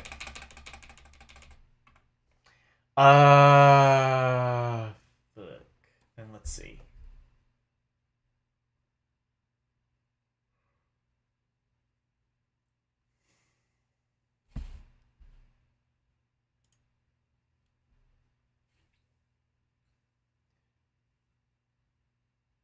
Mole Hunter, aka Toppy. I'm gonna guess this. Now I'm thinking this might not have been released.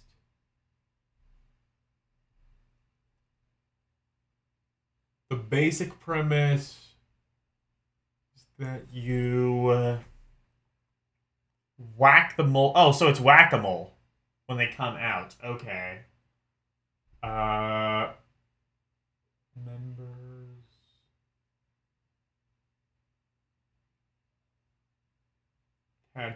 Oh, this is a forum post. Okay.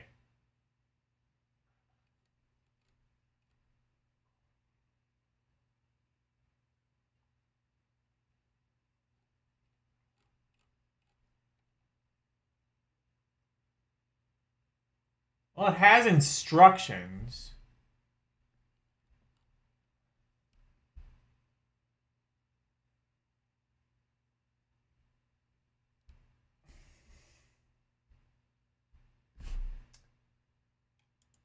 I am gonna say...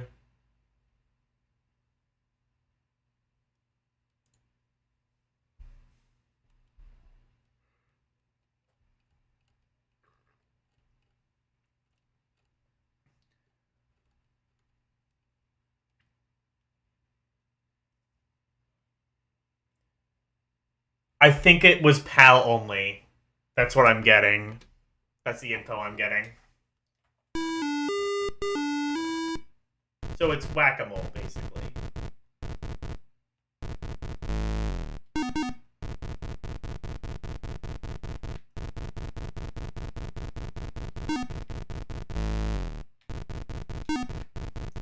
Except you move, like, way too slow to actually see any of the moles.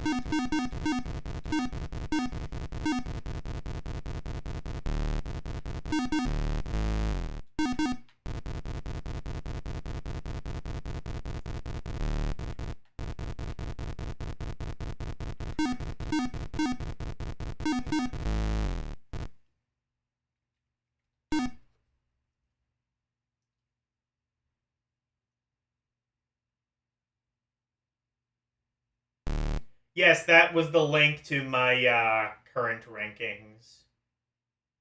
It was 100% not released in North America. Yeah. It was released in PAL. I'll put that link in the chat again.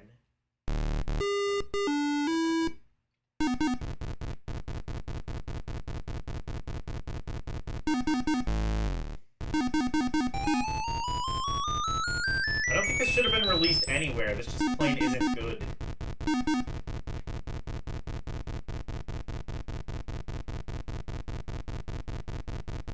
Guys, you forgot to make a game fun. Don't make bad games. Make good games. That's my hot take. I don't care who knows it.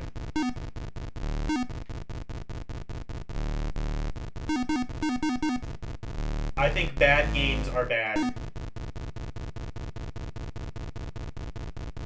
Fuck this. I know what the plot of the game is. Yeah.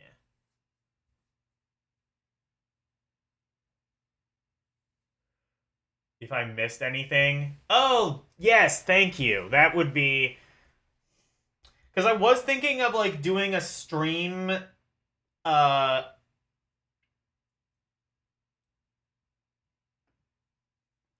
By the way, there might... I will say there might be typos, so just prepare for that. I tried to go back a little while ago and fix some of the typos, but you can only really do so much when you're bad at spelling and or typing.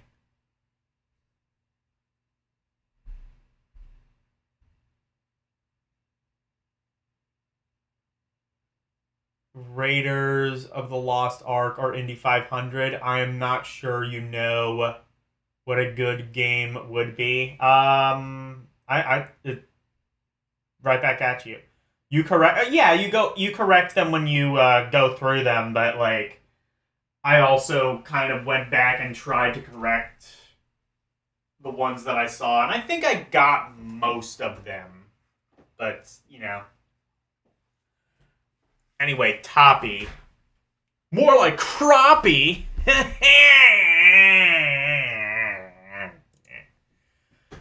Oh my god. How many more teas do we have left? We probably can finish it in the stream. Toppy. Garbage.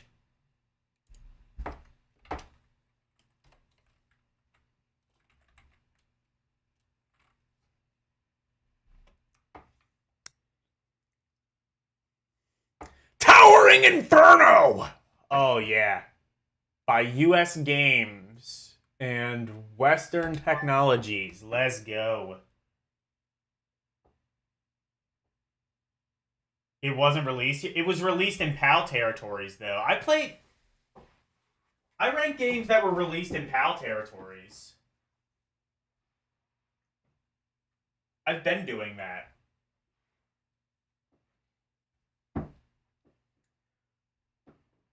If it had...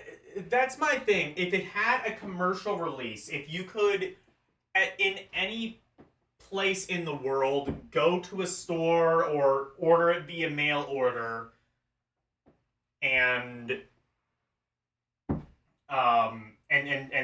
exchange money for the video game, if you could do that, it's rankable.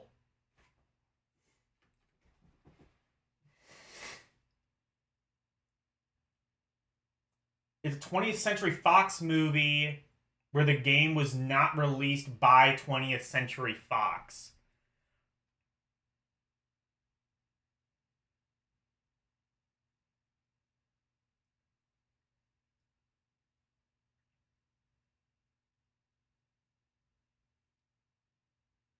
Log Supplier Sim. Traders of the Lost Bark. Go to your room.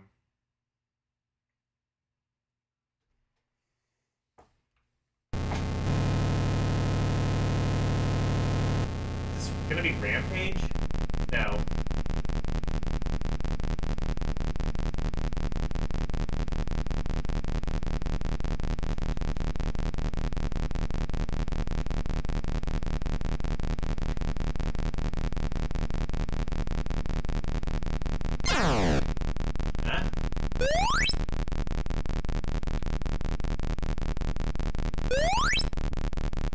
Oh, I want to collect those. Okay. And I don't want to get hit by the fire. Understood.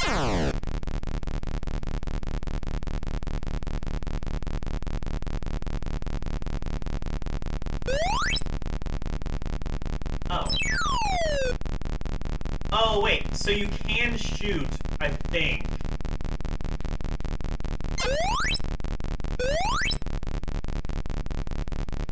What the hell? So the shoot button only kind of works when it wants to?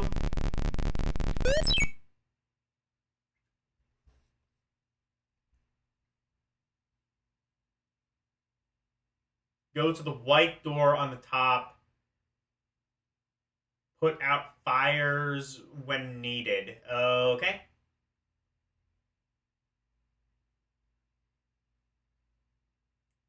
Decided to go into the video game business. Is this based on... Oh, yeah. Oh, it's probably based on the movie Towering Inferno.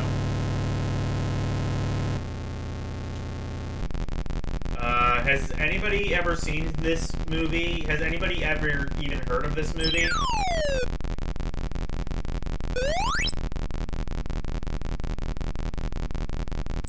Can anybody confirm that this movie exists? And it's, not just some bullshit Jeremiah Thomas made up. Or 20th Century Fox.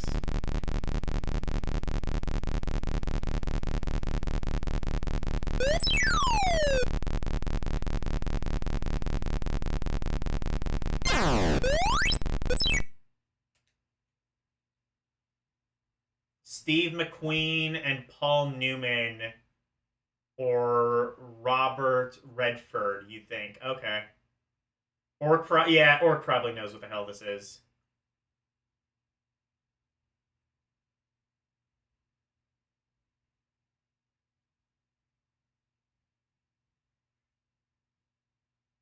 Okay.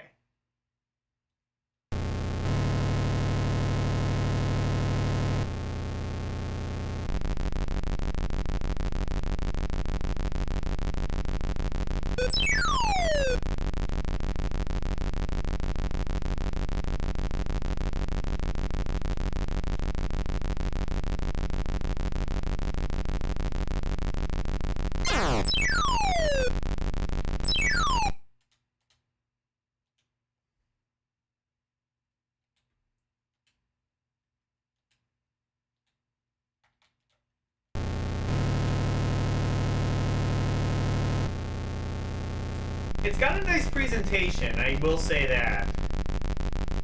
It's actually got a very nice presentation for a 2600 game.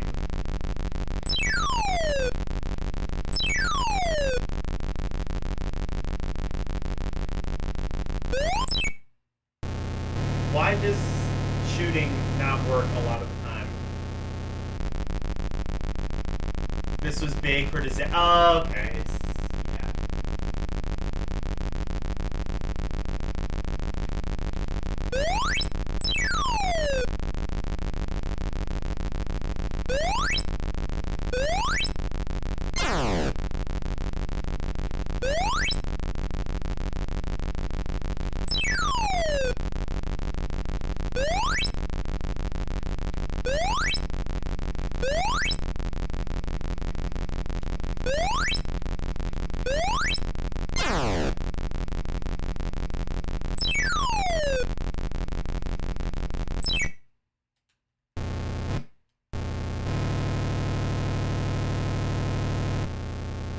You get under the fire, you have to put out. Yeah, what's the range of this?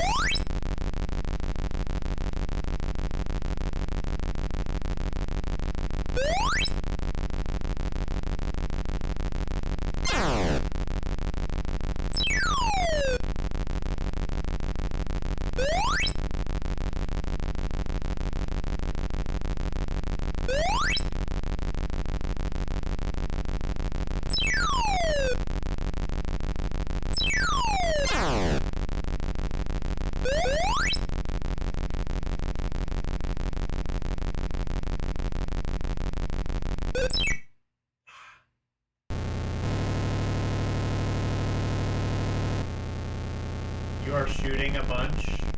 Yeah.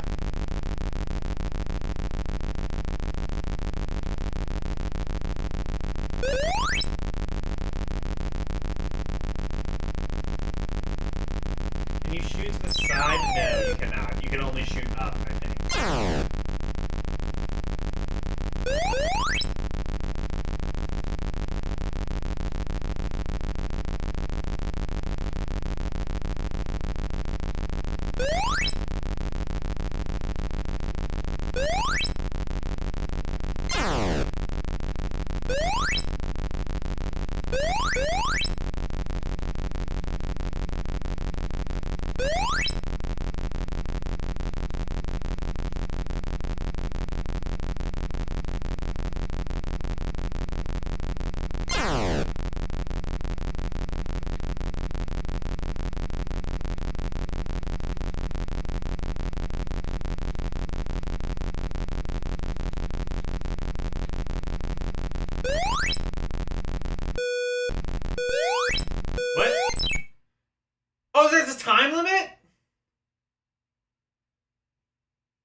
Oh, that was a survivor dying. There are 4 survivors. They die as you take time. Oh.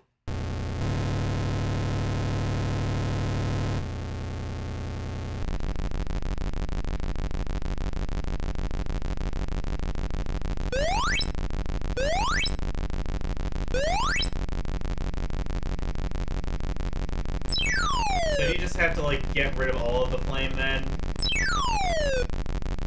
Pretty much.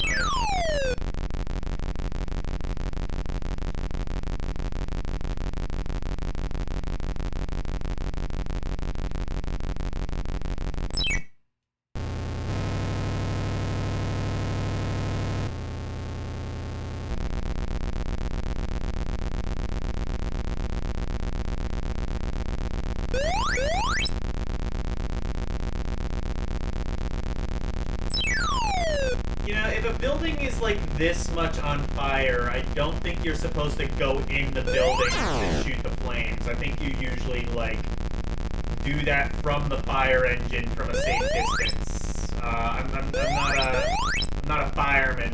I'm no fireman Sam, but don't think it's a standard procedure. Yeah.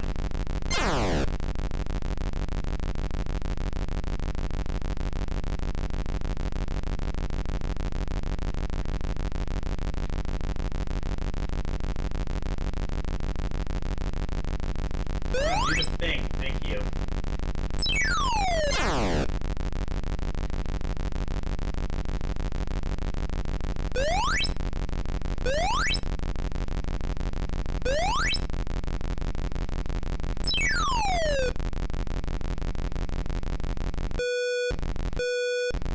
Oh, and those things.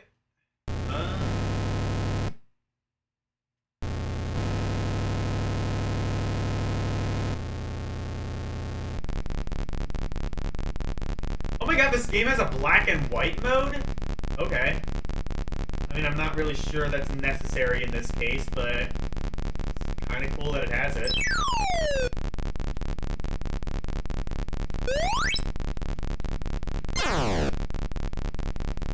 Maybe I do want that. Yeah. Helps a bit. Weird that, like, I would have assumed this was a later game, but it has a black and white mode.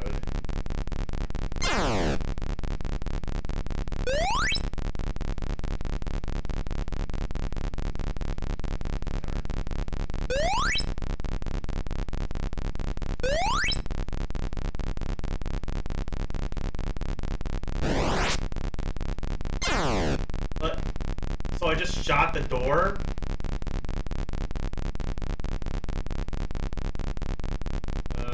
Well, fuck, that's not gonna help.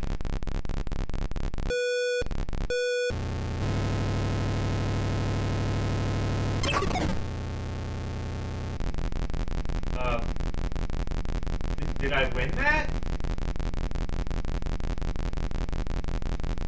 So your goal is to shoot the door to, what, leave everybody trapped in the building? I don't think you're a very good fireman.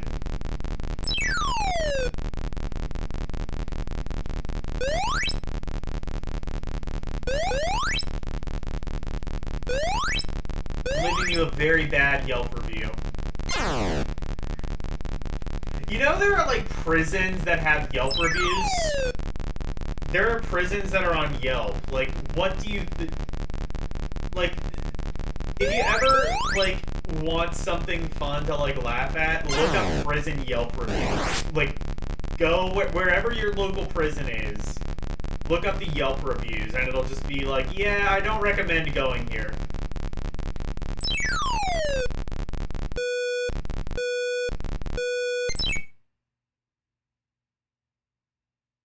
Once you get the door, get back out.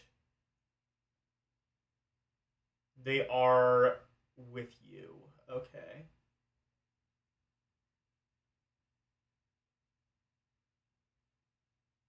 This was fairly early, one of the first games by, okay, US Games. before the name change.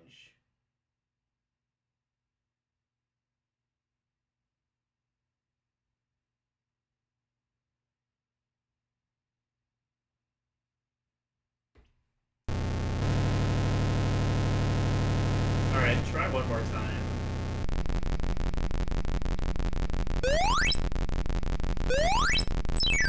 This game is kind of fun, I'm not gonna lie. I wouldn't say it's like the best thing ever, but I would be lying if I said it's not. I would be lying if I said it wasn't intriguing. I would have just assumed this was a later game because of like the cutscenes and the presentation. Okay. When did this come out? I'm a little curious now. It should say.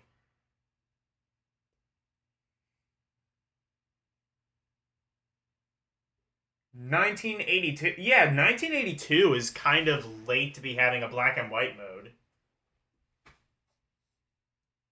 Hey, Mike Wolf.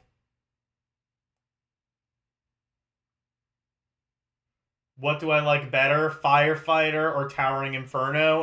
Towering Inferno, like, about 1,000,000 times over. For example, I had fun with that.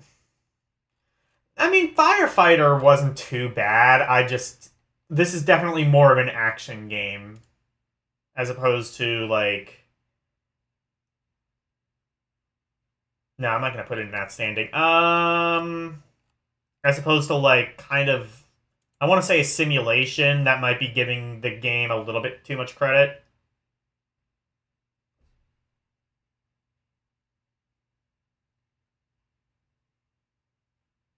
Not for third party. Oh, did third parties do black and white? Okay.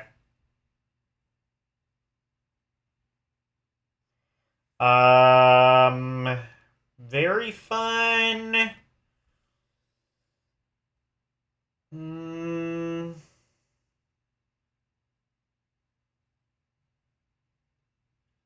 I'm teetering between very fun and fun. I'm gonna say very fun.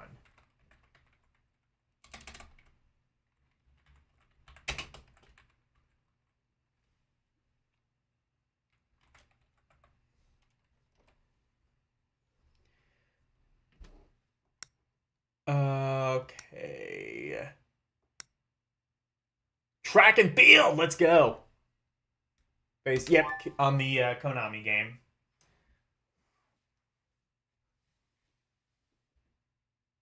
Third parties were just late to the game. Fair enough.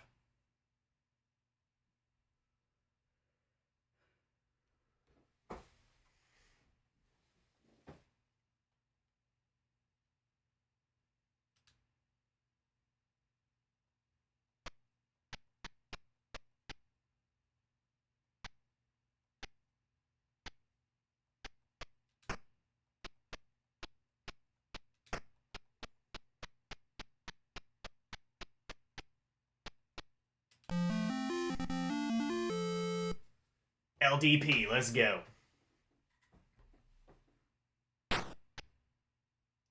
There was a track and field controller. Okay, I'll do that after this.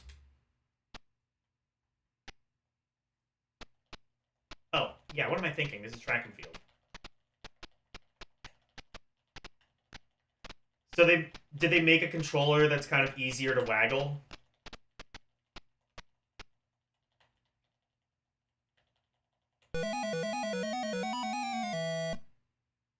Wait. Does this not have...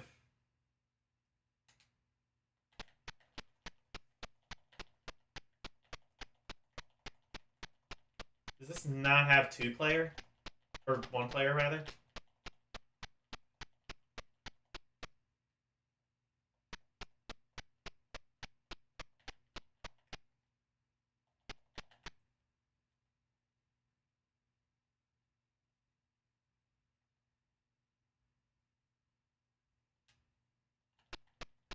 Wait. Are there other events?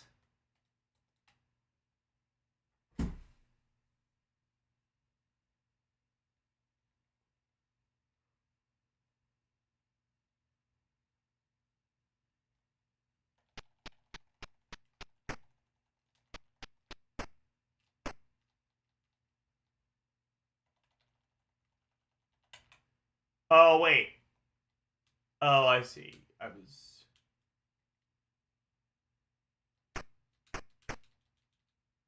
Hang on. Oh, okay. No, I had it set to 2-player. That's why.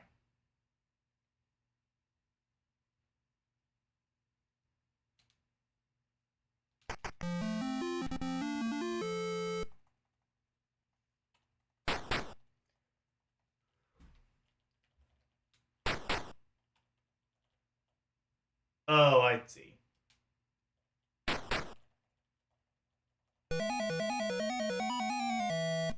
What?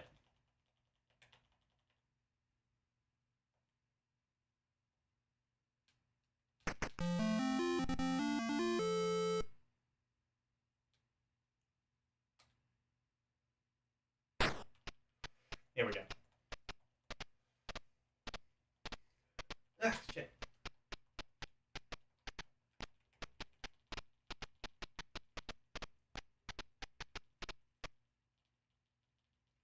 Ah, shit. Okay.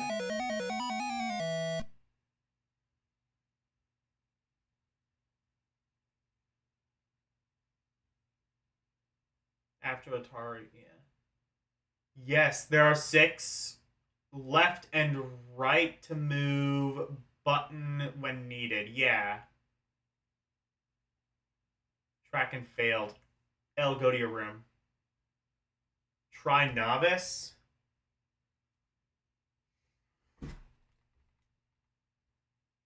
Okay.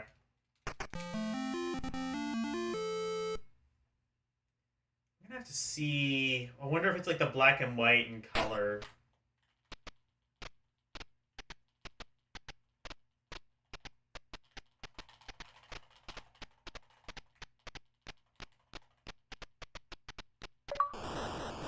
Yeah! We did it, boys. Oh, wait! Oh, you have to win an event to do the next one. Ah, fuck.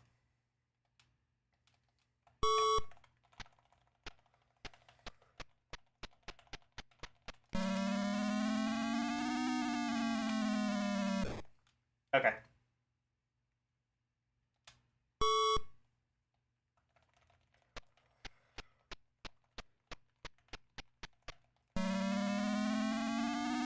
Here we go.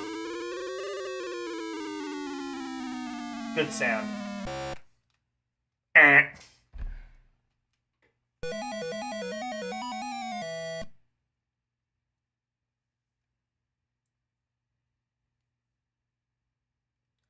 Okay, so you have to... Okay. Oh, yeah, shit. False start.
You control the juries if you jump by how long you hold the button. Oh, okay.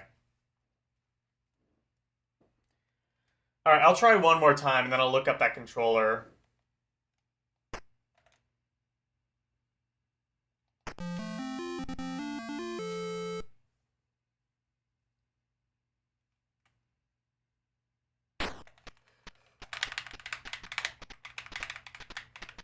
Okay, now, use the D-pad. D-pad's better.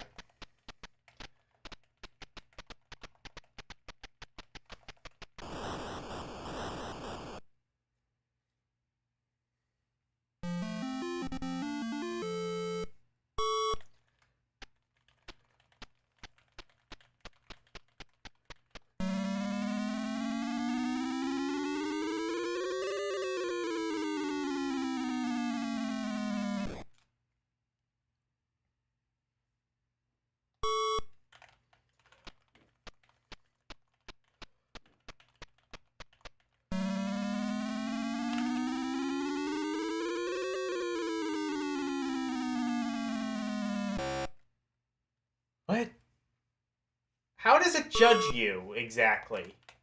Is there like a minimum or something you need to clear?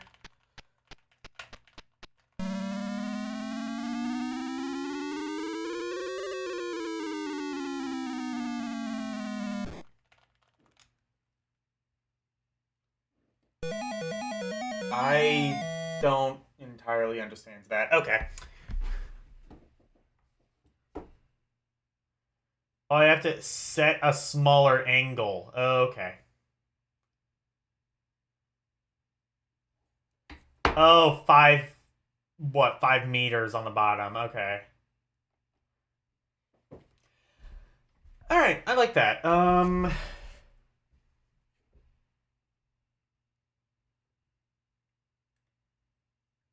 You know, I wouldn't say I would play that in my free time, but I think it's fun. I think it's outstanding. I think that okay, it's track and field, not track and ampersand, whatever.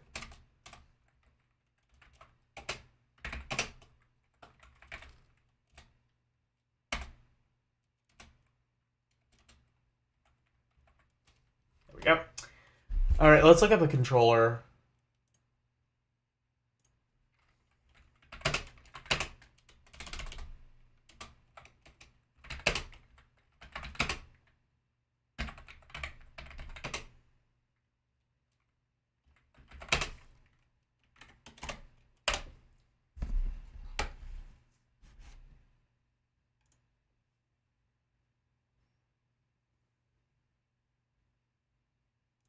Did this come with the system, or...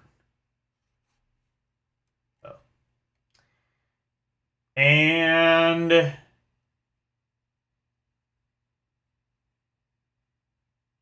So...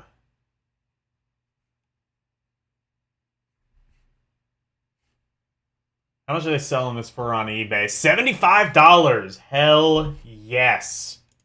That's probably about what it would have cost brand new, I would imagine. So you have 2 buttons.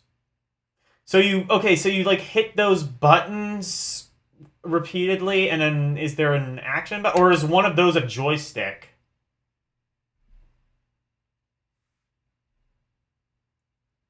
It did come with the game. It was a big box. Understood. Because that looks like...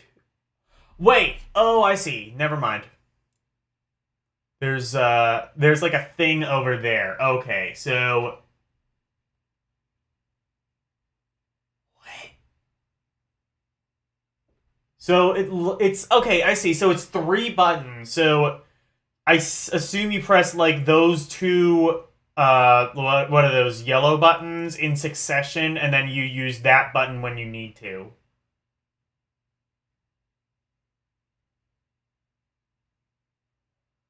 Does it use the Holy Saws parts? Yeah, it's definitely Sanwa. White button's left and right, red button is the regular button. Okay. That would actually... That's pretty cool, actually. I'm glad they did that. Kind of wish there was some equivalent of that to the NES track and field, so I don't feel like I'm breaking my D-pad, but otherwise...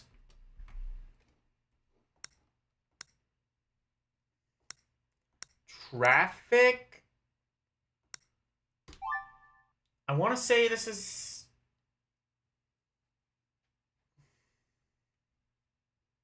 a hack of something?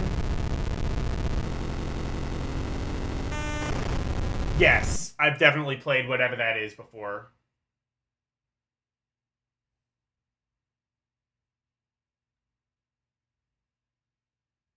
It does kind of look like a... It does kind of look like a hit. Yeah, it does kind of. Treasure Below.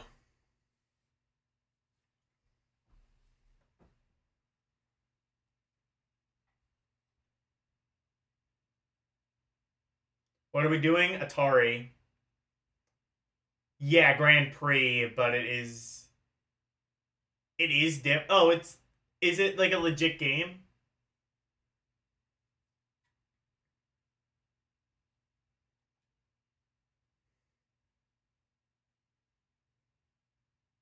Alright.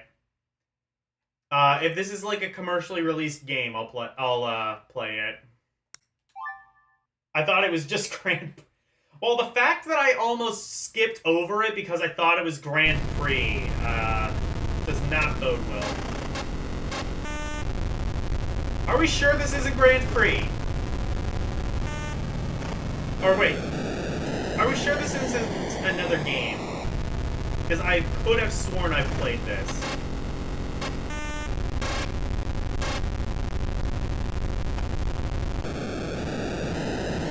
I've definitely played this in some capacity. Both Traffic and Treasure Below are either PAL games, prototypes, or homebrews. I think this is a homebrew. I think this is a hack of something else that I've already played and ranked. Yeah, it is 100% not Grand Prix. It's definitely something I've played. This is by Video Gems in 1983. Okay. Let me check this. I'll play it and then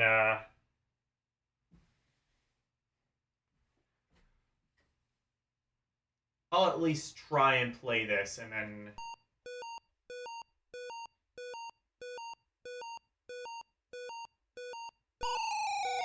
Oh, is this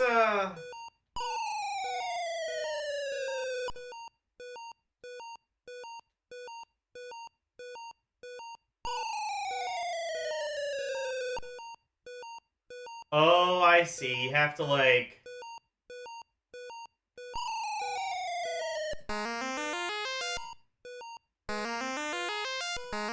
Oh, what mobile phone game is this?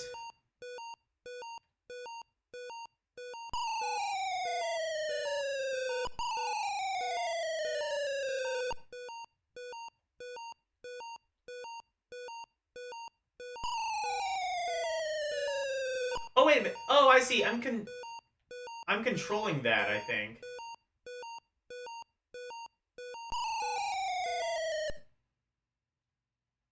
Okay, yeah, so I'm controlling that.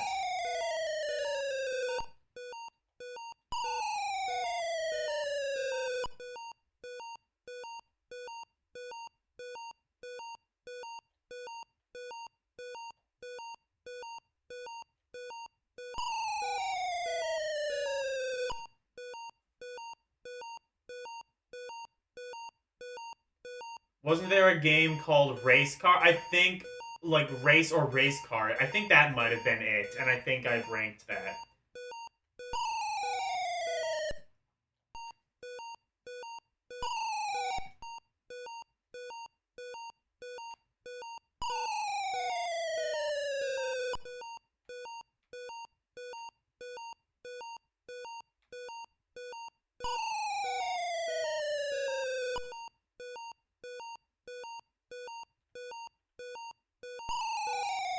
But...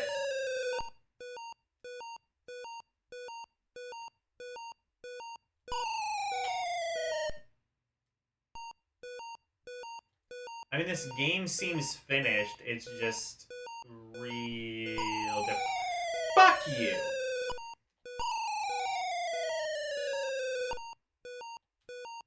Yeah, so you have to dive to get the treasure.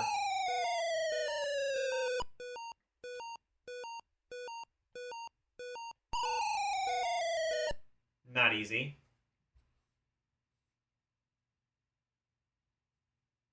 How many sea monsters do you see? A lot. 1, 2, 3, I think, or 4, I think, currently on screen.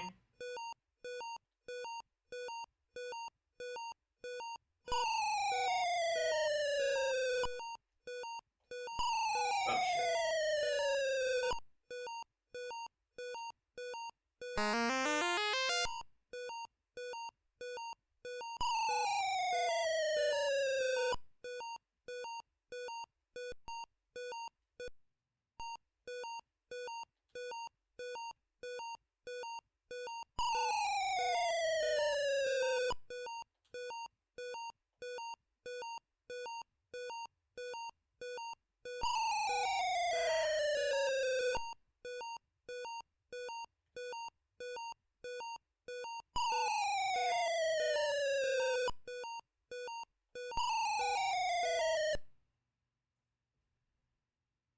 You only see 3? Okay.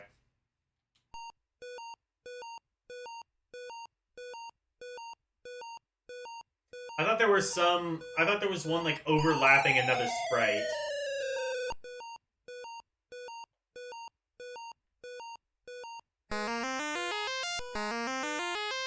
What?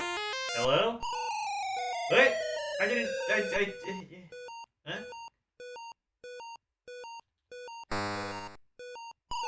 What did I do?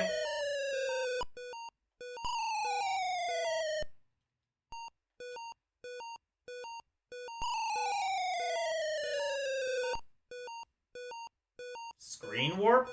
Maybe?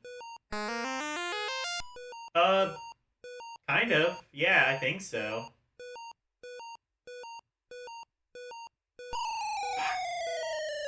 This is really difficult, because, like, you move really slow, and the sea monsters move really fast.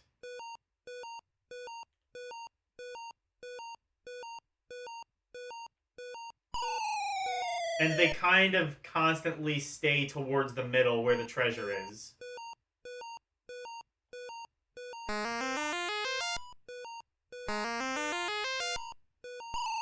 Oh, I see. So you're not, like, diving, I see. Okay. So you're in control of the ship, as well as the diver.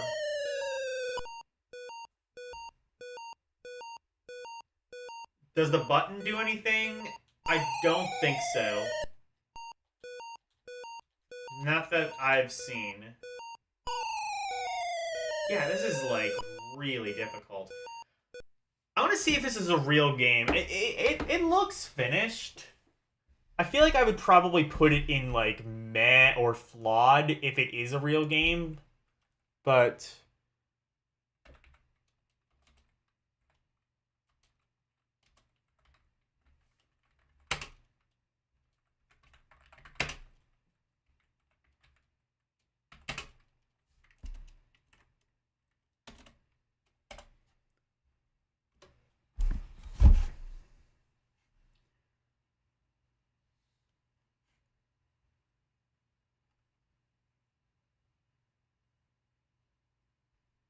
what was the game packs for it?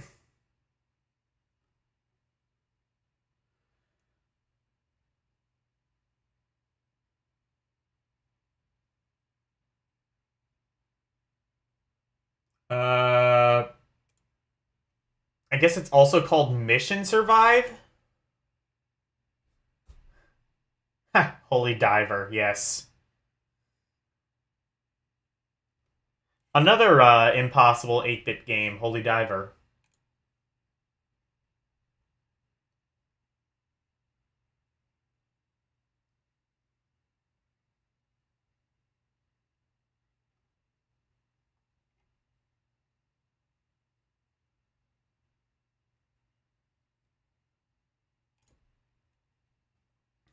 I think I'm just going to use Atari Mania as my source, because they seem to kind of be the best.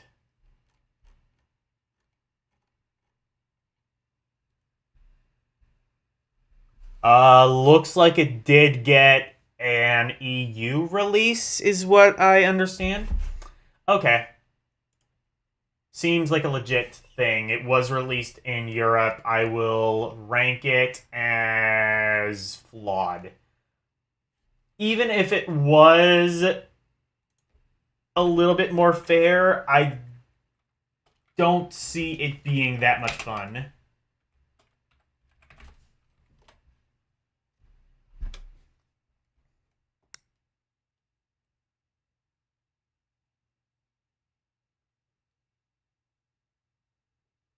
Huh. Except there's an NTSC version?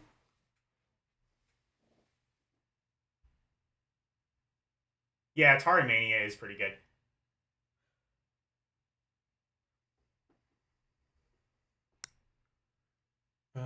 Treasure Island.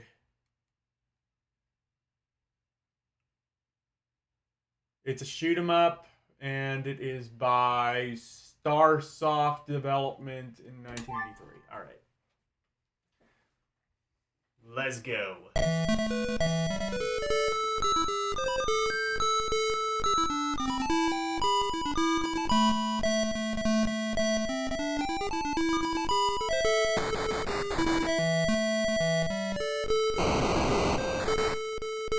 Is a shmup.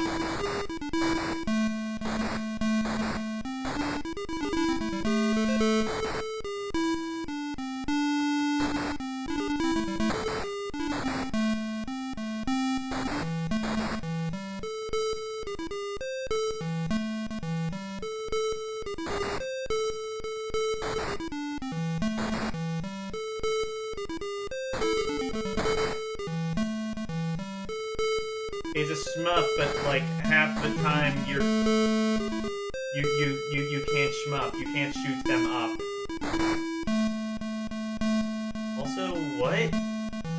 Is there like where is their collision? Is this a homebrew or a prototype? This is looking like prototype. There's like no collision with anything. Either with your projectiles or with the enemy. Oh no, there is collision, but it doesn't seem to hurt you. I'm prototype. It was definitely not released here. I don't think it was released anywhere. I missed Towering Inferno. They didn't believe it was a real... Yeah, I mean, no, I'm sure it was a real movie. I was just joking with you. I just never heard of it. Track shot. Oh, trick shot. Basketball? Or, no, probably hockey.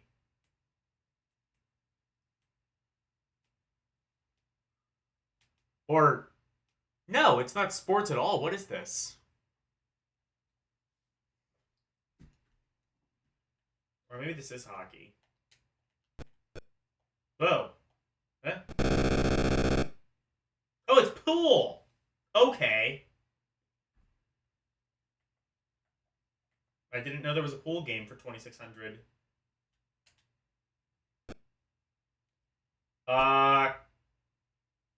Question. Where are the other balls?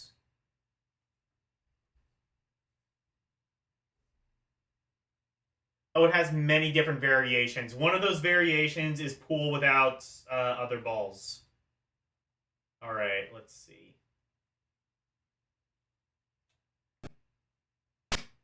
Oh. I did something.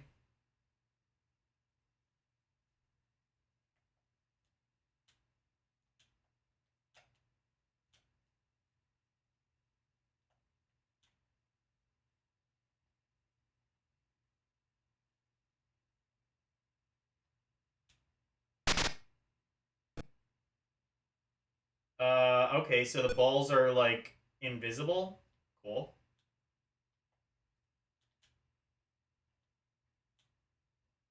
And then...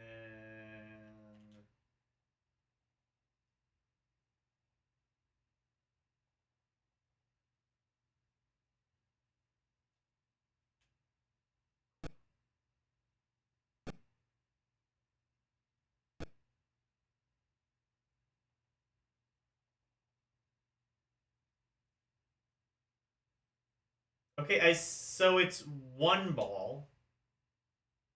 I kind of see.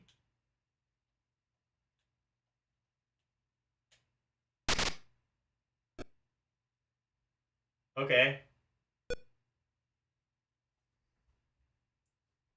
Yeah, it's pool. It can only display 3 balls at a time. That is quality.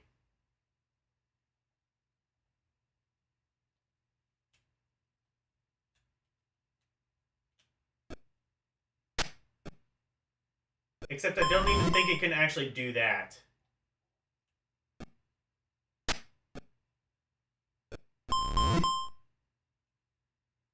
This is... How old is this?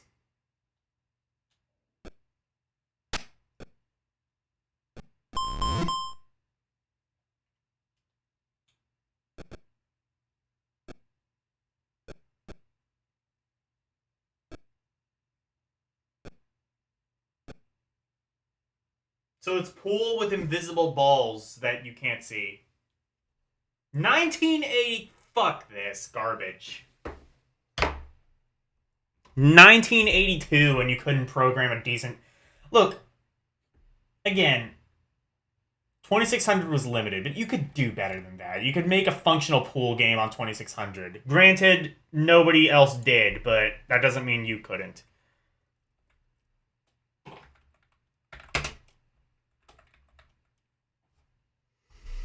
Next game.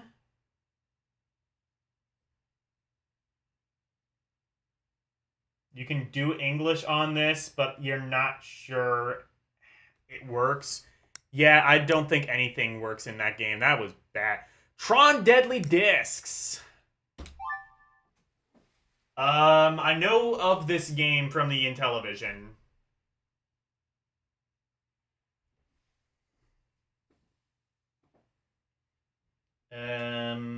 I've never worked out how to play this. I think it's... Okay.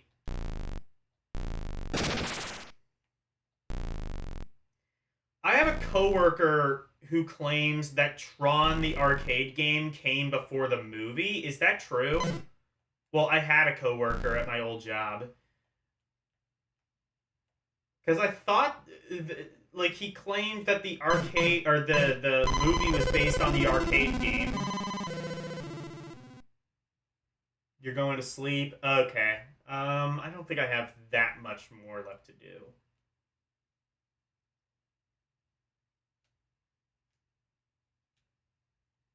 I am getting kind of tired, though, so... maybe I do want to... You know what? I will actually... You highly doubt that, but maybe the movie got delayed enough to come out after? Yeah, that's what I would have thought, too. That doesn't sound right.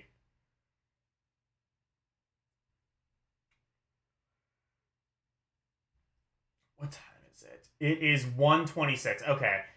I am...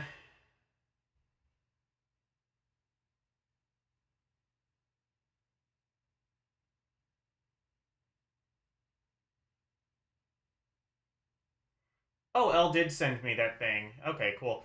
I think I'm actually going to play Tron Deadly Discs next week. Because it is getting kind of late, and I am extremely tired. And I don't know how to parse Tron Deadly Discs anyway, so I will... I think it is just sort of like... You just throw the disc at things and it boomerangs back and you have to kind of like keep a volley going.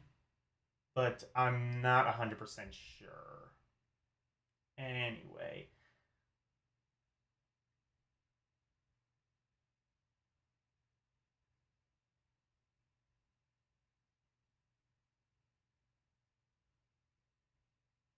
Alright, Arus is playing more Mario and Luigi...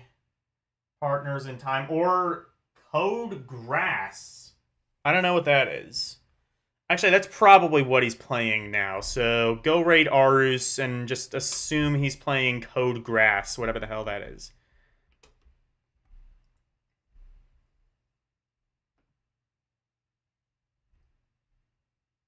Yep, raid Arus. GG, yes! Oh, Code G, yes. Okay. It's an anime game, SRPG. Understood. Yes, radars. Alright.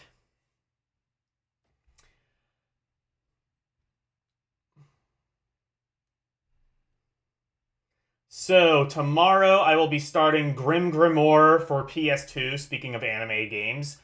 Thursday, I will be playing Popful Mail for the Sega CD. Saturday, or, actually probably Friday, I think, I'm going to be playing, I'm going to be doing ROM Roulette and Request for, members only. And Sunday, I think I'll do a regular Rompery. Don't think I'm gonna bother with Mega Man X. And then Monday, I will be continuing on with the letter T, and possibly getting into the letter U.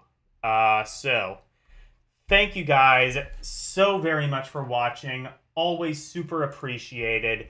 Thank you, Arus218, LCX, Jeremiah Thomas, John Enclave, Mike Wolf, Nicholas W, Orc War Chief Reviews, Asilo Gaming, Renee W, Sir Jacob, The Real Daniel Larson, aka Karumim Good Gamer, Nintendo Vaults, Yasuke Supreme, Zombie 1, Ketsu Sanya,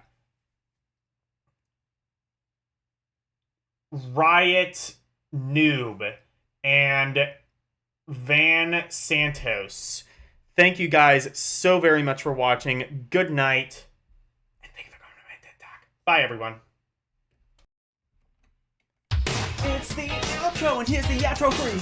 Freddy Freak of into presentation, sweeping the nation, doing his thing. But wait, if you wanna see more of me, become a member, watching movies on LDN Cinema, play some games on ROM Roulette and Request. To be part of the community, join the Discord, talking about games, music, ROM requests, and more. Join now. That's all of the plugs that I've made. Thank you all for watching. Now let's raid!